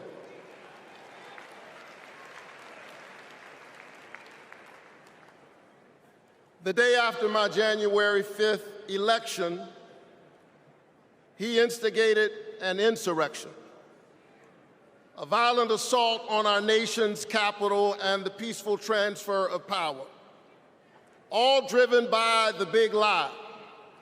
But behind the big lie was an even bigger lie. It is the lie that this increasingly diverse American electorate does not get to determine the future of the country.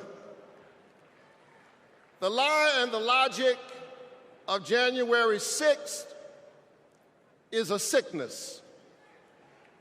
It is a kind of cancer that then metastasized into dozens of voter suppression laws all across our country.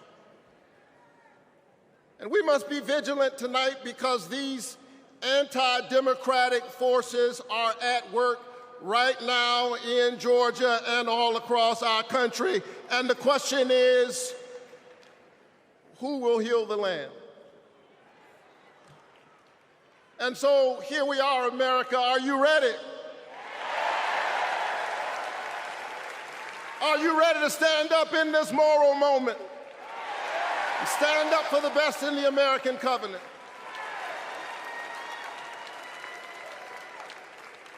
Elections are about the character of a country. And we must decide, again, we are the latest generation of Americans who get to decide what kind of country we want to be. And we must choose between the promise of January 5th and the peril of January 6th. A nation that embraces all of us or just some of us. Donald Trump's America is the America of January 6th. People who have no vision traffic in division. He does not know how to lead us, and so he wants to divide us. America, make no mistake, Donald Trump is a plague on the American conscience.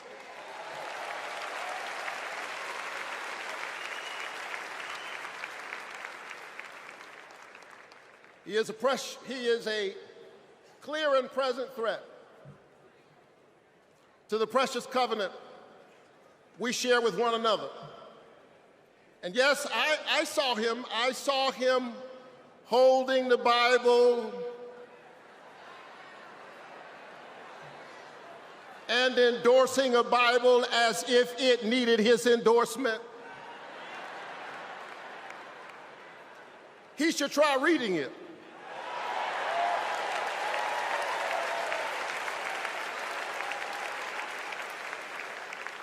It says, do justice, love kindness, and walk humbly with your God. He should try reading it. It says, love your neighbor as yourself. It says, inasmuch as you've done it unto the least of these, you have done it also unto me.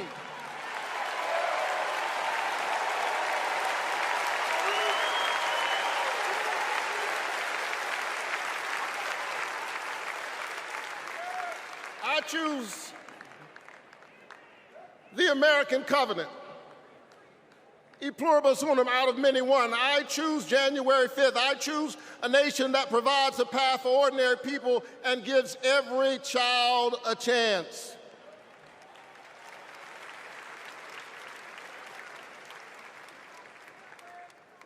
And that's Joe Biden's America. And he's been fighting for it for more than a half century. President Biden, America is so much better because of you, a true patriot who has always put the people first. Thank you, Joe.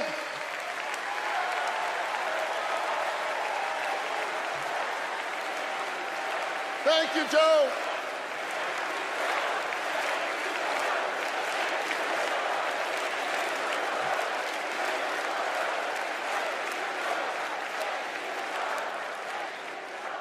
I'll tell you something else. Not only is that Joe Biden's America, that's Kamala Harris's America.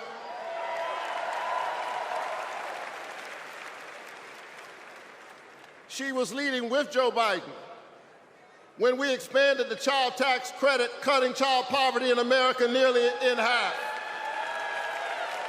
We ought to renew it. She cast a tie-breaking vote for my bill capping the cost of insulin to no more than $35 per month for seniors. We ought to extend it to everybody. Together we passed an infrastructure bill, bolstered American manufacturing and clean energy, an investment in the house that we all share together. And I've got news for you, we are just getting started. Are you ready to win this election?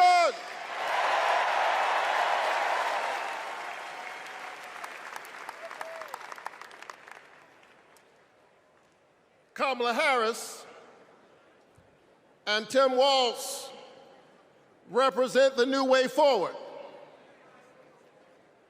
We're not going back. We're not going back because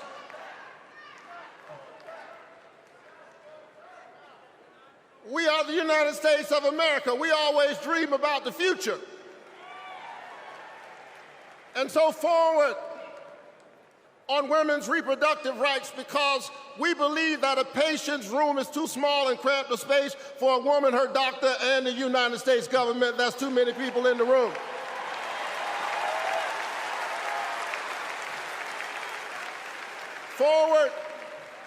Forward on worker rights, because most people do not mind working, they just want to share in the prosperity that they are creating for others. Forward on voting rights, forward on affordable housing and access to health care. We are moving forward.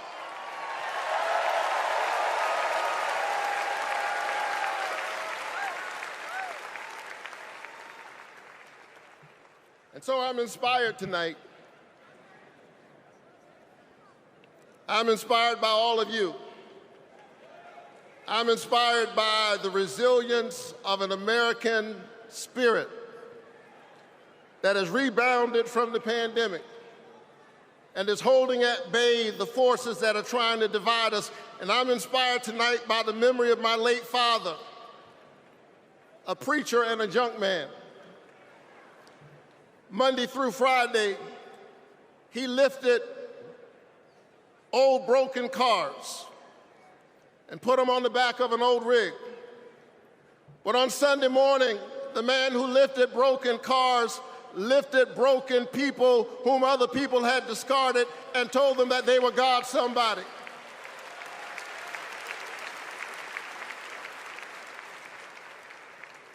My dad discovered strength in the broken places, a power made perfect in weakness.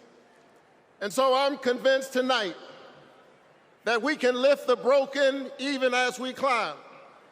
I'm convinced tonight that we can heal sick bodies. We can heal the wounds that divide us. We can heal a planet in peril. We can heal the land.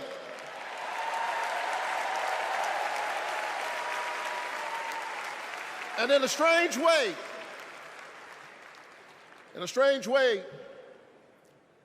the pandemic taught us how. A contagious airborne disease means that I have a personal stake in the health of my neighbor. If she's sick, I may get sick also. Her health care is good for my health. I'm just trying to tell you that we are as close in our humanity as a cough.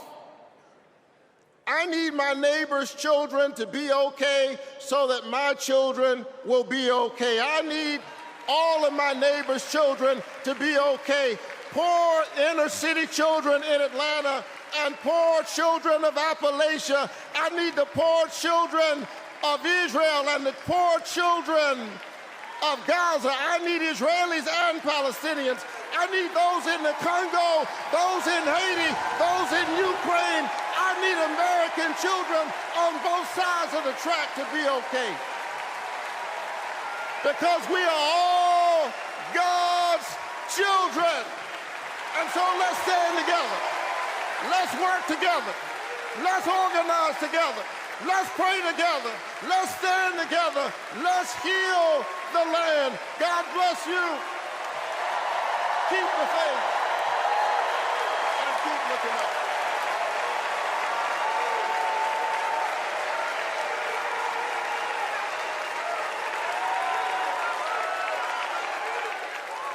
Please welcome Delaware Senator Chris Coons.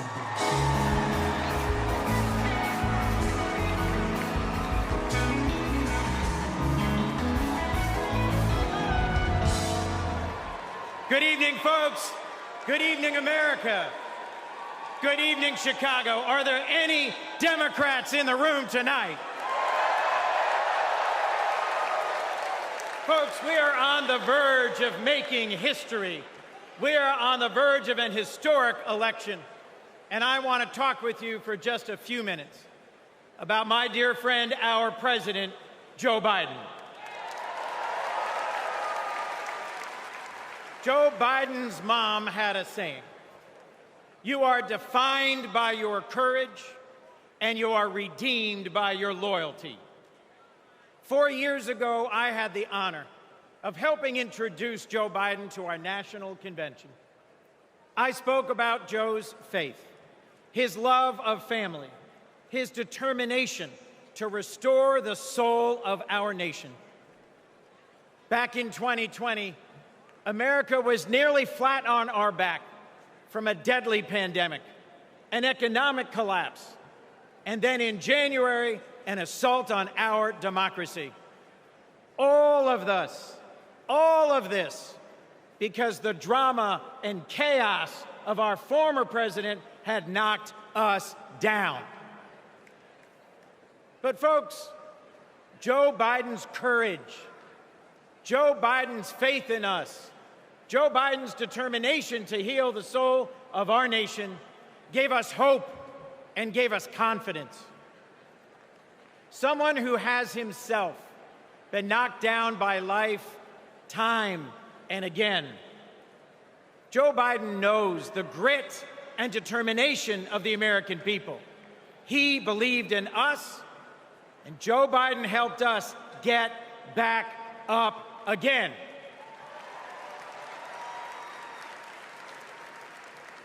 Using the incredible skills he developed in many years in the U.S. Senate, Joe got passed and signed into law the most consequential legislation of any president in 60 years, helping our veterans, advancing gun safety, cutting prescription drug prices, fighting climate change, rebuilding bridges and broadband, bringing manufacturing back to America.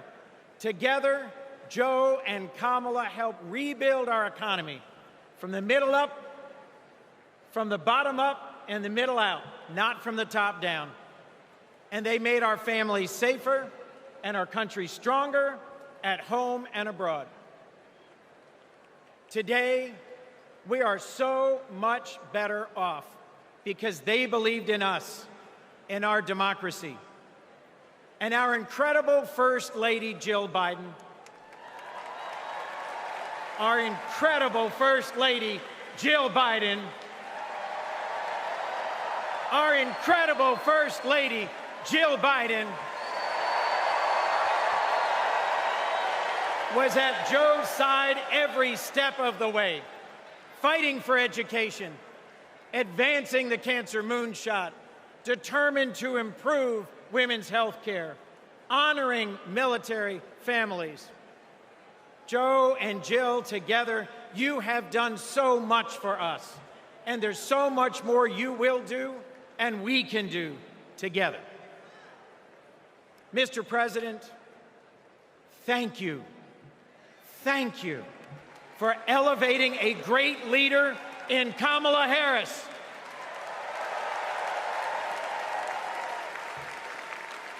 Vice President Harris, thank you for choosing a great running mate with a heart for the middle class like yours in Sergeant, Congressman, Coach, Governor Tim Walz.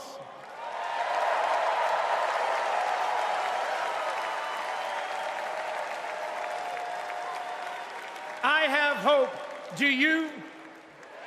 I have hope. Do you? I have hope. Do you? And it is in no small part because of Joe Biden. I have never known a more compassionate man than Joe Biden. I have never known a man who has taken from his own loss and his own faith and delivered so much for the future of so many others. Mr. President, you were my senator as a Delawarean. You are my president as an American, and you will always be my friend. On behalf of our nation, Joe, for your courage in fighting for our democracy, we thank you.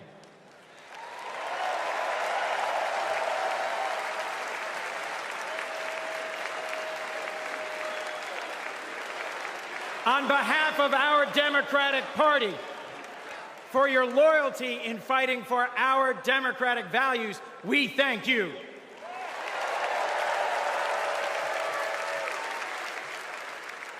And on behalf of Delaware, thank you, Joe, and God bless you.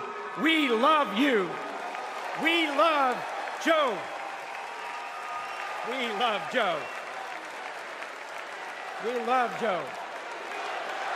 We love Joe.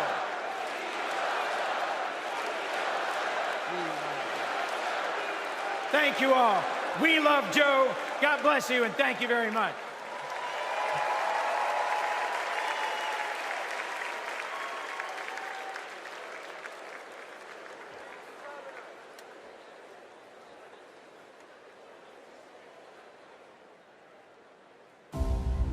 Hi, I'm Vivian Weirwell, and I am a 4th grade student at Kristen McAuliffe. I've been bouncing around all week excited for this moment, and last night I could barely sleep. I remember the day that we heard that President Biden had won, and the whole neighborhood started celebrating. So when I heard you were coming, I really wanted to meet you. I adore you because you embrace change from my generation, and the ones to come. I look up to you.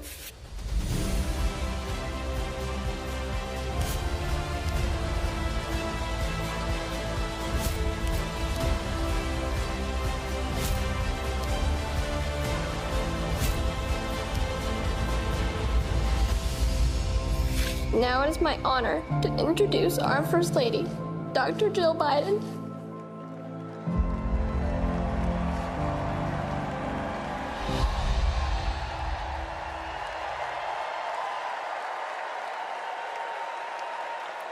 Please welcome First Lady of the United States, Jill Biden.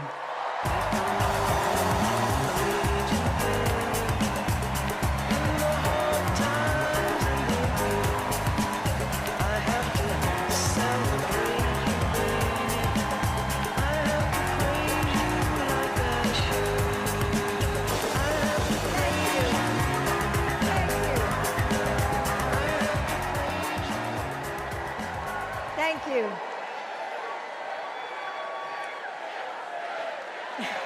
Thank you.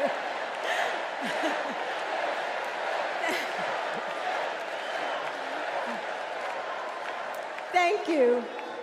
Thank you so much. Love you too. Joe and I have been together for almost 50 years.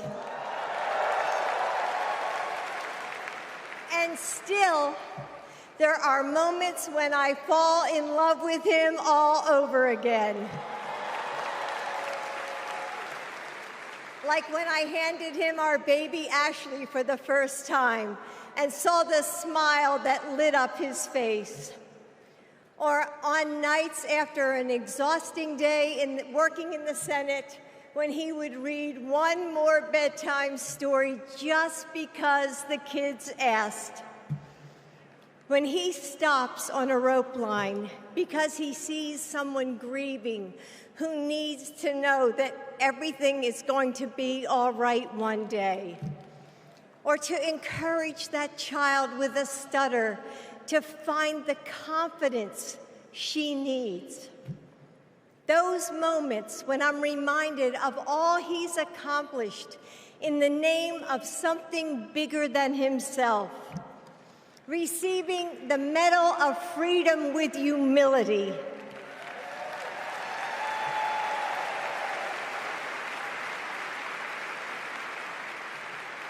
Placing his hand on our family Bible to take his oath of office. And weeks ago, when I saw him dig deep into his soul and decide to no longer seek re-election and endorse Kamala Harris.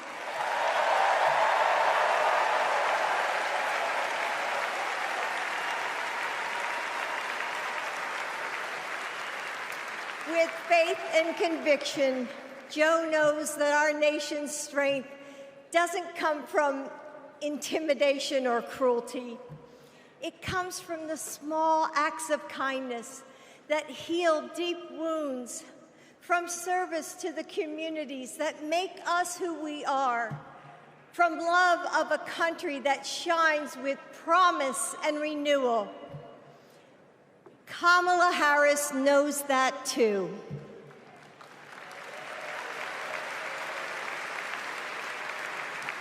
Our son, Beau, first worked with Kamala when he was Attorney General of Delaware. He told me at the dinner table one night, "Mom, she's special, someone to keep your eye on." And he was right. Joe and I know Kamala. We have seen her courage, her determination, and her leadership up close. Kamala and Tim, you will win.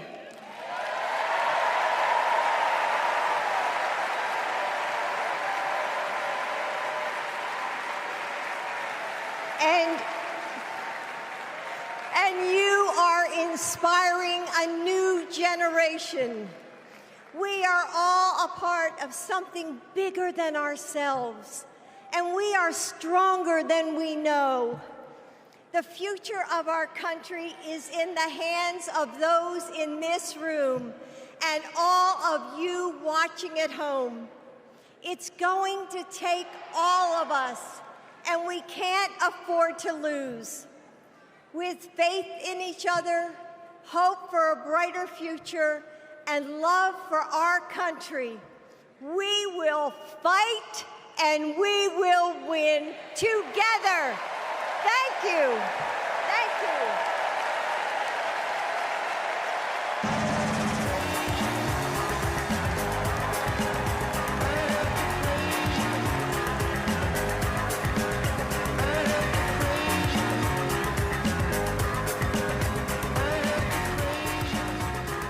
Please welcome first daughter, Ashley Biden.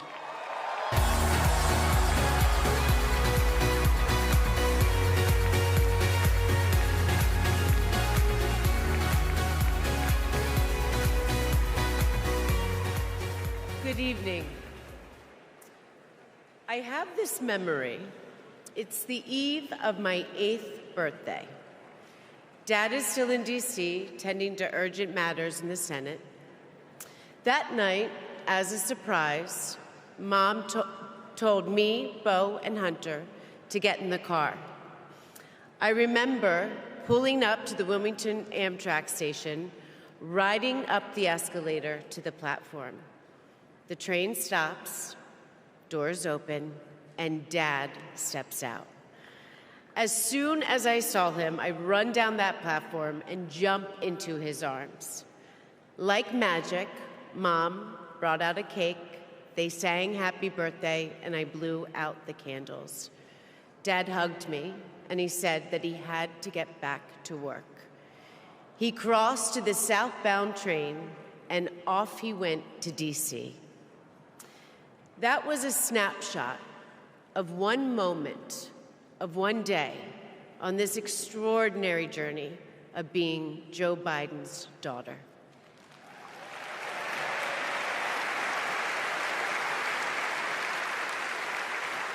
Joe Biden is the OG girl dad. He told me I could be anything and I could do anything. As a child, I would sit on the leather chair in his office doing my homework, and he would sit next to me doing his work, drafting the Violence Against Women Act.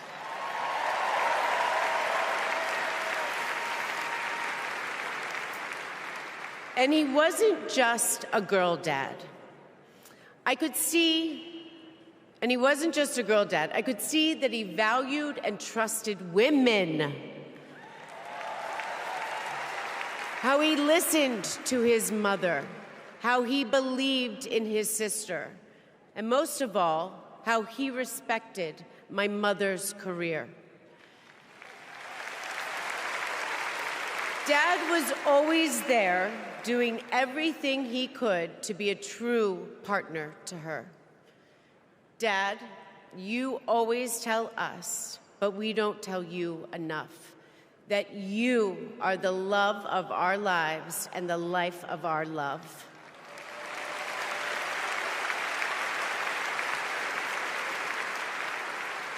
I had my wedding reception in my parents' backyard. At the time, my dad was vice president. But he was also that dad who literally set up the entire reception. He was riding around in his John Deere four-wheeler, fixing the place settings, arranging the plants, and by the way, he was very emotional. I thought that I would be a mess, but he was the one crying, and I was the one who had to comfort him.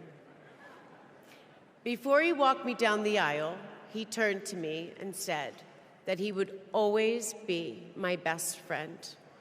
All these years later, Dad, you are still my best friend.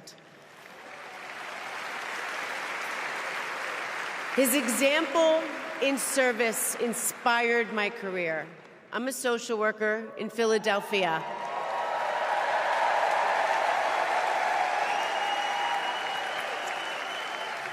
I support formerly incarcerated women as they heal from past trauma and they reclaim their lives. Dad always told me that I was no better than anybody else and nobody was better than me. He taught me that everyone deserves a fair shot and that we shouldn't leave anyone behind. That's what you learn from a fighter who has been underestimated his entire life. When I look at Dad, I see grace, strength, and humility. I see one of the most consequential leaders ever in history.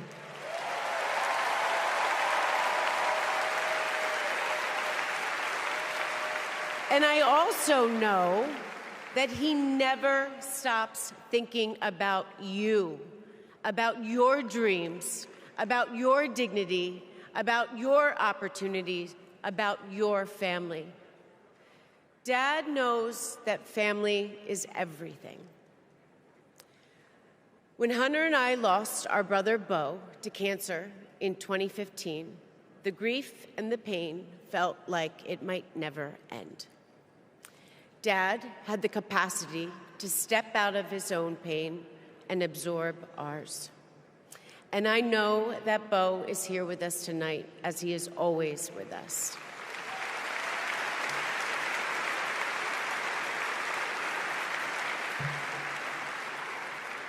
After Bo passed, I got this tattoo on my wrist. It says, "Courage, dear heart." A reminder to myself to keep going, to get back up, like my dad has always done. He has taught me that a courageous heart is a miraculous thing, A courageous heart can heal a family. A courageous heart can heal a nation, and maybe even the world. And now, this election requires the courageous hearts of all of us. In 2020, my dad selected Kamala Harris to beat Donald Trump. And he knows in 2024, she will beat Donald Trump again.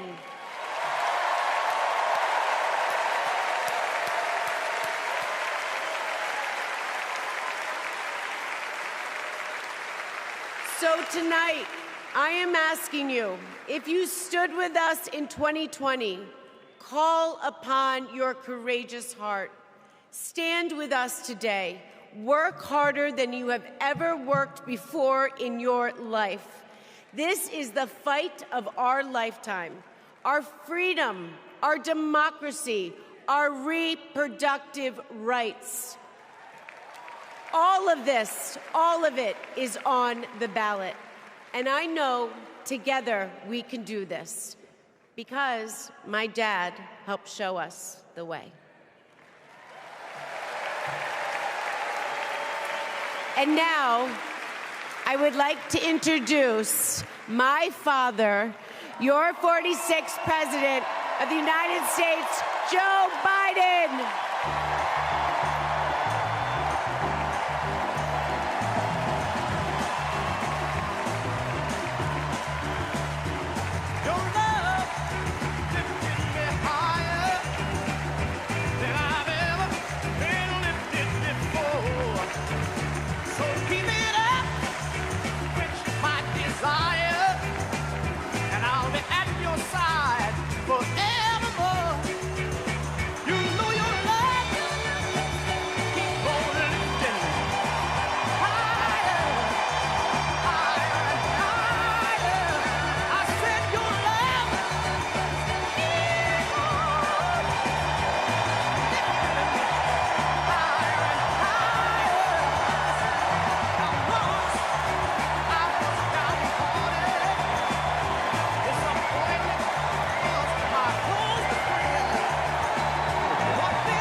Thank you.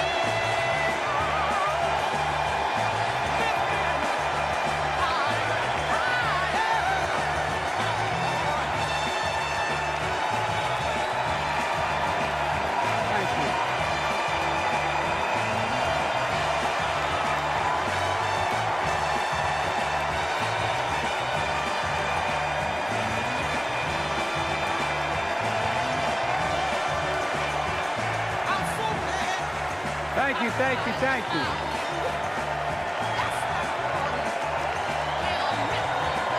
Thank you.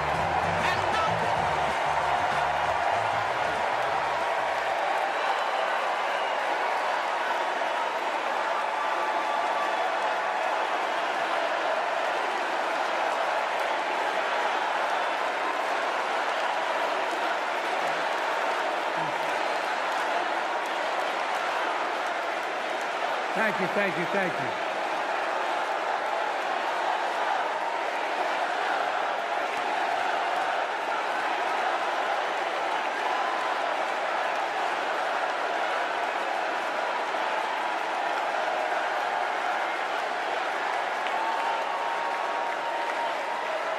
Thank you, thank you, thank you.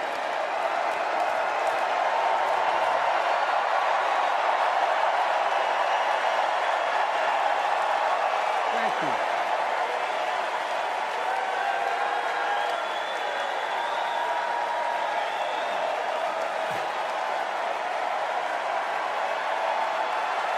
Thank you.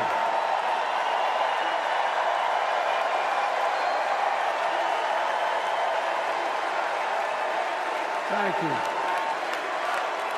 I love you. Thank you.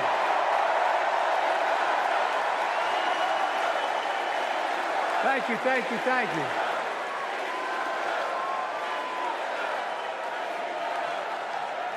That was my daughter.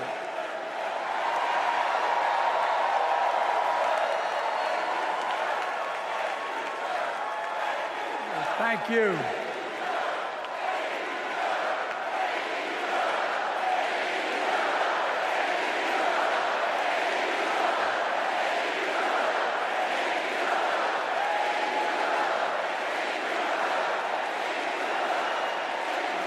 Thank you, thank you, thank you. Thank you. Thank you for so.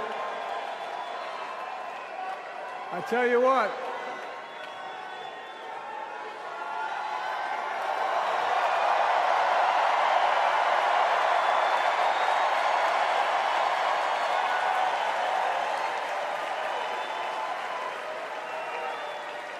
To my dearest daughter, Ashley, God love you, you're incredible. Thanks for that introduction and for being my courageous heart, along with Hunter and our entire family, and especially our rock, Jill.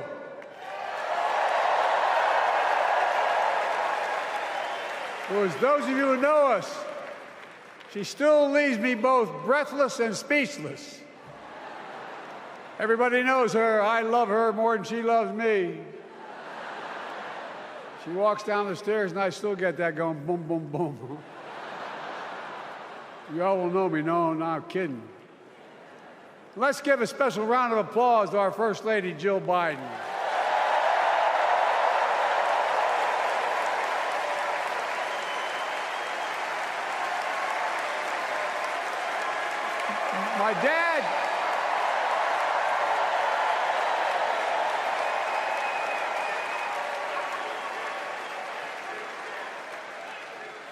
My dad used to have an expression, for real. He'd say, Joey, family is the beginning, the middle, and the end. And I love you all. Folks. And America, I love you.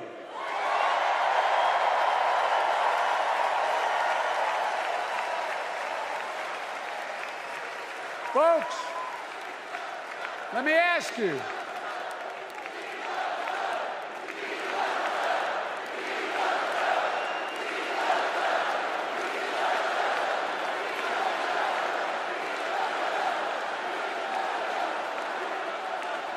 Let me ask you, are you ready to vote for freedom?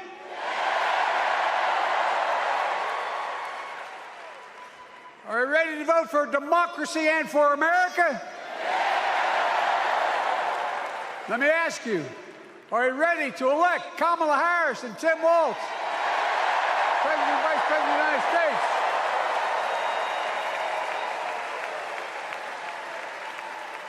My fellow Democrats, my fellow Americans, nearly 4 years ago, in winter, on the steps of the Capitol, on a cold January day, I raised my right hand and I swore an oath to you and to God to preserve, protect, and defend the Constitution and to faithfully execute the office of the President of the United States. In front of me was a city surrounded by the National Guard. Behind me, a Capitol just 2 weeks before had been overrun by a violent mob. But I knew then, from the bottom of my heart, that I knew now, there is no place in America for political violence.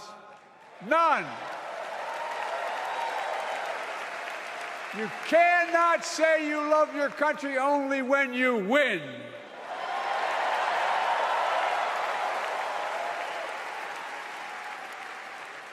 In that moment, I wasn't looking to the past. I was looking to the future. I spoke of the work at hand, the moment we had to meet. It was, as I told you then, a winter of peril and possibility, of peril and possibility. We're in the grip of a once-in-a-century pandemic, historic joblessness, a call for racial justice long overdue, clear and present threats to our very democracy. Thank you.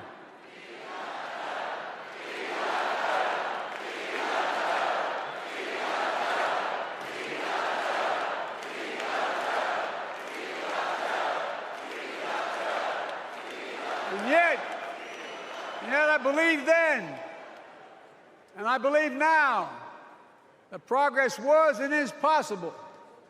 Justice is achievable, and our best days are not behind us, they're before us.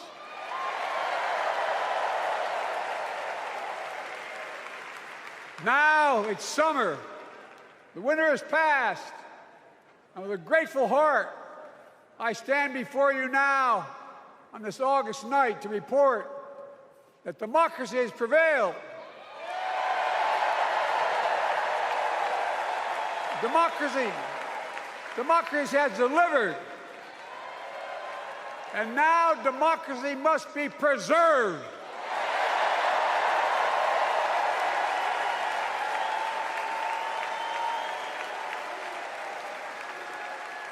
You've heard me say it before. We're facing an inflection point, one of those rare moments in history when the decisions we make now will determine the fate of our nation and the world for decades to come. That's not hyperbole, I mean it literally. We're in a battle for the very soul of America. I ran for president in 2020 because of what I saw in Charlottesville in August of 2017. Extremists coming out of the woods, carrying torches, their veins bulging from their necks, carrying Nazi swastikas, and chanting the same exact anti-Semitic bile that was heard in Germany in the early 30s. Neo-Nazis, white supremacists, and the Ku Klux Klan, so emboldened by a president then in the White House that they saw as an ally. They didn't even bother to wear their hoods. Hate was on the march in America. Old ghosts in new garments, stirring up the oldest divisions, stoking the oldest fears, giving oxygen to the oldest forces that they long sought to tear apart America. In the process, a young woman was killed. When I contacted her mother, I asked about what happened. She told me. When the president was asked what he thought had happened, Donald Trump said, and I quote, "There are very fine people on both sides. My God." That's what he said. That is what he said and what he meant. That's when I realized, had listened to the admonition of my dead son, I could not stay on the sidelines. So I ran.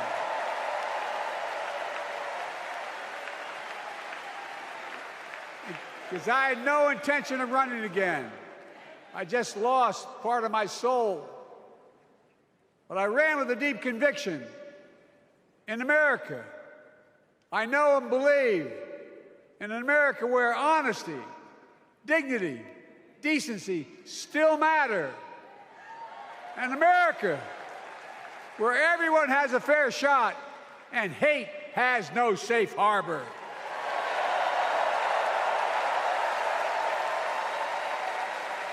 An America where the fundamental creed of this nation, that all of us are created equal, is still very much alive. And a broad coalition of Americans joined with me.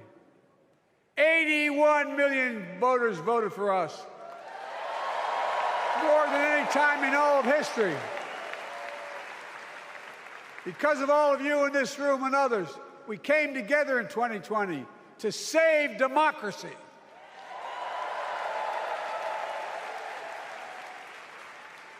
As your president, I've been determined to keep America moving forward, not going back, to stand against hate and violence in all its forms, to be a nation where we not only live with but thrive on diversity, demonizing no one, leaving no one behind, and becoming the nation that we profess to be.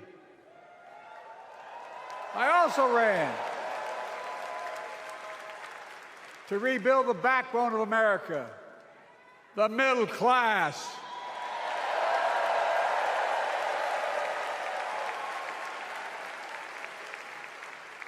I made a commitment to you that I'd be a president for all Americans, whether you voted for me or not. We have done that. Studies show the major bills we have passed actually delivered more to red states than blue, because the job of the president is to deliver to all of America.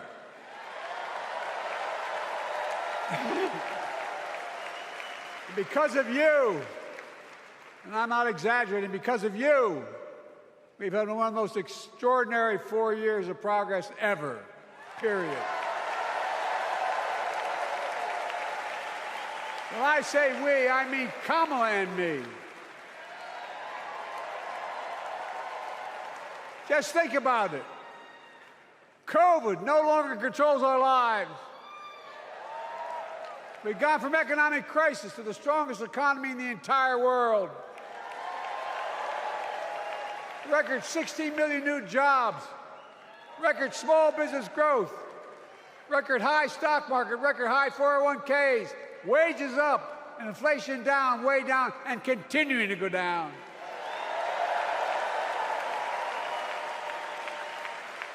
The smallest racial wealth gap in 20 years. And yes, we both know we have more to do, but we're moving in the right direction. More Americans have peace of mind that comes from having health insurance. More Americans have health insurance today than ever before in American history.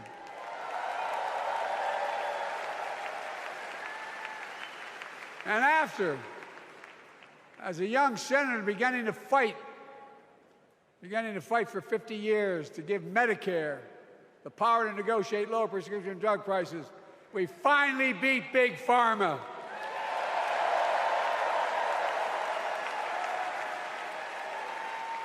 And guess who cast the tie-breaking vote? Vice President, soon-to-be President Kamala Harris.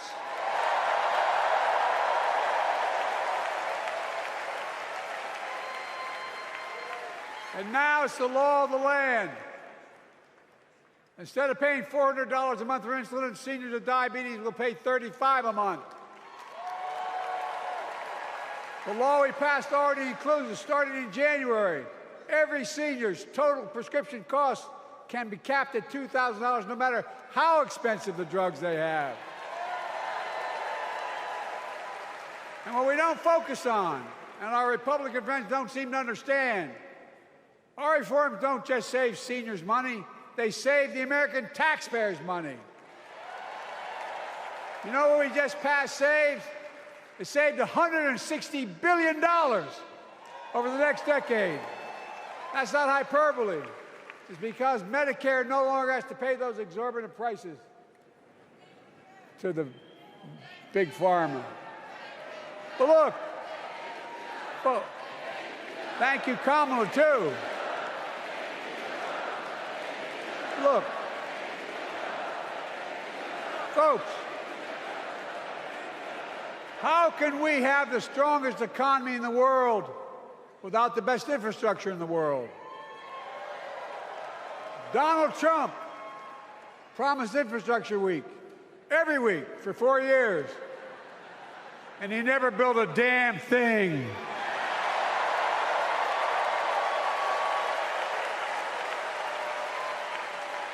But now, because of what Kamala and I have done, remember we were told we couldn't get it done. Remember when we came into office, we couldn't get anything passed?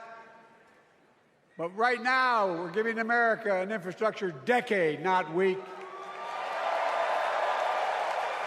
We're modernizing our roads, our bridges, our ports, our airports, our trains, our buses. Removing every lead pipe from schools and homes so every child can drink clean water. Providing affordable high-speed internet for every American, no matter where they live, not unlike what Roosevelt did with electricity. And so much more. We are uniting the country. We're growing our economy. We're improving our quality of life. And we're building a better America.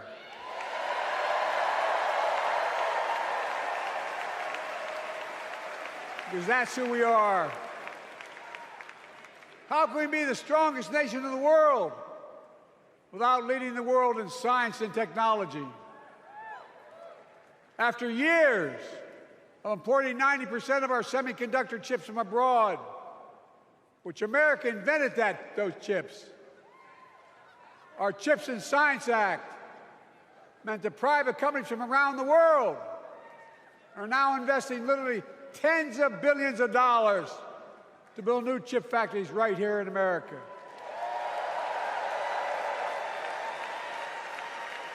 And over that period, they'll create tens of thousands of jobs. And many of those jobs in the so-called fabs, the buildings that make the chips, that's being constructed now. And guess what? The average salary in those fabs, size of a football field, will be over $100,000 a year, and you don't need a college degree.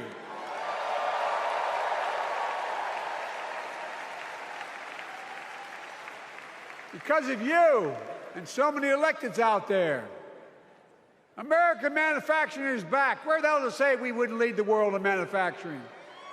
800,000 new manufacturing jobs.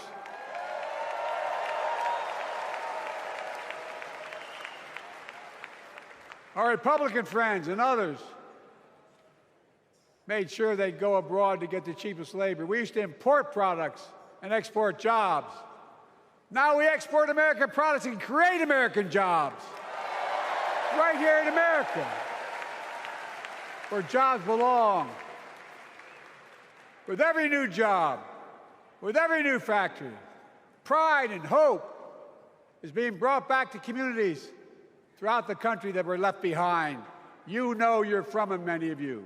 You know what it's like when that factory closed, where your mother, your father, your grandmother, grandfather worked. And now you're back, providing once again, proving that Wall Street didn't build America, the middle class built America, and unions built the middle class.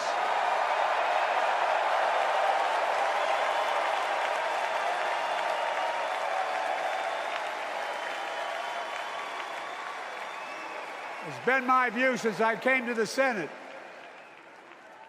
And that's why I'm proud to have been the first president to walk a picket line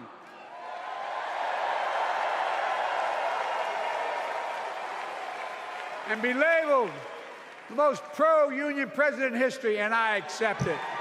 It's a fact.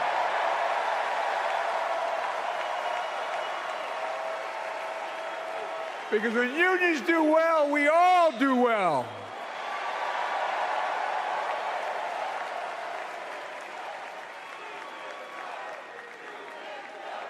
You got it, man. You got it.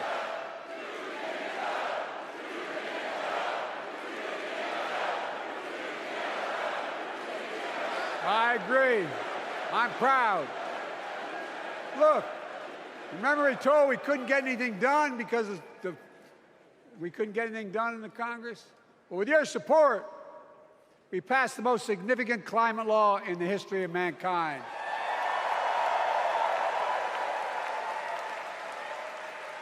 Over $370 billion. Cutting carbon emissions in half by 2030. Launching a climate corps, similar to AmeriCorps and Peace Corps, creating tens of thousands of jobs for young people of the future who are going to make sure this continues. Creating hundreds of thousands of jobs in clean energy for American workers, including the IBEW installing 500,000 charging stations all across America. And in the process, reducing carbon emissions. And we're seeing it.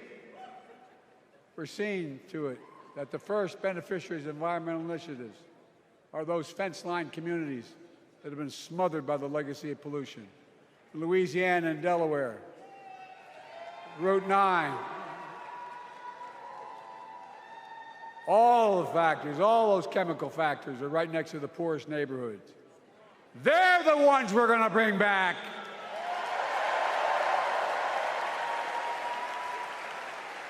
And how? How can we be the greatest nation in the world without the best education system in the world? Donald Trump and the Republican friends, they not only can't think, they can't read very well. Seriously, think about it. Look at their Project 2025. They want to do away with the Department of Education. Well, during the pandemic, Kamala and I helped states and cities get back their schools back open. And we gave public school teachers a raise.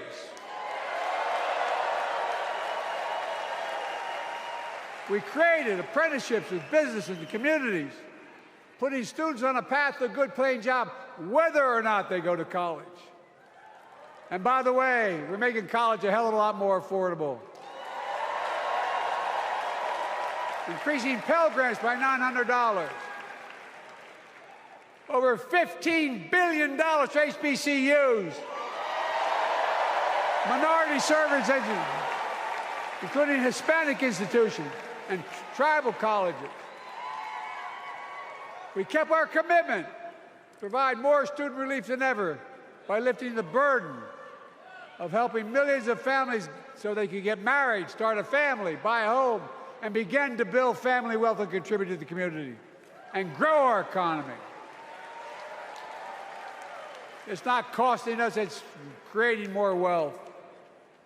We fundamentally transformed how our economy grows, from the middle out and the bottom up instead of the top down. You know, my dad used to say there wasn't a whole hell of a lot to drop down on my kitchen table at the end of the month. I come from a basic middle-class family, 3-bedroom house, 4 kids, a grandpop living with us, decent neighborhood, but never a penny to spare. And look, that top-down notion never worked. A lot of Democrats didn't think it worked, thought it worked, but it doesn't. And when we did all that, what we've done, everybody can do well. Everybody.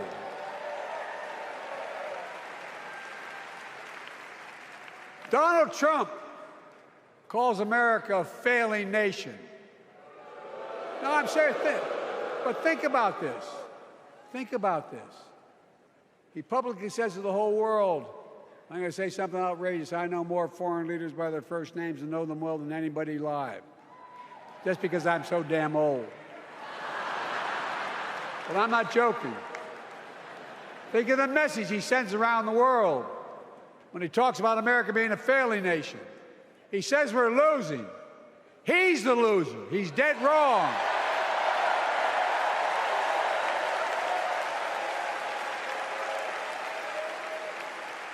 Many of you are very successful people who travel the world. Name me a country in the world that doesn't think we're the leading nation in the world. Without America, not a joke, think about it. I'm being literal. Who could lead the world other than the United States of America? Well, guess what? America's winning, and the world's better off for it. America's more prosperous, and Americans are safer today than they were under Donald Trump. Trump continues to lie about crime in America, like everything else. Guess what? On his watch, the murder rate went up 30%, the biggest increase in history. Meanwhile, we made the largest investment, Kamala and I, in public safety ever. Now, the murder rate is falling faster than any time in history. Violent crime has dropped to the lowest level of more than 50 years. And crime will keep coming down when we put a prosecutor in the Oval Office instead of a convicted felon.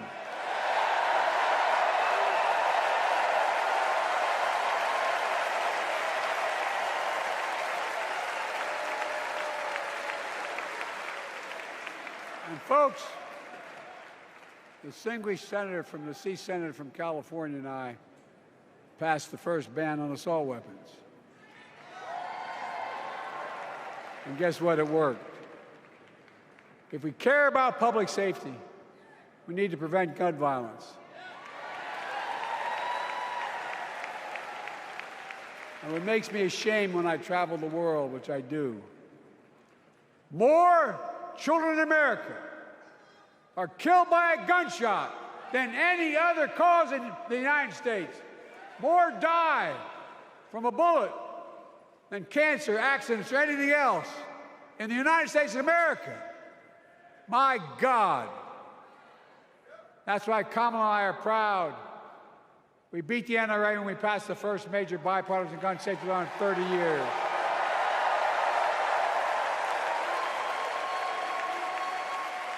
I'm serious. That comes from here. And now it's time to ban assault weapons again. And demand universal background checks.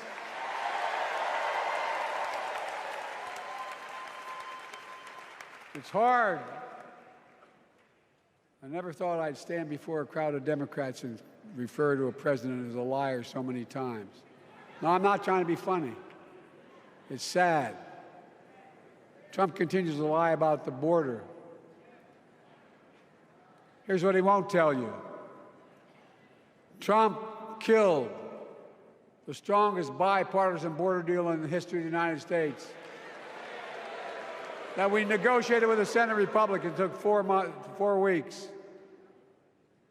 Once it passed, and never acknowledged the most expansive border change in American history. He called senators to say, don't support the bipartisan bill, because he said it would help me politically and hurt him politically. My God. No, I'm serious. Think about it. Not a joke. Ask even the press who doesn't like me. They'll tell you that's true.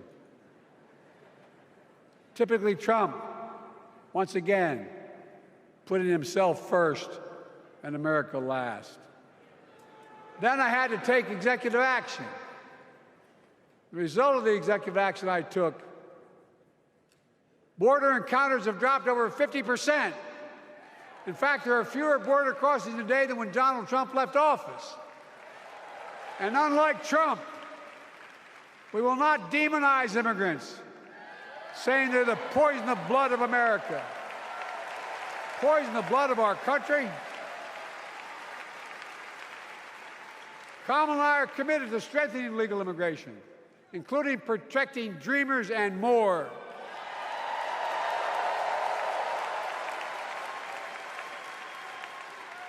And here's what else I believe in. Protecting your freedom to vote, your freedom to love who you love.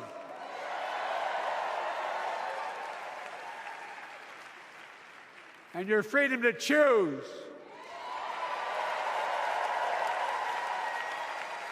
In its decision overturning Roe v. Wade, as you heard earlier tonight, the United States Supreme Court majority wrote the following, quote, women are not without electoral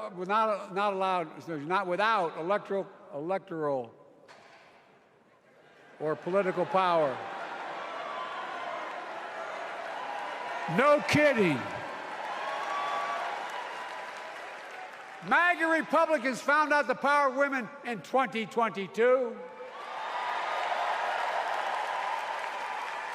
And Donald Trump is going to find out the power of women in 2024. Watch.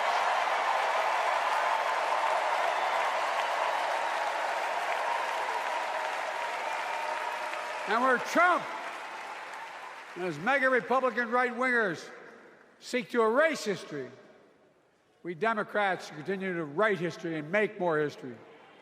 I'm proud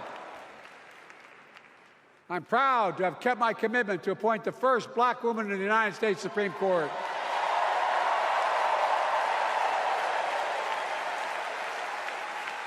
Ketanji Brown Jackson a symbol for every young woman in America that you can do anything. I'm proud that I've kept my commitment to have an administration that looks like America and that taps in to the full talent of our nation. The most diverse cabinet in history, including the first black woman of South Asian descent to serve as vice president. And will soon serve as the 47th president of the United States.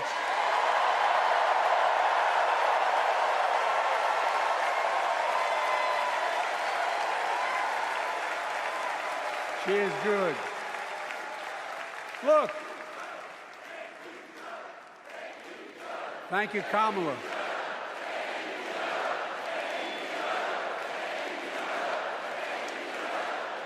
Folks, I've long said we have many obligations as a nation, but I got in trouble years ago for saying I'd make no apologies. We have only one truly sacred obligation: to prepare and equip those we send to war and care for them and their families when they come home and when they don't. That's why I'm so proud to have written and signed the PACT Act, one of the most significant laws ever, helping veterans and their families exposed to toxic materials like burn pits in Agent Orange. I was around during the Vietnam War. It's hard. Nobody was able to prove that there's illness was the consequence of Agent Orange. And no one was able to prove initially that because they lived in burn pits like my son lived next to in Iraq for a year, that was the cause of their illness. But because of the PACT Act, a surviving spouse with 2 children is now eligible for a stipend of about $3,000 a month. And those children who lost a parent are eligible for tuition benefits to go to college and to get job training.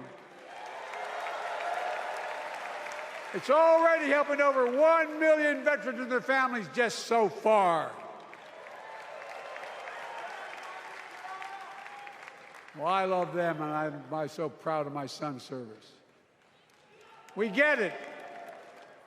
But guess who doesn't get it and doesn't respect our veterans? We know from his own chief of staff, the 4-star General John Kelly, that Trump, when in Europe, would not go to the grave sites in France. The brave service members who gave their lives to this country.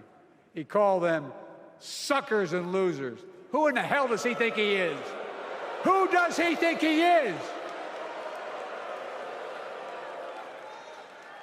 There's no words for a person. They are not the words of a person not worthy of being commander-in-chief, period. Not then, not now, and not ever. I mean that.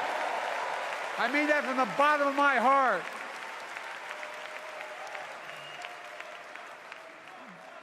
Just as no commander-in-chief should ever bow down to a dictator, the way Trump bows down to Putin.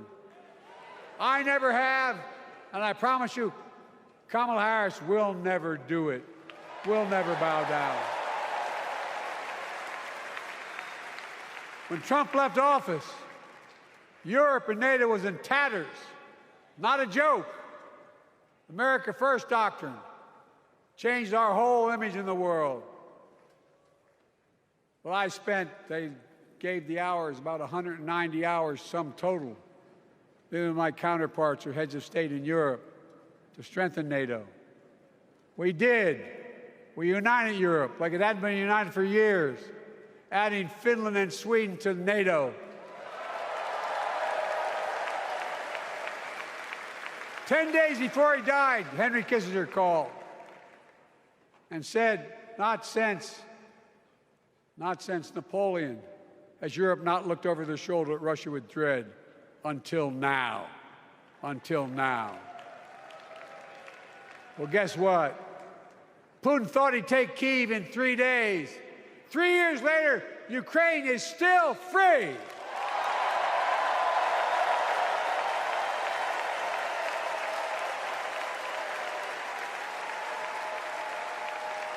When I came to office, the conventional wisdom was that China would inevitably surpass the United States. They haven't noticed. No one's saying that now.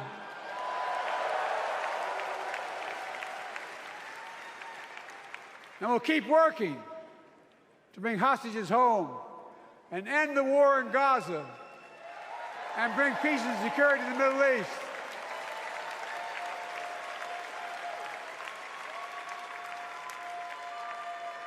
As you know, I wrote a peace treaty for Gaza. A few days ago, I put forward a proposal that brought us closer to doing that than we've done since October 7th.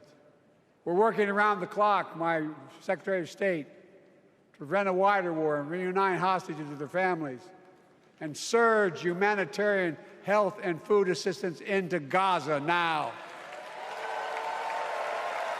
To end the civilian suffering of the Palestinian people and finally deliver a ceasefire and end this war.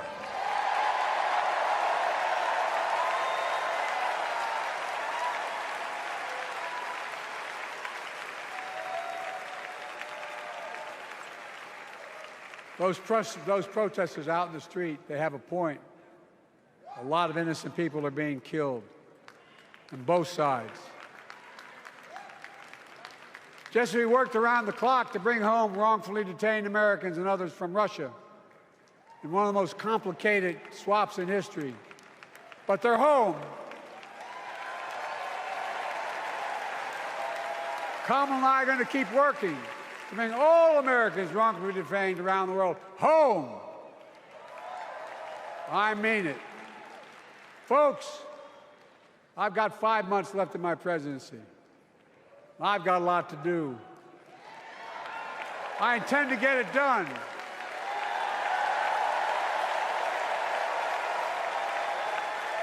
It's been the honor of my lifetime to serve as your president. I love the job, but I love my country more. I love my country more.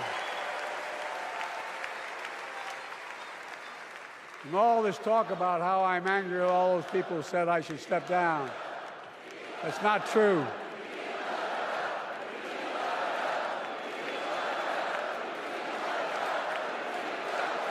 Thank you.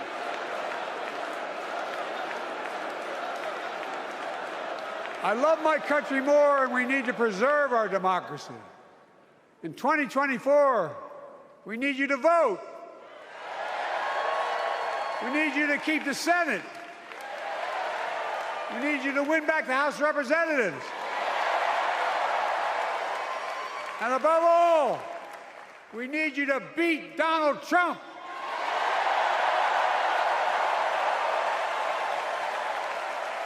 And elect Kamala and Tim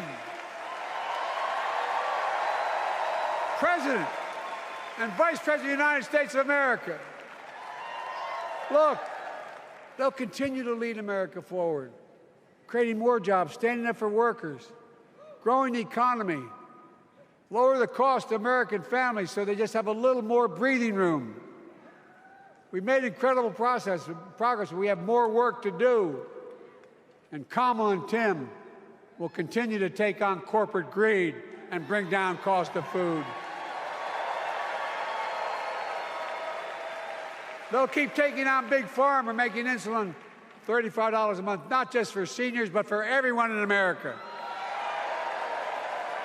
And capping prescription drug costs at a total of $2,000, not just for seniors, but for everyone. And folks, that's going to save America again tens of billions of dollars. Folks, they'll make housing more affordable, building 3 million new homes, providing $25,000 down payment assistance for the first-time home buyer, more than the 10 we approved. Donald Trump wants a new tax on imported goods, food, gas, clothing, and more. You know what that will cost the average family, according to the experts? $3,900 a year in a tax. No, that's a fact. Kamala and Tim will make the child care tax credit permanent.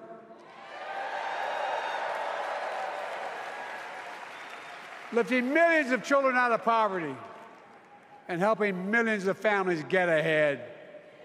But you know what Trump has? He created the largest debt any president had in 4 years with his $2 trillion tax cut for the wealthy. Well, Trump has a new plan.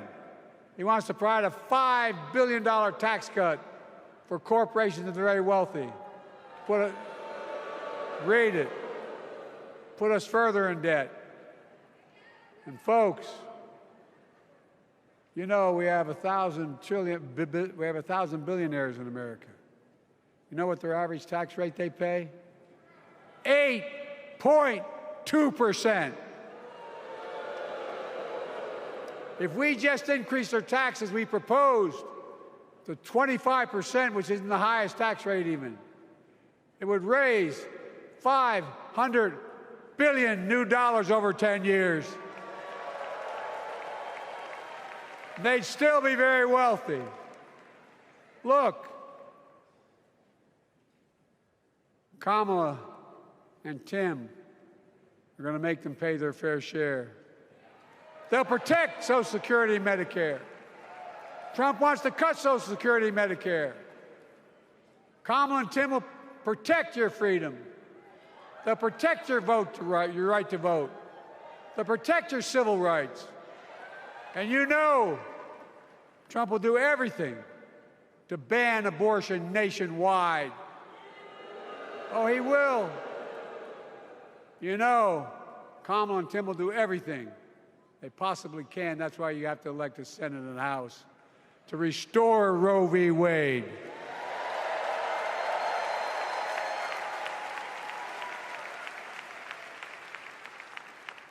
The ancient Greeks taught us that character is destiny. Character is destiny. For me and Jill, we know Kamala and Doug are people of character. It's been our honor to serve alongside them. And we know that Tim and Gwen Walz are also people of great character. Selecting Kamala was the very first decision I made when I became our nominee. And it was the best decision I made my whole career.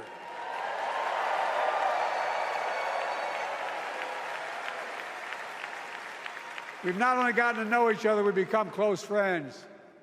She's tough, she's experienced, and she has enormous integrity, enormous integrity. Her story represents the best American story. And like many of our best presidents, she was also vice president.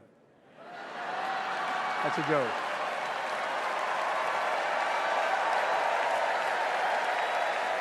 But she'll be a president our children can look up to. She'll be a president respected by world leaders because she already is. She'll be a president we can all be proud of. And she will be a historic president who puts her stamp on America's future.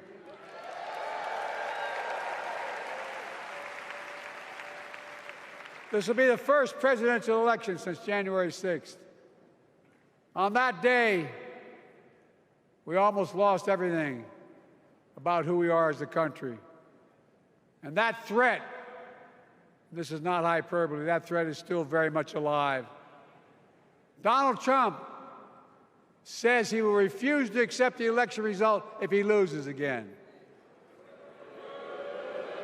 Think about that. He means it. Think about that. He's promising a bloodbath if he loses, in his words.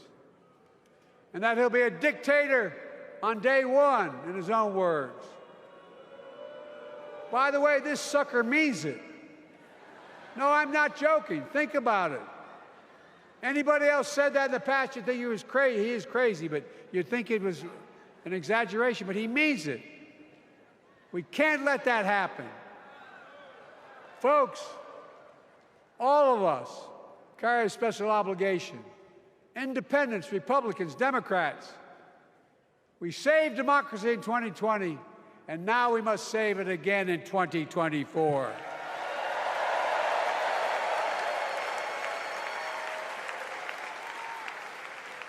The vote of each of us cast this year will determine whether democracy and freedom will prevail. It's that simple. It's that serious. And the power is literally in your hands. History is in your hands. Not hyperbole. It's in your hands. America's future is in your hands. Let me close with this. Nowhere else in the world could a kid with a stutter and modest beginnings in Scranton, Pennsylvania, and Claymont, Delaware, grow up to sit behind the resolute desk in the Oval Office.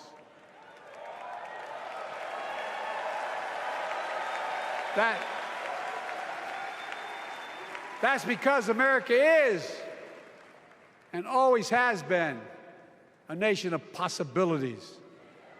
Possibilities. We must never lose that. Never. Kamala and Tim understand that this nation must continue to be a place of possibilities, not just for the few of us, but for all of us. So join me in promising your whole heart to this effort, and where my heart will be.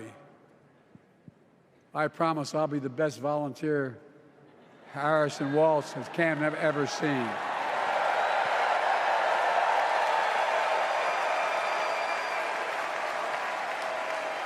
Each of us has a part in the American story.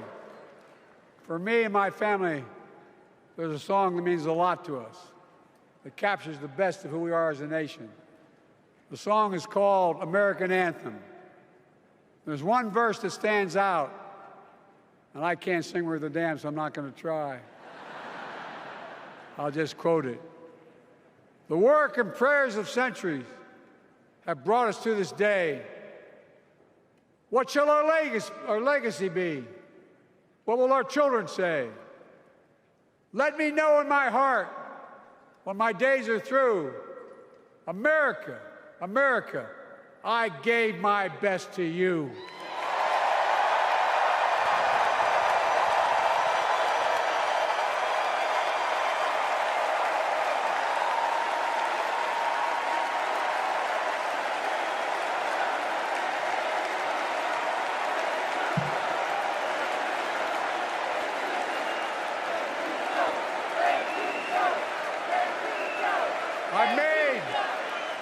I've made a lot of mistakes in my career, but I gave my best to you.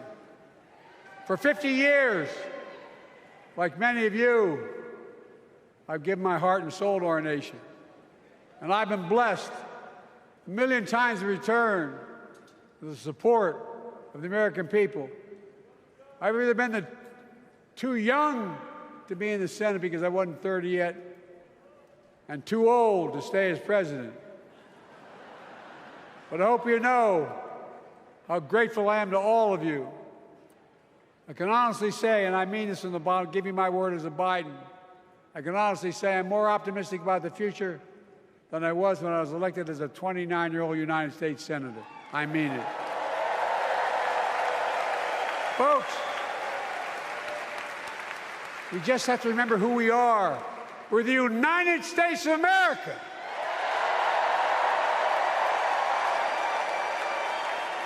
And there's nothing we cannot do when we do it together.